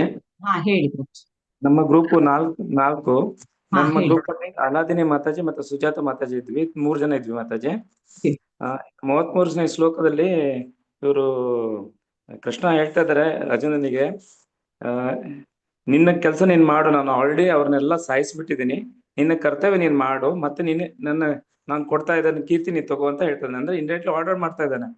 ಹಾಗೆ ನಮಗೆ ಈಗ ನಾವು ಕೃಷ್ಣ ಪ್ರಜ್ಞೆಯಲ್ಲಿ ಬಂದಾಗ ನಮಗೆ ಕೆಲವೊಂದು ಯಾವ್ದೋ ರೂಪದಲ್ಲಿ ಅವನು ಅನುಗ್ರಹ ಮಾಡ್ಬೇಕಂದ್ರೆ ನಮಗೆ ಕೆಲವೊಂದು ಕೆಲಸ ವಹಿಸ್ತಾನೆ. ಈಗ ಎಕ್ಸಾಂಪಲ್ ನನ್ನ ಜೀವನದಲ್ಲಿ ಆದಂತ ಮಾತಾಜಿ, ಈಗ ನಾನು ಕಿಡ್ಸ್ ಮಕ್ಕಳಿಗೆ ಪಾಠ ಮಾಡ್ಲಿಕ್ಕೆ ಹೋಗಿರ್ತೀನಿ. ಪಾಠ ಮಾಡೋಕ್ಕಿಂತ ಮುಂಚೆ ತುಂಬಾ ಕಲ್ಪನೆ ಮಾಡಿರ್ತೀನಿ, ಈ ತರ ಹೇಳ್ಬೇಕು ಆ ತರ ಹೇಳ್ಬೇಕು ಅಂತೆಲ್ಲ ಕಲ್ಪನೆ ಮಾಡಿರ್ತೀನಿ ಮಾತಾಜಿ. ಬಟ್ ಅಲ್ಲಿ ಹೋಗಿ ಕೂತ್ಕೊಂಡಾಗ ಪಾಠ ಮಾಡ್ಬೇಕಾರೆ ನಾನು ಏನ್ ಹೇಳ್ತೀನಿ ನನಗೆ ಗೊತ್ತಾಗಲ್ಲ ಮಾತಾಜಿ. ಎಲ್ಲ ಗುರುಗಳು ನುಡ್ಸ್ಬಿಡ್ತಾರೆ, ಅವನಿಗೆ ಶರಣಾಗತ ಆಗಿ ನಾನು ಪಾಠ ಮಾಡ್ತಾ ಇರ್ಬೇಕಾದ್ರೆ ನಾನು ಅನ್ಕೊಂಡಿದ್ದೆ ಒಂದು, ಹೇಳ್ತಾ ಇದ್ದೆ ಒಂದು, ಆಮೇಲೆ ಬರ್ತದೆ ಮಾತಾಜಿ. ಈ ತರವಾಗಿ ಸಾಧನೆ ಉಪಯೋಗಿಸ್ತಾರೆ. ಆಮೇಲೆ ಎಷ್ಟೋ ಜನರಿಗೆ ನಾನು ಕೃಷ್ಣ ಪ್ರಜ್ಞೆಗೆ ತರಬೇಕಂತ ತುಂಬಾ ಪ್ರಯತ್ನ ಪಡ್ತಾ ಇರ್ತೀನಿ ಮಾತಾಜಿ. ಆದ್ರೆ ನಾನು ಹೇಳಿದ್ರು ಕೂಡ ಅವ್ರೆಷ್ಟೋ ಬರೋದಿಲ್ಲ. ಅರೆ ಯಾರನ್ನ ಕರ್ಕೊ ಬರ್ಬೇಕು ಅವನ ಇಚ್ಛೆ ಬಿಡ್ತಾನೆ. ನನ್ನ ಕೆಲಸ ಏನು ಹೇಳೋದು ಮಾತ್ರ, ಅಲ್ಲಿ ನಾನು ನಿಮಿತ್ತವಾಗಿ ಮಾತ್ರ ಬಳಸ್ಕೊತಾ ಇದ್ದಾನೆ. ಹಾಗೆ ಮಾತಾಜಿ ಮತ್ತೆ ಭಗವದ್ಗೀತೆ ಮಾರಾಟ ಮಾಡ್ಬೇಕಂತ ಎಷ್ಟೋ ಸರಿ ಪ್ರಯತ್ನ ಪಟ್ರು ಕೂಡ ಅಲ್ಲಿ ನಾವು ಎಷ್ಟೇ ಪ್ರಯತ್ನ ಪಟ್ರು ಕೂಡ ಆಗಲ್ಲ. ಅಲ್ಲಿ ನಾನು ಅಂದ್ಕೊಂಡಿದ್ ಮಾತಾಜಿ, ಅಲ್ಲಿ ನಮ್ಮ ಅಹಂಕಾರ ತೆಗಿಬೇಕಂತ ನಿರ್ಧಾರ ಮಾಡಿರ್ತಾನೆ. ಸೊ ಎಷ್ಟೋ ಮಾರಾಟ ಪ್ರಯತ್ನ ಪಟ್ಟು ಎಲ್ಲೋ ಒಂದು ಅವನ ಇಚ್ಛೆ ಇದ್ರೆ ಮಾತ್ರ ಯಾರಿಗೆ ದಕ್ಕಬೇಕು ಅದು ದಕ್ಕತ್ತೆ ಮಾತಾಜಿ. ಇಷ್ಟು ನಾವು ಸ್ವಲ್ಪ ಚರ್ಚೆ ಮಾಡಿದ್ವಿ ಮಾತಾಜಿ. ಇದೆಲ್ಲ ಗುರುವಿನ ಮತ್ತೆ ಕೃಷ್ಣನ ಅನುಗ್ರಹದಿಂದಾನೇ ಆಗುವಂತದ್ದು ಮಾತಾಜಿ. ನಾವು ಬರೀ ನಿಮಿತ್ತ ಅಂತ ನನಗನ್ಸಿದ್ ಮಾತಾಜಿ. ಧನ್ಯವಾದ ಮಾತಾಜಿ. ಹರೇ ಕೃಷ್ಣ. ಧನ್ಯವಾದಗಳು ಮಾತಾಜಿ. ನೆಕ್ಸ್ಟ್ ಹೇಳಿ. ಹರೇ ಕೃಷ್ಣ ಮಾತಾಜಿ. ಹೇಳಿ ಮಾತಾಜಿ. ನಮ್ಮ ಇದ್ರೊಳಗೆ ರತ್ನಮ್ಮ ಮಾತಾಜಿ ಇದ್ರು, ರಾಜಲಕ್ಷ್ಮಿ ಮಾತಾಜಿ ಇದ್ರು, ಮತ್ತೆ ಉಮಾ ಅಶೋಕ್ ಮಾತಾಜಿ ಇದ್ರು. 4 ಜನ ಇದ್ರು ಮಾತಾಜಿ. ಅವರೆಲ್ಲರೂ ನಾವೆಲ್ಲ ಸೇರ್ಸ್ಕೊಂಡು ನಾವು ಇದನ್ನ ಮಾಡಿದ್ದೇವೆ ಮಾತಾಜಿ. ಇದು ನಿಮಿತ್ತ ಮಾತ್ರ ಭವ ಸವ್ಯ ಸಾಚಿ, ಅಂದ್ರೆ ಅರ್ಜುನ ನಿಮಿತ್ತ. ಅದ್ರೊಳಗೆ ಕುರುಕ್ಷೇತ್ರ ಯುದ್ಧದಲ್ಲಿ ಅವನು ನಿಮಿತ್ತ ಮಾತ್ರ ಇದ್ದಾನೆ. ಅದು ಕುರುಕ್ಷೇತ್ರದ ಯುದ್ಧವನ್ನು ನಿರ್ಮಿಸಿದವನು, ಯೋಜನೆ ಮಾಡಿದವನು ಎಲ್ಲ ಕೃಷ್ಣನೇ ಇದ್ದಾನೆ. ಆದ್ರೆ ಅವನು ಭಕ್ತರ ಅಧೀನ ಇದ್ದಾನೆ. ಅದಕ್ಕೆ ಆ ಭಕ್ತರ ಅಧೀನ ಹಾಕೊಂಡು ಅವನು ಆ ಕೀರ್ತಿಯನ್ನ ಆ ಭಗವಂತ ಭಕ್ತನಿಗೆ ಕೊಡ್ಲಿಕ್ಕೆ ಇರ್ತಾನೆ. ಅದಕ್ಕೆ ಅವನು ತನ್ನ ಪರಮ ಭಕ್ತನಾದ ಮತ್ತೆ ಗೆಳೆಯನಾದ ಅವನಿಗೆ ಅರ್ಜುನಿಗೆ ಕೊಡ್ಲಿಕ್ಕೆ ಇಚ್ಛೆ ಮಾಡಿದ್ದಾನೆ. ಅಂದ್ರೆ ಹಾಗೆ ಆ ನಿಮಿತ್ತ ಮಾತ್ರ ಅದನ್ನು ಬರೆದಿದ್ದಾನೆ. ಮತ್ತೆ ಅವನಿಗೆ ಸವ್ಯಸಾಚಿ ಅಂತ ಯಾಕೆ ಹೇಳ್ತಾರೆ ಅಂದ್ರೆ, ಅವನು ಅಭಯ ಕುಶಲೋಪರಿ ಇದ್ದಾನೆ. ಅವನು 2 ಕೈಗಳಿಂದಲೂ ಸಹ ಬಾಣಗಳನ್ನು ಬಿಡ್ತಾನೆ. ಅಂದ್ರೆ 2 ಕೈಗಳಿಂದ ಬಾಣಗಳನ್ನು ಬಿಡುವುದರಿಂದ ಅವನಿಗೆ ಸವ್ಯಸಾಚಿ ಅಂತ ಹೆಸರು, ಬಿರುದು ಬಂದಿದೆ.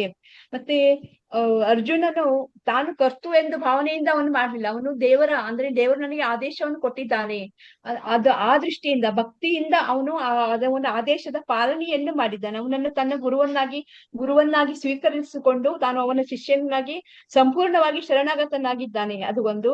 ಮತ್ತೆ ಭೌತಿಕದಲ್ಲಿ ನಾವು ಕರ್ಮಗಳನ್ನು ಮಾಡ್ತಾ ಇರ್ತೇವೆ.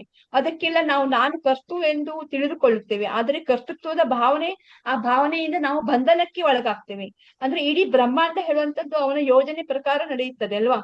ಆದ್ರೆ ಕೃಷ್ಣನು ನಮ್ಮನ್ನು ಆ ಆನಂದದಿಂದ, ಅಂದ್ರೆ ಇದ್ರನ್ನ ನಾವು ತೆಗೆದುಕೊಳ್ಳುವುದಿಲ್ಲ. ಏನಂದ್ರೆ ಕೃಷ್ಣನ್ ನಮ್ಮನ್ನು ಆನಂದದಿಂದ ವಂಚಿತಗೊಳಿಸ್ತಾನೆ. ಅಂದ್ರೆ ಆ ಮಾಯೆ ಹೇಳುವಂತದ್ದು ಬರುವುದರಿಂದ ನಾವು ಮಾಯೆ ಒಳಗಾಗ್ತೇವೆ. ಅದರಿಂದ ನಮ್ಮ ಆನಂದದಿಂದ ನಾವು ವಂಚಿತರಾಗ್ತೇವೆ. ಆದ್ರೆ ನಾವು ಕೃಷ್ಣನ ಬಗ್ಗೆ ನಾವು ಅಪಾರ್ಥ ತಗೊಳ್ತೇವೆ. ಅಂದ್ರೆ ನಮ್ಗೆ ಕೃಷ್ಣ ಈ ಕಷ್ಟ ಕೊಟ್ಟಿದ್ದಾನೆ ಅಂತ. ಆದ್ರೆ ಅವನ ಅರ್ಥದಲ್ಲಿ ಏನಂದ್ರೆ ನಾವು ಆ ಆನಂದದಿಂದ ವಂಚಿತರಾಗೋದನ್ನು ತಪ್ಪಿಸಿದ್ದು. ಅಂದ್ರೆ ನಾವು ಭೌತಿಕದಲ್ಲಿರುವಂತ ಇದು ಏನು ದುಃಖದಿಂದ ನಾವು ಹೊರಗ್ ಬರ್ಬೇಕು, ಆ ಮಾಯೆಯಿಂದ ಹೊರಗ್ ಬರ್ಬೇಕು ಹೇಳುವಂತ ಭಾವನೆ. ಅಂದ್ರೆ ಆ ಭೌತಿಕದಿಂದ ಹೊರಗೆ ಬಂದ್ಕೊಂಡು ನಮ್ಮ ಆಧ್ಯಾತ್ಮದಲ್ಲಿ ಆನಂದವನ್ನು ಪಡಿಬೇಕು, ಅವನ ನಿಜವಾದ ಮನೆಯನ್ನು ಪಡಿಬೇಕು, ಸೇರ್ಬೇಕು ಅಂತ. ಅಂದ್ರೆ ಆ ಆನಂದವನ್ನು ಪಡೆದ್ರೆ ನಮಗೆ ಆನಂದಾಂಬುದಿ ವರ್ಧನ, ಅಂದ್ರೆ ಶಾಶ್ವತವಾದ ಆನಂದ ಹೇಳುವಂಥದ್ದು ನಮಗೆ ಸಿಗತ್ತೆ. ಅದಕ್ಕಾಗಿ ಅವನು ಆ ತರ ಪ್ರಯತ್ನ ಮಾಡ್ತಾ ಇದ್ದಾನೆ. ಅಂದ್ರೆ ಅವನಲ್ಲಿ ಯಾವುದೂ ಲವಲೇಶ ಇಲ್ಲ. ಅಂದ್ರೆ ಅವರು ಭಕ್ತರ ಉದ್ಧಾರವನ್ನು ಮಾಡ್ಲಿಕ್ಕೆ ಇದನ್ನ ಮಾಡ್ತಾ ಇದ್ದಾರೆ. ನಾವು ಸಾಧನದ ಬಗ್ಗೆ ಹೇಳ್ತಾ ಇದ್ದೇನೆ. ನಾವು ಇಷ್ಟು ತಿಳಿದುಕೊಳ್ಳಬೇಕು ಅಷ್ಟೇ. ಏನಂದ್ರೆ ಅವನು ಏನನ್ನು ಮಾಡ್ಕೊಂಡು ಬಯಸ್ತಾನೋ ಅದಕ್ಕೆ ನಾವು ಇಲ್ಲದಿಯೂ ಸಹ ಅವನು ಮಾಡ್ತಾನೆ. ಅಂದ್ರೆ ಅರ್ಜುನ ಇಲ್ಲದಿದ್ದರೂ ಸಹ ಅವನು ಆ ಯುದ್ಧವನ್ನು ಮಾಡಬಹುದಿತ್ತು, ಯುದ್ಧವನ್ನು ಜಯಿಸುತ್ತಾನೆ. ಆದ್ರೆ ಅರ್ಜುನನ ನಿಮಿತ್ತವನ್ನೇ ತೊಳ್ಕೊಂಡಿದ್ದಾನೆ. ಹಾಗೆ ನಾವು ನಿಮಿತ್ತ ಮಾತ್ರ ಆಗಿರ್ತೇವೆ, ನಾವು ಸಹ ನಿಮಿತ್ತ. ಅಂದ್ರೆ ನಮ್ಮ ರೂಪಾಂತರದ ಬಗ್ಗೆ ನಾವು ಕಾಳಜಿ ವಹಿಸ್ತೇವೆ. ಅಂದ್ರೆ ಅವನು ಈಗ ದೇವಾಲಯವನ್ನು ನಿರ್ಮಿಸಬೇಕು ಅಂದ್ರೆ ಅವನಿಗೆ ಯಾರು ಬೇಕಾಗಿಲ್ಲ, ಅವನು ಸ್ವಂತ ನಿರ್ಮಿಸಬಹುದು. ಹಾಗೆ ಒಂದು ಸಂದೇಶ, ಯಾವುದೋ ಒಂದು ಸಂದೇಶವನ್ನು ಅವನು ಕೊಡುವುದಿದ್ದರೆ ಯಾರಿಗೆ ಅವನಿಗೆ ಭಕ್ತರ ಅವಶ್ಯಕತೆ ಇಲ್ಲ, ಯಾರದ್ದು ಅವಶ್ಯಕತೆ ಇಲ್ಲ, ಅವನು ಎಲ್ಲವನ್ನು ಮಾಡಬಹುದು. ಆದ್ರೆ ಈಗ ಭೌತಿಕದಲ್ಲಿ ಏನೇನು ಅಡ್ವರ್ಟೈಸ್ ಬರುತ್ತೆ, ಅವಾಗ ಯಾರ್ಯಾರು ನಟರನ್ನ ಕರ್ಕೊಂಡೆ ಆ ಸಂದೇಶ ಮಾಡ್ತಾರೆ. ಹಾಗೆ ಆದ್ರೆ ಕೃಷ್ಣ ಪರಮಾತ್ಮನಿಗೆ ಅದು ಯಾವ್ದು ಅವಶ್ಯಕತೆ ಇಲ್ಲ. ಹಾಗೆ ನಾವು ನಮ್ಮ ಭೌತಿಕದಲ್ಲಿ ನಾವ್ ಏನ್ ಮಾಡ್ತೇವೆ ಅಂದ್ರೆ, ನಾವು ಈಗ ಮಗಳಾಗಿ ಒಂದು ಮೊದಲನೇ ಜನ್ಮ, ಮತ್ತೆ ಮಗಳಾಗಿ ಇರ್ತೇವೆ, ಮತ್ತೆ ಹೆಂಡತಿ ಆಗಿರ್ತೇವೆ, ತಾಯಿ ಆಗಿರ್ತೇವೆ, ಮತ್ತೆ ಒಂದು ಗೃಹಿಣಿಯಾಗಿ ಆಫೀಸ್ ನಲ್ಲಿ ಒಂದು ಕರ್ಮಯಾಗಿ ಅಥವಾ ಒಂದು ಬಾಸ್ ಆಗಿ ಏನು ಕೆಲಸವನ್ನು ಮಾಡ್ತೇವೆ, ಆ ಕೆಲಸವನ್ನು ನಾವು ನಿಮಿತ್ತ ಅಂದ್ರೆ ಭಗವಂತ ನಮ್ಮ ಕೈಯಿಂದ ಇದನ್ನ ಮಾಡಿಸ್ತಾ ಇದ್ದಾನೆ ಆ ಹೇಳುವಂತ ಭಾವನೆಯಿಂದ. ಈಗ ಭಗವದ್ಗೀತೆ ನಾವು ಬಂದಿದ್ದೇವೆ, ಆ ಭಾವನೆಯಿಂದನೇ ನಾವು ತೊಳ್ಕೊಳ್ಬೇಕು. ನಾನು ಮಾಡಿದ್ದೇನೆ, ನಾನು ಕರ್ತೃ ಹೇಳುವಂತ ಭಾವನೆಯನ್ನ ಹೊರಗೆ ಹಾಕ್ಬೇಕು ಅಂದ್ರೆ ಅದನ್ನ ತೆಗಿಬೇಕು. ಆ ಭಗವಂತ ನನ್ಗೆ ಕೊಟ್ಟಿದ್ದಾನೆ ಈ ಕೆಲಸವನ್ನ, ಅದು ಅದ್ರೊಳಗೆ ಜಯ ಸಿಕ್ಕಲಿ ಇಲ್ಲ ಅಥವಾ ಇಲ್ಲದೇ ಇರಲಿ, ಆದ್ರೆ ಆ ಕರ್ತೃ ಭಾವನೆಯಿಂದ ಮಾಡದೆ ಅದನ್ನ ಸೇವೆ ಹೇಳುವಂತ ಭಾವನೆಯಿಂದ ನಾವು ಮಾಡ್ಬೇಕು. ಅಂದ್ರೆ ಅದಕ್ಕೆ ನಾವು ನಿಮಿತ್ತ ಹೇಳುವಂತ ಭಾವನೆ ಅಂದ್ರೆ ಸೇವೆಯ ಭಾವನೆಯಿಂದ ನಾವು ತಗೊಳ್ಬೇಕು. ಅಂದ್ರೆ ಅದಕ್ಕೆ ಅವನು ನನ್ನನ್ನು ಚಾಯ್ಸ್ ಮಾಡಿದ್ದಾನೆ, ಆ ದೃಷ್ಟಿಯಿಂದ ಸೇವೆ ಮನೋಭಾವನೆಯಿಂದ ಮಾಡ್ಬೇಕು. ಅಹಂಕಾರ ಅಥವಾ ಕರ್ತೃ ಭಾವನೆಯಿಂದ ನಾವು ಮಾಡಬಹುದು. ಮತ್ತೆ ಇಂದ್ರಿಯ ನಿಯಂತ್ರಣದಲ್ಲಿ ನಾವು ಸತತವಾಗಿ ಆ ಮಾಯೆ ಒಳಗಾಗ್ತೇವೆ. ಆ ಮಾಯೆಯನ್ನು ಜಯಿಸಲು ನಮಗೆ ಸಾಧ್ಯನೇ ಇಲ್ಲ. ಅಂದ್ರೆ ಆ ಸಾಧ್ಯ ಇಲ್ಲ ಹೇಳ್ಕೊಂಡೆ ಆ ಕೆಲಸ ಏನಿದೆಯೋ, ಆ ಕರ್ತೃ ಭಾವನೆ ಏನಿದೆಯೋ, ಆ ಮಾಯೆ ಒಳಗಾಗಿದ್ದೆ ಆ ಭಾವನೆಯಿಂದ ಹೊರಗ್ ಬರಬಾರ್ದು. ಆ ಮಾಯಿಂದ ಹೊರಗ್ ಬರುವುದಿಲ್ಲ, ಆ ಮಾಯಿಂದ ನಾವು ಜಯಿಸಬೇಕು. ಅಂದ್ರೆ ಅದು ನಮ್ಮನ್ನು ಭಗವಂತನೇ ನಮಗೆ ಈ ಸೇವೆಯನ್ನು ಕೊಟ್ಟಿದ್ದಾನೆ ಹೇಳ್ಕೊಂಡು ಆ ಭಾವನೆಯಿಂದ ನಾವು ಅದನ್ನ ಸೇವೆಯಿಂದ ತೊಳ್ಕೊಂಡು ಮಾಡಿದ್ರೆ ಆ ಮಾಯೆಯನ್ನು ಸಹ ನಾವು ಜಯಿಸಬಹುದು ಎಂದು ನಾವು ಹೇಳ್ತೇವೆ. ಇನ್ನು 34ನೇ ಶ್ಲೋಕದಲ್ಲಿ ಏನಂದ್ರೆ ಭಗವಂತ ಯೋಜನೆಗಳನ್ನ ನಿರ್ಮಿಸ್ತಾನೆ, ಆದ್ರೆ ಭಕ್ತರಿಗೆ ಶ್ರೇಯಸ್ಸನ್ನು ಕೊಡ್ತಾನೆ. 1 ಪಾಯಿಂಟ್. ಮತ್ತೆ ಇದ್ರ ನಾವು ಎಲ್ಲರೂ ಕೂಡ್ಕೊಂಡ್ ಮಾಡಿದ್ದೇವೆ. ಮತ್ತೆ ಪ್ರತಿಯೊಂದು ಭಕ್ತರು ಏನ್ ಮಾಡ್ತಾರೆ ಅಂದ್ರೆ, ಕೃಷ್ಣ ಪರಮಾತ್ಮನನ್ನು ಗುರುವನ್ನಾಗಿ ಸ್ವೀಕರಿಸ್ಬೇಕಲ್ಲ. ಕೃಷ್ಣ ಪರಮಾತ್ಮನ ನಾವು ಅರಿಯಲಿಕ್ಕೆ ನಾವ್ ಏನ್ ಮಾಡ್ಬೇಕು ಅಂದ್ರೆ, ಗುರು ಪರಂಪರೆಯಿಂದ ಬಂದ ಗುರುವಿನಿಂದ ಅರ್ತಾರೆ ನಾವು ಸರಿಯಾಗಿ ಅವನನ್ನ ಅರ್ಥ ಮಾಡಿಕೊಳ್ಳ. ಅಂದ್ರೆ ದೇವೋತ್ತಮ ಪರಮ ಪುರುಷ ಸಚ್ಚಿದಾನಂದ ಹೇಳುವಂತ ನಾವು, ಅಂದ್ರೆ ಅವನು ಅವ್ಯಯ ಹೇಳುವಂತದ್ದು ನಾವು ಸರಿಯಾಗಿ ನಾವು ತಿಳ್ಕೊಳ್ತೇವೆ. ಅವಾಗ ನಮ್ಮಲ್ಲಿ ಆ ಭಾವನೆ, ಭಕ್ತಿಯ ಭಾವನೆ ಇನ್ನೂ ಹೆಚ್ಚಾಗತ್ತೆ. ಮತ್ತೆ ಪರಿಶುದ್ಧರ ಭಕ್ತರ ಯೋಜನೆ ಏನಿದೆ ಅಂದ್ರೆ, ಅವನ ಯೋಜನೆ, ಅವನು ಕೃಪೆ ಅಂದ್ರೆ ಅವನ ಯೋಜನೆಯಲ್ಲಿ ಅರ್ಥ ಮಾಡಿಕೊಳ್ಳಬೇಕು. ಅಂದ್ರೆ ಅವನು ಯಾವುದೋ ಒಂದು ಯೋಜನೆಯನ್ನು ನಿರ್ಮಿಸ್ತಾನೆ, ಆ ಯೋಜನೆಯನ್ನು ನಾವು ಅರ್ಥ ಮಾಡ್ಕೊಳ್ಬೇಕು. ಅಂದ್ರೆ ಪರಿಶುದ್ಧ ಭಕ್ತರ ಯೋಜನೆ ಮತ್ತೆ ಅವನ ಯೋಜನೆ ಹೇಳುವಂತದ್ದು ಒಂದೇ ಇರುತ್ತೆ. ಅವನ ಯೋಜನೆಯಲ್ಲಿ ನಿರ್ಮಿಸ್ತಾನೆ, ಅದನ್ನ ಭೌತಿಕ ಜೀವಿಗಳು ಆ ಯೋಜನೆಯನ್ನು ಅನುಸರಿಸಲಿ ಹೇಳುವಂತದ್ರಿಂದ ಆ ದೃಷ್ಟಿಯಿಂದ ಆ ಯೋಜನೆಯನ್ನು ನಿರ್ಮಿಸ್ತಾನೆ. ಮತ್ತೆ ಆ ಮಾಯೆಯಿಂದ ನಾವು ಹೊರಗ್ ಬರ್ಬೇಕು ಹೇಳುವಂತ ದೃಷ್ಟಿಯಿಂದ ಅವನು ಆ ಯೋಜನೆ ಹೇಳುವಂತದ್ದನ್ನ ನಿರ್ಮಿಸ್ತಾನೆ. ಇಷ್ಟ ಆಗ್ತಾ ಇತ್ತು, ನಾವೆಲ್ಲ ಇನ್ನು ಕೂತ್ಕೊಂಡು ಮಾತಾಡಿದ್ವಿ. ಧನ್ಯವಾದಗಳು ಮಾತಾಜಿ. ಹರೇ ಕೃಷ್ಣ. ನೆಕ್ಸ್ಟ್ ಯಾರು? ಹರೇ ಕೃಷ್ಣ ಮಾತಾಜಿ. ರೂಮ್ ನಂಬರ್ 2 ಮಾತಾಜಿ. ಮಹಾಬಾಹು ಪ್ರಭುಜಿ ಮತ್ತೆ ಗೀತಾ ಮಾತಾಜಿ ಅವರು ಇದ್ರು. ಸೊ ಇಲ್ಲಿ ಭಗವಂತ ಅರ್ಜುನನಿಗೆ ನಿಮಿತ್ತ ಮಾತ್ರ ಅಂತ ಹೇಳಲಿಕ್ಕೆ ಕಾರಣ ಏನು ಅಂತ ಹೇಳಿದ್ರೆ, ಅರ್ಜುನ ಸ್ಟಾರ್ಟಿಂಗ್ ಅಲ್ಲೇ ಕಾರಣವನ್ನು ಕೊಡ್ತಾನೆ ಗೊಂದಲಕ್ಕೆ ಒಳಗಾಗಿ. ನಮ್ಮ ಸಂಬಂಧಿಕರಿದ್ದಾರೆ, ಅದರಲ್ಲೂ ಮುಖ್ಯವಾಗಿ ದ್ರೋಣ ಮತ್ತೆ ಭೀಷ್ಮ ಅಂತ ಒಂದು ಶ್ಲೋಕದಲ್ಲಿ ಹೆಸರು ತೆಗೆದು ಹೇಳ್ತಾನೆ. ಇವರು ಹಿರಿಯವರು, ಅದೇ ರೀತಿ ಆಚಾರ್ಯರು, ಅವ್ರನ್ನೆಲ್ಲ ಕೊಲ್ಬೇಕಲ್ಲ ಅಂತ ಹೇಳೋದು ದೊಡ್ಡ ವ್ಯಥೆ ಆಗಿತ್ತು ನಮ್ಮ ಅರ್ಜುನನಿಗೆ. ಸೊ ಅದೆಲ್ಲ ಕೇಳಿ ಆದ್ಮೇಲೆ ಭಗವಂತ ಇವಾಗ ಹೇಳಿರೋದು ಅಂದ್ರೆ, ನೀನು ನಿಮಿತ್ತ ಮಾತ್ರ, ಅವರನ್ನು ನಾನು ಆಲ್ರೆಡಿ ಕೊಂದಿದ್ದೀನಿ ಅಂತ ಹೇಳಿ ಭಗವಂತ ಹೇಳ್ತಾ ಇದ್ದಾರೆ. ಯಾಕೆ ಭಗವಂತ ಇಲ್ಲಿ ಆ ರೀತಿ ಹೇಳ್ತಾ ಇದ್ದಾರೆ ಹೇಳಿದ್ರೆ, ಅರ್ಜುನನಲ್ಲಿ ಹೇಳ್ತಾ ಇದ್ದಾರೆ, ನೀನು ಕರ್ಮವನ್ನು ಮಾಡುವಾಗ ಅದು ನನಗೆ ಒಪ್ಪಿಸಿ ಮಾಡು, ಆ ಕರ್ತೃತ್ವ ಭಾವವನ್ನು ತ್ಯಜಿಸಿ ಮಾಡು, ಫಲಾಪೇಕ್ಷೆ ಇಲ್ಲದೆ ಮಾಡು ಅಂತ ಭಗವಂತ ಇಲ್ಲಿ ಹೇಳ್ತಾ ಇದ್ದಾರೆ. ಕರ್ತವ್ಯವನ್ನು ಕೊಟ್ಟವನಿಗೆ ಆ ಕರ್ತವ್ಯವನ್ನು ಹಾಕಿ ಬಿಟ್ರೆ ಅಲ್ಲಿ ಅದು ಪಾಪ ಆದ್ರೂ ಪುಣ್ಯ ಆದ್ರೂ ಅದು ನಮಗೆ ತಟ್ಟೋದಿಲ್ಲ. ಆ ಪಾಪ ಆದ್ರೂ ಪುಣ್ಯ ಆದ್ರೂ ನಾವು ಅದನ್ನು ಅನುಭವಿಸ್ಲೇಬೇಕಾಗತ್ತೆ.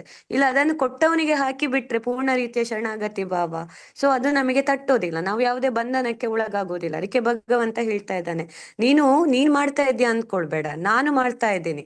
ನಾನು ಆಲ್ರೆಡಿ ಅವರನ್ನು ಕೊಂದಾಗಿದೆ, ನೀನ್ ಅದ್ರಲ್ಲಿ ಇವಾಗ ಭಾವನಾತ್ಮಕವಾಗಿ ನಾನು ಕೊಂದಾಗಿದ್ದೀನಿ, ನೀನ್ ಇವಾಗ ಯುದ್ಧ ಅಂತ ಮಾಡು, ಅದಕ್ಕೆ ನೀನು ನಿಮಿತ್ತ ಮಾತ್ರ ಅಂತ ಭಗವಂತ ಹೇಳ್ತಾ ಇದ್ದಾರೆ. ಅದನ್ನೇ ಮುಂದುವರಿಸಿ ಮುಂದಿನ ಶ್ಲೋಕದಲ್ಲಿ ಹೇಳಿರೋದು, ಮುಖ್ಯವಾಗಿ ದ್ರೋಣಂಚ ಭೀಷ್ಮಂಚ ಜಯತ್ರದಂಚ ಅಂತ ಹೇಳ್ತಾರೆ ಅಲ್ಲಿ. ಕರ್ಣ ಅಂತ ಮುಖ್ಯ ವೀರರುಗಳ ಹೆಸರು, ಅದೇ ರೀತಿ ಗುರುಗಳು ಆಚಾರ್ಯರ ಹೆಸರುಗಳನ್ನು ಹೇಳ್ತಾ ಇದ್ದಾರೆ, ಪಿತಾಮಹ. ಯಾಕೆ ಹೇಳಿದ್ರೆ ಇದೆಲ್ಲ ಅವನ ವ್ಯತ್ಯೆ ಆಗಿತ್ತು ಅರ್ಜುನನದ್ದು. ಇವರನ್ನು ಹೇಗೆ ಕೊಲ್ಲೋದು, ಇವರನ್ನು ಯಾವ ರೀತಿಯಲ್ಲಿ ಎದುರು ಹಾಕೊಳ್ಳೋದು. ಕರ್ಣ ಅರ್ಜುನನಿಗೆ ಸರಿಸಮಾನನಾದವನು, ಅವನು ದೊಡ್ಡ ವೀರನೇ. ಅದೇ ರೀತಿ ಜಯತ್ರದ ಅವನು ಸ್ವಯಂ ವೀರನಾಗಿದ್ದ, ಅವನು ಕೂಡ ಶಿವಭಕ್ತನಾಗಿದ್ದ ಅವನು ಕೂಡ. ಸೊ ದ್ರೋಣಾಚಾರ್ಯ ಅವರು ಕೂಡ ಗುರುಗಳು, ಅದಕ್ಕಿಂತ ಮೇಲೆ ಅವರು ಅಸ್ತ್ರಶಸ್ತ್ರ ನಿಪುಣ ಆಗಿದ್ರು. ಭೀಷ್ಮ ಅಷ್ಟವಸುಗಳಲ್ಲಿ ಒಬ್ರು ಇಚ್ಛಾಮರಣಿ ಆಗಿದ್ರು. ಸೊ ಎಲ್ಲೋ ಒಂದು ಕಡೆ ಭಯ ಇತ್ತು ಅರ್ಜುನನಿಗೆ, ಸಂದೇಹ ಇತ್ತು, ಯುದ್ಧದಲ್ಲಿ ಜಯ ಆಗುತ್ತೋ ಇಲ್ಲವೋ, ಹಿರಿಯರನ್ನು ಕೊಲ್ಬೇಕೋ ಬೇಡವೋ, ಆಚಾರ್ಯರಿದ್ದಾರೆ, ಪಿತಾಮಹ ಇದ್ದಾರೆ ಅಂತ ಎಲ್ಲ ಇತ್ತು. ಸೊ ಅದನ್ನು ಕಂಪ್ಲೀಟ್ ಆಗಿ ಭಗವಂತ ಇಲ್ಲಿ ಆ ಸಂದೇಹವನ್ನು ನಿವಾರಣೆ ಮಾಡಿ ಹೇಳ್ತಾ ಇದ್ದಾನೆ, ಆ ಕರ್ತೃತ್ವ ಭಾವವನ್ನು ನಂಗೆ ನೀನು ಒಪ್ಪಿಸು, ಪೂರ್ಣ ರೀತಿಯಲ್ಲಿ ಶರಣಾಗತರಾಗಿ.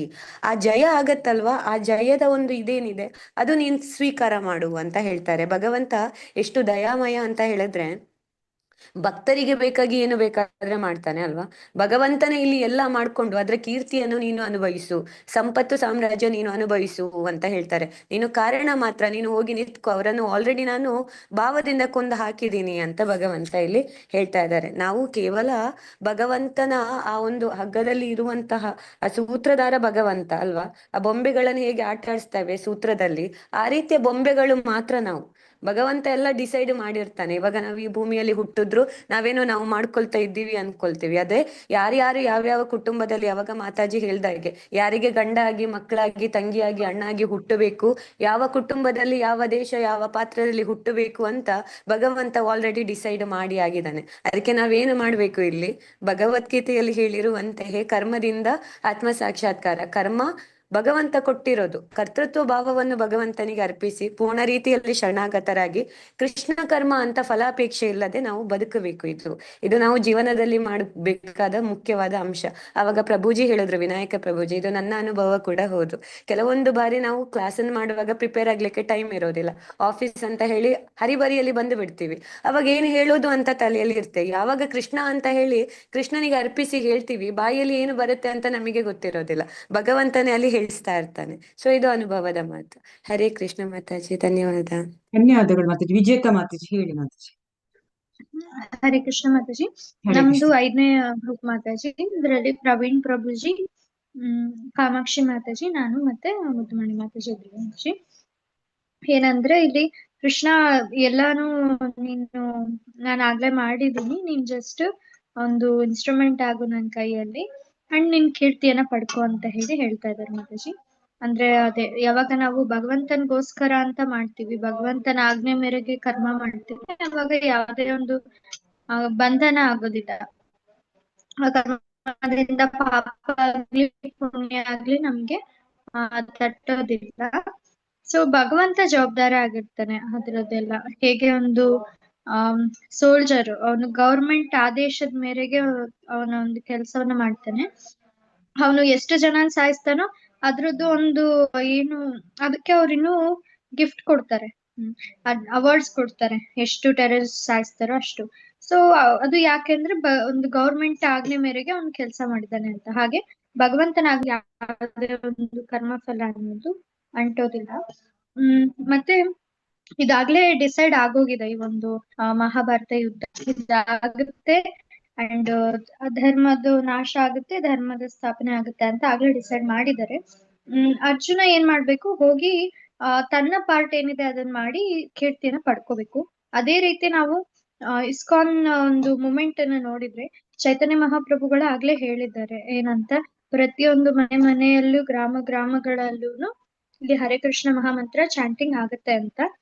ಸೊ ಈಗ ಅದು ಪೂರ್ತಿ ಆಗೋದಕ್ಕೆ ಸಮಯ ಇದೆ. ಆ ಸಮಯವನ್ನ ನಾವು ಉಪಯೋಗಿಸ್ಕೊಂಡು ನಾವು ಕೂಡ ಇದ್ರಲ್ಲಿ ಭಾಗಿಯಾದ್ವಿ ಅಂದ್ರೆ ನಮ್ಮ ಒಳ್ಳೇದಾಗುತ್ತೆ. ಸೊ ಇದಾಗ್ಲೇ ಹಾಗೆ ಆಗುತ್ತೆ ಕಂಪಲ್ಸರಿ. ನಮ್ಮ ಪಾರ್ಟ್ ನಾವು ತಗೊಂಡ್ರೆ ನಮ್ಗೆ ಹೆಲ್ಪ್ ಆಗುತ್ತೆ ಅಷ್ಟೇ. ಸೊ ಪ್ರಭುಪಾದರು ಈ ಒಂದು ಅವಕಾಶ ನಮಗೆ ಕೊಟ್ಟಿದ್ದಾರೆ, ಈ ಒಂದು ಮಿಷನ್ ಅಲ್ಲಿ ಭಾಗವಹಿಸುವಂತ ಅವಕಾಶ. ಇದು ಕೂಡ ಸೇಮ್ ಅರ್ಜುನಂದ್ ಹೆಂಗಿದೆ ಹಂಗೆ ಇದೆ ಅಂತ ಹೇಳಕ್ ಇಷ್ಟಪಡ್ತೀನಿ ಅಷ್ಟೇ. ಹರೇ ಕೃಷ್ಣ ಮಾತಾಜಿ, ಧನ್ಯವಾದಗಳು ಮಾತಾಜಿ. ಇನ್ನು ಯಾರಾದ್ರೂ ಇದ್ದೀರಾ? ಹರೇ ಕೃಷ್ಣ. ಆಯ್ತಲ್ಲ, ಇನ್ನು ಯಾರು ಸಹ ಇಲ್ಲಲ್ಲ. ಓಕೆ, ಇಲ್ಲಿ ಹೇಳುವಂತದ್ದು ಕೃಷ್ಣನ ಸಾಧನವಾಗುವುದು ಅನುಭವವನ್ನು ನಿಮ್ಮ ಜೊತೆಗಾರರೊಂದಿಗೆ ಚರ್ಚಿಸಿ, ಅಂದ್ರೆ ಸಾಧನ. ಇವಾಗ ಈ ಭಗವಂತನಿಗೆ ಭಗವಂತನ ಯಾರು ಆದೇಶವನ್ನು ಪಾಲಿಸ್ತಾರ, ಅವನ ಇಚ್ಛೆಯ ಪ್ರಕಾರ ಯಾರು ನಡೀತಾರ, ಅದು ಆ ರೀತಿ ನಡೆಯುವಂಥದ್ದು. ಅಂದ್ರೆ ಈಗ ದೇವತೆಗಳು ಭಗವಂತನ ಆದೇಶವನ್ನು ಪಾಲಿಸ್ತಾರೆ. ಸೊ ಹಾಗೆ ದೇವತೆಗಳನ್ನು ಕಂಡ್ರೆ ಭಗವಂತನಿಗೆ ತುಂಬಾ ಇಷ್ಟ. ಹಾಗೇನೆ ರಾಕ್ಷಸರ ಆದೇಶಗಳನ್ನು ಪಾಲಿಸುವುದಿಲ್ಲ. ಹೇಳ್ತಾರೆ ಭಗವಂತನ ದೇವತೆಗಳು ಭಗವಂತನ ಕೇಳುವ ಮಕ್ಕಳು ಅಂತ ಹೇಳಿ. ಹಾಗೆ ಭಗವಂತ ಹೇಗೆ ಹೇಳ್ತಾರೆ ಹಾಗೆ ಅವ್ರು ನಡ್ಕೊಳ್ತಾರೆ. ಇದು ರಾಕ್ಷಸರು ಆ ರೀತಿ ನಡ್ಕೊಳ್ಳಲ್ಲ. ಸೊ ಇಲ್ಲಿ ನಮ್ಗೆ ಏನು, ನಾವು ಈ ಭೌತಿಕ ಲೋಕಕ್ಕೆ ಬಂದಿದ್ದೇವೆ, ಇಲ್ಲಿ ಒಂದು ಬಂದು ನಮ್ಮದು ಕರ್ತವ್ಯವೇನು, ನಾವು ಏನ್ ಕರ್ತವ್ಯ ಮಾಡುವಂತದ್ದು. ನಮ್ಗೆ ಈ ಭೌತಿಕ ಲೋಕಕ್ಕೆ ಬಂದು ನಮ್ಗೆ ಭಗವಂತ ಈ ಒಂದು ಭೌತಿಕ ಲೋಕ ಹೇಗೆ ಒಂದು ಇಲ್ಲಿ ಒಂದು ಬಂಧನದಲ್ಲಿ ಇಟ್ಟಿದ್ದಾರೆ. ಹೇಗೆ ಒಂದು ಹಸುವನ್ನು ಒಂದು ಹುಲ್ಲುಗಾವಲು ಮೇಯ್ಲಿಕ್ಕೆ ಬಿಟ್ರೆ ಆ ಸುತ್ತ ಬೇಲಿಯ ಆ ಬೇಲಿಯ ಅಷ್ಟಕ್ಕೆ ಮಾತ್ರ ಅದು ಮೇಯ್ಬೇಕು ಅಷ್ಟೇ, ಅದಕ್ಕಿಂತ ಆಚೆ ಹೋಗ್ಲಿಕ್ಕಿಲ್ಲ. ಸೊ ಹೀಗೆ ನಾವು ಕೂಡ ಈ ಭೌತಿಕ ಲೋಕದಲ್ಲಿ ಇದ್ದೇವೆ. ನಮ್ಗೆ ಒಂದು ಬೇಲಿ ಹಾಕಿದ್ದಾರೆ. ಈ ಬೇಲಿಯಲ್ಲಿ ನಾವು ಏನು ಕೆಲಸ ಮಾಡ್ಬೇಕು, ನಮ್ಗೆ ಕೊಟ್ಟ ಜವಾಬ್ದಾರಿಯನ್ನು ಮಾಡುವಂಥದ್ದು. ಸೊ ಇಷ್ಟೇ ನಮ್ಗೆ ಇರುವಂತದ್ದು. ಮತ್ತೆ ಅವನು ಇಲ್ಲಿ ಹಾಕಿದ್ದಾನೆ, ಬಟ್ ನಮ್ಗೆ ಒಂದು ಸ್ವಾತಂತ್ರ್ಯನು ಕೊಟ್ಟಿದ್ದಾನೆ, ನಮ್ಗೆ ಇಚ್ಛೆ ಎಂಬುದನ್ನು ಸ್ವಾತಂತ್ರ್ಯ ಕೊಟ್ಟಿದ್ದಾನೆ. ಸೊ ಇಲ್ಲಿ ನಾವು ಏನು ಇಚ್ಛೆ ಪಡ್ತೇವೆ ಅದು ಅವನು, ಯಾಕಂದ್ರೆ ಭಗವಂತ ಅಂತ ಒಂದು ಏನು ಭೌತಿಕ ಲೋಕದಲ್ಲಿ ನಾವು ಹಿಂದೆ ಅನೇಕ ಒಂದು ಕೆಲವು ಬೇರೆ ಈ ಹಿಟ್ಲರ್ ಆತರ ಅಲ್ಲ, ಅವನು ನಮ್ಗೆ ಇಲ್ಲಿ ಭೌತಿಕ ಲೋಕಕ್ಕೆ ಹಾಕಿರ್ತಾನೆ. ಆದ್ರೆ ಆ ಒಂದು ಇಲ್ಲಿ ನಮ್ಗೆ ಒಂದು ಸಣ್ಣದಾದ ಒಂದು ಸ್ವಾತಂತ್ರ್ಯ ಕೊಟ್ಟಿದ್ದಾನೆ. ನಮ್ಗೆ ಯಾವ ರೀತಿ ಬೇಕಾದ್ರೆ ಇಲ್ಲಿ ಒಂದು ಇಚ್ಛೆಯನ್ನು ಕೊಟ್ಟಿರ್ತಾನೆ. ಸೊ ನಾವು ಆ ಇಚ್ಛೆಯನ್ನು ನಾವು ದುರುಪಯೋಗ ಪಡಿಸಿಕೊಳ್ಬಹುದು. ಅದು ಯಾವ ರೀತಿ ಇಚ್ಛೆಯನ್ನು ಪೂರೈಸಿ ನಮ್ಮ ಆಸೆಗಳು ಯಾವ ರೀತಿ ಆಗ್ಬೇಕಂತ ಹೇಳಿದ್ರೆ, ಅದು ಭಗವಂತನಿಗೆ ಯಾವ ರೀತಿ ಆಸೆಗಳು, ಭಗವಂತನ ಒಂದು ಇಚ್ಛೆ ಯಾವ ರೀತಿ, ಆ ರೀತಿಯಲ್ಲಿ ನಮ್ಮ ಆಸೆಗಳನ್ನು ಈಡೇರಿಸಬೇಕು. ಅವನಿಗೆ ಇಚ್ಛೆಯಾಗುವ ರೀತಿಯಲ್ಲಿ ನಮ್ಮ ಆಸೆಗಳನ್ನು ಈಡೇರಿಸಬೇಕು. ಈಗ ನಾವು ಇದಕ್ಕೆ ನಾವು ಹೇಳುದಾದ್ರೆ, ಇಲ್ಲಿ ನಾವು ಒಂದು ಕೃಷ್ಣನ ಸಾಧನವಾಗುವುದು ಹೇಗೆ ಅಂತ ಹೇಳಿದ್ರೆ, ನಾವೀಗ ಕೃಷ್ಣ ಪ್ರಜ್ಞೆಗೆ ಬಂದಿದ್ದೇವೆ. ಸೊ ನಾವು ಇಲ್ಲಿ ನಮ್ಗೆ ಒಂದು ಹಿರಿಯ ವೈಷ್ಣವರ ಪ್ರಕಾರ ನಾವು ನಡೆಯುವಂತದ್ದು ಅವರು. ಯಾಕಂದ್ರೆ ಈ ಒಂದು ವೈಷ್ಣವರು ಒಂದು ಗುರುಗಳು, ಆಚಾರ್ಯರು ಮತ್ತೆ ಕೃಷ್ಣ ಬೇರೆ ಅಲ್ಲ. ಕೃಷ್ಣ ಬೇರೆ ಅಲ್ಲ, ಆಚಾರ್ಯರು ಬೇರೆ ಅಲ್ಲ. ನಾವು ಈ ಒಂದು ಗುರು ಇದ್ರಲ್ಲಿ ನಾವು ನೋಡ್ತೇವೆ, ಈ ಒಂದು ಮಂಗಳಾರತಿಯ ಅಷ್ಟಕದಲ್ಲಿ ನೋಡ್ತೇವೆ. ಸೊ ಅಲ್ಲಿ ಗುರು ಬೇರೆ ಅಲ್ಲ, ನಮ್ಗೆ ಕೃಷ್ಣ ಬೇರೆ ಅಲ್ಲ. ನಮ್ಗೆ ಹೇಗೆ ಈಗ ನಮ್ಗೆ ಕೃಷ್ಣನ ಮಾತನ್ನು ನಾವು ಗುರುಗಳ ಮುಖಾಂತರ ಕೇಳ್ತಾ ಇದ್ದೇವೆ. ಗುರುಗಳು ಯಾವ ರೀತಿ ನಮ್ಗೆ ಆದೇಶ ಕೊಡ್ತಾರೆ ಅದೇ ರೀತಿ ಪಾಲಿಸುವಂತದ್ದು. ಈಗ ನಮ್ಗೆ ಯಾವ ರೀತಿ ಅಂತ ಹೇಳಿದ್ರೆ, ವಿಜೇತ ಮಾತಾಜಿ ಹೇಳಿದ್ರು, ಹೇಗೆ ಈ ಒಂದು ಚೈತನ್ಯ ಪ್ರಭುಗಳು ಹೇಳಿದ್ದಾರೆ, ಹಳ್ಳಿ ನಗರದಲ್ಲಿ ಈ ಒಂದು ಕೃಷ್ಣ ಪ್ರಜ್ಞೆಯನ್ನು ಹರಡ್ಬೇಕು. ಸೊ ನಮ್ಮ ಗುರುಗಳು ನಮ್ಮ ಏನು ಆಚಾರ್ಯರ ಒಂದು ಕನಸು ಇದೆ, ಭಗವಂತನ ಇಚ್ಛೆಯ ಪ್ರಕಾರ, ಇದೆಲ್ಲ ಚೈತನ್ಯ ಪ್ರಭುನ ಇಚ್ಛೆಯ ಪ್ರಕಾರ ನಡೆಯುವಂತದ್ದು. ಸೊ ಇಲ್ಲಿ ನಮ್ಮ ಗುರುಗಳಿಗೆ ನಾವು ಇದಕ್ಕೊಂದು ಸಪೋರ್ಟ್ ಕೊಡುವಂತದ್ದು.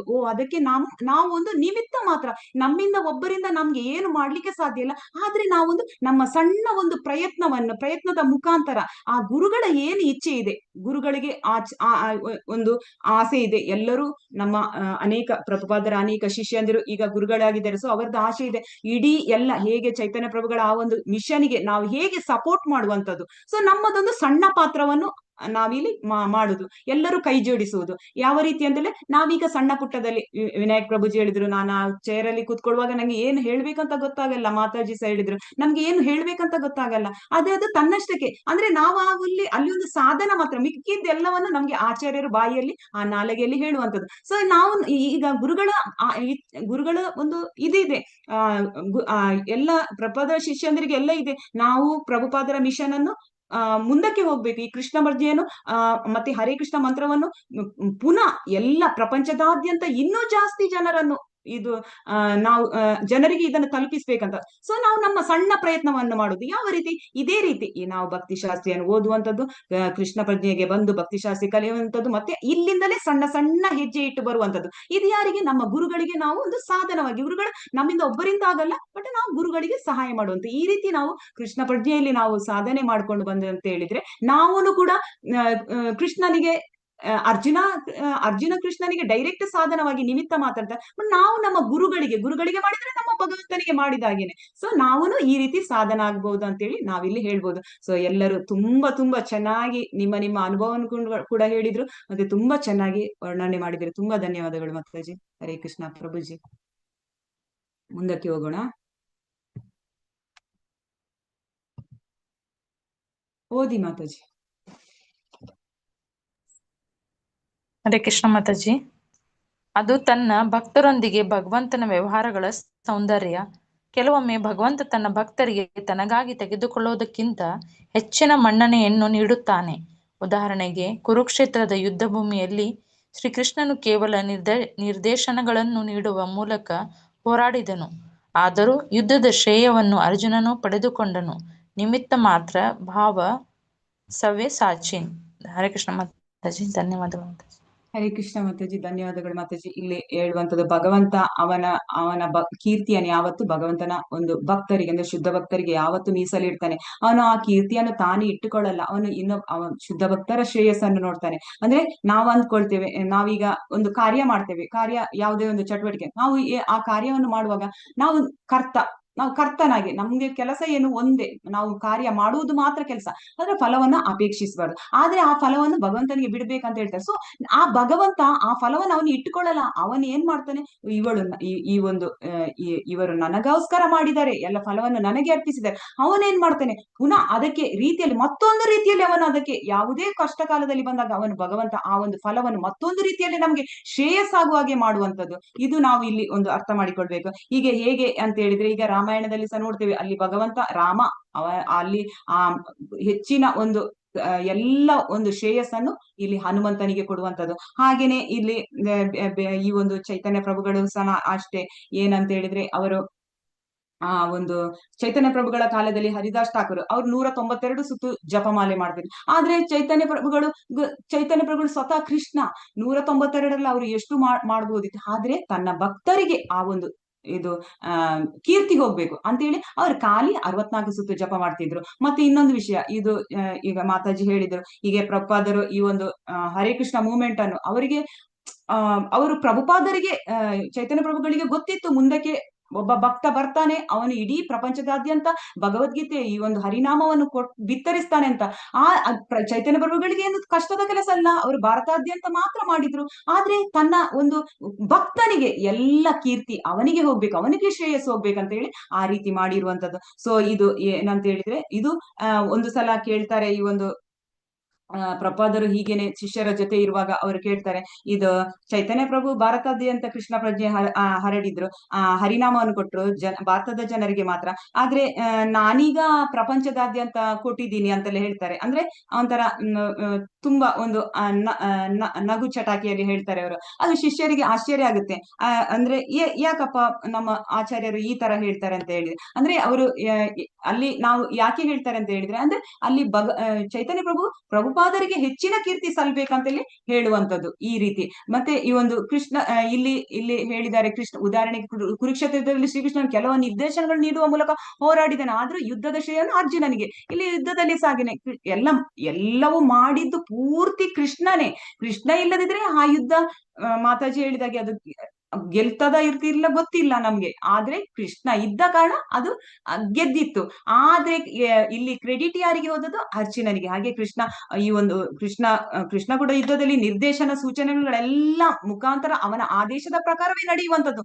ಯುದ್ಧ ರಂಗದಲ್ಲಿ ಎಲ್ಲದಕ್ಕೂ ಯಾವ ರೀತಿ ಆ ಒಂದು ಎಲ್ಲ ಸೈನ್ಯವನ್ನು ಯಾವ ರೀತಿ ಸೆಟ್ ಮಾಡಿ ಪ್ರತಿಯೊಂದು ಕೃಷ್ಣನ ಯೋಜನೆ ಪ್ರಕಾರವೇ ನಡೆಯುವಂತದ್ದು. ಅಂತ್ಯದಲ್ಲಿ ಎಲ್ಲ ಎಣಿಸ್ತಾರೆ, ಪಾಂಡವರು ಯುದ್ಧ ಗೆದ್ದಿದ್ರು, ಅದರಲ್ಲಿಯೂ ಕೃಷ್ಣನ ಅರ್ಜುನ ಧನುರ್ವಿದ್ಯೆಯಲ್ಲಿ ಅವನು ತುಂಬಾ ಅಗ್ರಗಣ್ಯ, ಆದ ಕಾರಣ ಅವನ ಕಾರಣದಿಂದ ಪಾಂಡವರ ಗೆಲುವಾಯಿತು ಅಂತೆಲ್ಲ ಹೇಳುವಂಥದ್ದು. ಇದು ಕೃಷ್ಣನಿಗೆ ತುಂಬಾ ಖುಷಿ. ಯಾಕೆಂದ್ರೆ ಆ ಗೆಲುವು ಎಂಬ ಪದವನ್ನು ಅವನು ಶ್ರೇಯಸ್ಸನ್ನು ಯಾರಿಗೆ ಹೋಗ್ಲಿಕ್ಕೆ ಬಯಸ್ತಾನೆ? ತನ್ನ ಭಕ್ತನಾದ ಅರ್ಜುನನಿಗೆ ಹೋಗ್ಬೇಕು ಅಂತ ಹೇಳಿ ಅವನಿಗೆ ಇಷ್ಟ ಆಗುತ್ತದೆ.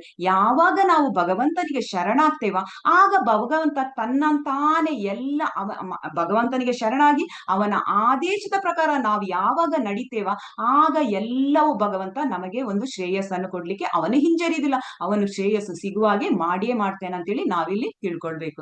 ಸೊ ಇಲ್ಲಿ ಪ್ರಭುಪಾದರು ಸಹ ಅಷ್ಟೇ, ಮಾತಾಜಿ ಹೇಳಿದ್ರು, ಜಗತ್ತಿನಾದ್ಯಂತ ಕೃಷ್ಣ ಪ್ರಜ್ಞೆ ಹರಡಲು ಅವರು ಎಂತ ಮಾಡಿದ್ರು? ಶಕ್ತಿ ಸಾಮರ್ಥ್ಯವನ್ನು ಇಟ್ಟುಕೊಂಡು ಎಲ್ಲ ಸಾಮರ್ಥ್ಯವನ್ನು ಅವರು ಒಂದು ಸಾಧನವಾಗಿ ಬಳಸ್ತಾರೆ.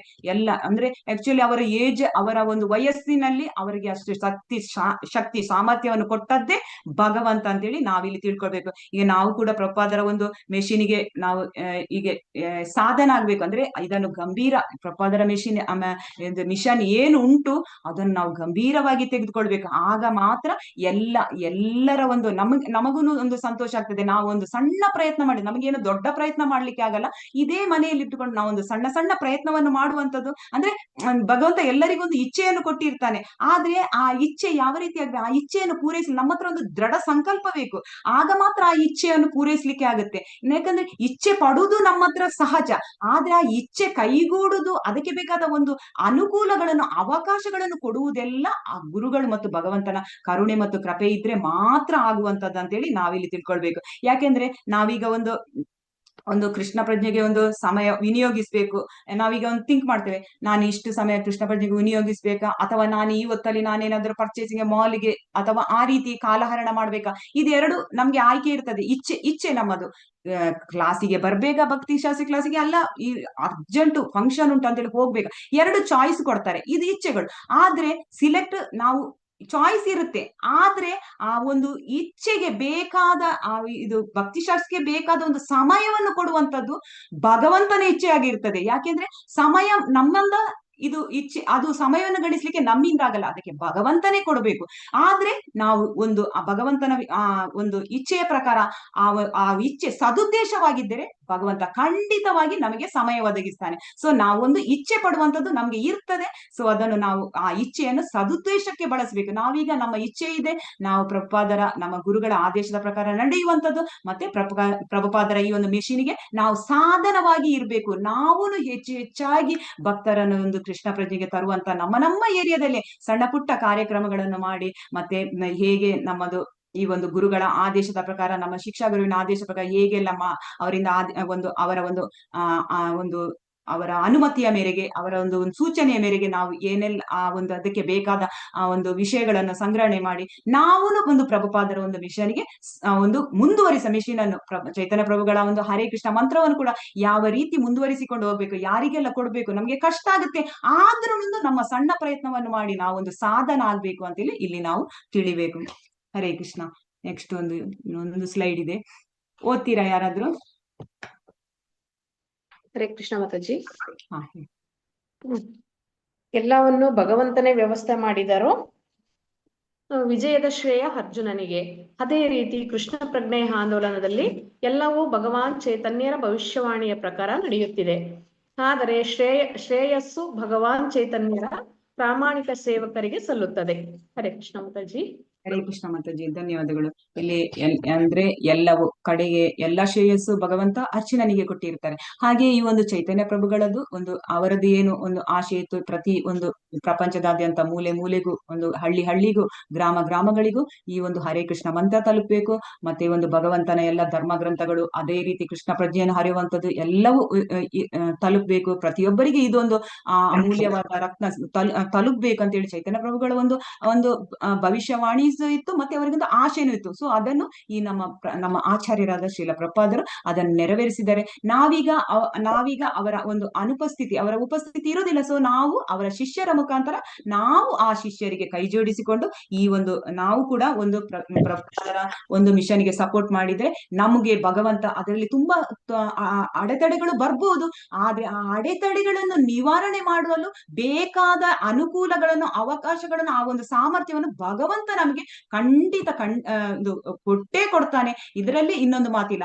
ಆಗ ನಮ್ಗೆ ಖುಷಿ ಆಗುತ್ತೆ, ಓ ಇದನ್ನೆಲ್ಲ ನಾವು ಈಗ ಅನೇಕ ನಮ್ಗೆ ಕೂಡ ಅಡೆತಡೆಗಳು ಬರುತ್ತೆ, ಆದ್ರೆ ಈ ಒಂದು ಕೃಷ್ಣ ಪ್ರಜ್ಞೆಯ ಇದ್ರಲ್ಲಿ ನಾವು ಮುಂದೆ ಹೋಗುವಾಗ ತುಂಬಾ ಸಮಸ್ಯೆಗಳು ಬರ್ತದೆ. ಆದ್ರೆ ಒಂದೊಂದ್ಸಲ ಅನಿಸ್ತದೆ ಇದೆಲ್ಲವೂ ಹೇಗೆ ಆಯ್ತು ಅಂತೇಳಿ. ಈಗ ಪ್ರಭುಜಿ ಹೇಳಿದ್ರು, ಕ್ಲಾಸ್ ಅಲ್ಲಿ ಕೂತಾಗ ನಮ್ಗೆ ಗೊತ್ತಿಲ್ಲ ನಮ್ಗೆ ಯಾವ ರೀತಿ ಅಂತ, ಆದ್ರೆ ನಮ್ಗೆ ಮತ್ತೆ ಕ್ಲಾಸ್ ಮುಗಿದ ನಂತರ ಎಣಿಸ್ತೇವೆ ನಾನು ಈ ರೀತಿ ಹೇಳಿದ್ನಾ ಅಂತೇಳಿ. ಆ ರೀತಿ ಅಂದ್ರೆ ನಮ್ಗೂ ಈಗ ಕೃಷ್ಣ ಪ್ರಜ್ಞೆ ಹರಲು ತುಂಬಾ ಕಷ್ಟ ಆಗುತ್ತೆ, ಆದ್ರೆ ಭಗವಂತ ಅದಕ್ಕೆಲ್ಲವೂ ನೆರವೇರಿಸ್ತಾನೆ. ಯಾಕೆಂದ್ರೆ ಇಲ್ಲಿ ಭಗವಂತ ನಮ್ಮನ್ನು ಸಾಧನ ರೂಪದಲ್ಲಿ ನಾವು ನಿಮಿತ್ತ ಮಾತ್ರ, ಎಲ್ಲವೂ ಮಾಡುವಂತದ್ದು ಅವನ ಕೈಯಿಂದಲೇ ಅವನು ಮಾಡಿಸ್ತಾ ಇದ್ದೇನೆ ಅಂತೇಳಿ ನಾವಿಲ್ಲಿ ತಿಳ್ಕೊಳ್ಬೇಕು. ಅದನ್ನೇ ಇಲ್ಲಿ ಹೇಳ್ತಾರೆ, ಎಲ್ಲವೂ ಭಗವಂತನೇ ವ್ಯವಸ್ಥೆ ಮಾಡಿದರು, ವಿಜಯದ ಶ್ರೇಯ ಅರ್ಜುನನಿಗೆ. ಅದೇ ರೀತಿ ಕೃಷ್ಣ ಪ್ರಜ್ಞೆ ಆಂದೋಲನದಲ್ಲಿ ಎಲ್ಲವೂ ಭಗವಾನ್ ಚೈತನ್ಯರ ಭವಿಷ್ಯವಾಣಿಯ ಪ್ರಕಾರ ನಡೆಯುತ್ತದೆ, ಆದರೆ ಶ್ರೇಯಸ್ಸು ಭಗವಾನ್ ಚೈತನ್ಯರ ಪ್ರಾಮಾಣಿಕ ಸೇವಕರಿಗೆ ಸಲ್ಲುತ್ತದೆ, ಅಂದ್ರೆ ನಮ್ಮ ಆಚಾರ್ಯರಿಗೆ ಸಲ್ಲುತ್ತದೆ. ಸೊ ನಾವು ಈ ಒಂದು ಆಚಾರ್ಯರ ಒಂದು ಆಶೀರ್ವಾದವನ್ನು ತೆಗೆದುಕೊಳ್ಳುತ್ತಾ ನಾವು ಕೂಡ ಈ ಈ ಒಂದು ನಾವು ಸಾಧನ ಮಾತ್ರವಾಗಿ ನಾವು ಕೂಡ ಎಲ್ಲರೂ ಈ ಒಂದು ಕೃಷ್ಣ ಪ್ರಜ್ಞೆಯಲ್ಲಿ ಮುಂದುವರಿಯುತ್ತಾ ನಾವೊಂದು ಸಣ್ಣ ಪ್ರಯತ್ನವನ್ನು ಮಾಡಿ ಅವರ ಆ ಒಂದು ನಮ್ಮ ಗುರುಗಳ ಸಾಧನವಾಗಿ ಇರ್ಬೇಕಂತೇಳಿ ನಾವು ಪ್ರಾರ್ಥಿಸುತ್ತಾ ಇವತ್ತಿನ ಒಂದು ತರಗತಿಯನ್ನು ಇಲ್ಲಿಗೆ ಮುಕ್ತಾಯ ಮಾಡೋಣ. ವಾಂಛಕಲ್ಪತರುಭ್ಯಶ್ಚ ಕೃಪಾ ಸಿಂಧುಭ್ಯ ಏವ ಚ ಪತಿತಾನಾಂ ಪಾವನೇಭ್ಯೋ ವೈಷ್ಣವೇಭ್ಯೋ ನಮೋ ನಮಃ. ಅನಂತಕೋಟಿ ವೈಷ್ಣವವೃಂದ ಕಿ ಜೈ. ನಾಮಾಚಾರ್ಯ ಶ್ರೀ ಹರಿದಾಸ್ ಠಾಕೂರ್ ಕಿ ಜೈ. ಜಗದ್ಗುರು ಶ್ರೀಲ ಪ್ರಭುಪಾದ್ ಕಿ ಜೈ. ಹರೇ ಕೃಷ್ಣ ಕೃಷ್ಣ ಕೃಷ್ಣ ಹರೇ ಹರೇ, ಹರೇ ರಾಮ ರಾಮ ರಾಮ ಹರೇ ಹರೇ. ಹರೇ ಕೃಷ್ಣ ಮಾತಾಜಿ. ಹರೇ ಕೃಷ್ಣ ಪ್ರಭುಜಿ, ಎಲ್ಲರಿಗೂ ಧನ್ಯವಾದ. ಹರೇ ಕೃಷ್ಣ ಮಾತಾಜಿ. ಹರೇ ಕೃಷ್ಣ. ಹೇಳಿ ಪ್ರಭುಜಿ. ಮಾತಾಜಿ, ನೀವು ಕಳಿಸಿದ್ರಲ್ಲ PDF. ಒಂದು ನಿಮಿಷ, ಅದ್ರ ಬಗ್ಗೆ ಒಂಚೂರು ಮಾತಾಡ್ತೇನೆ. ಮಾತಾಜಿ.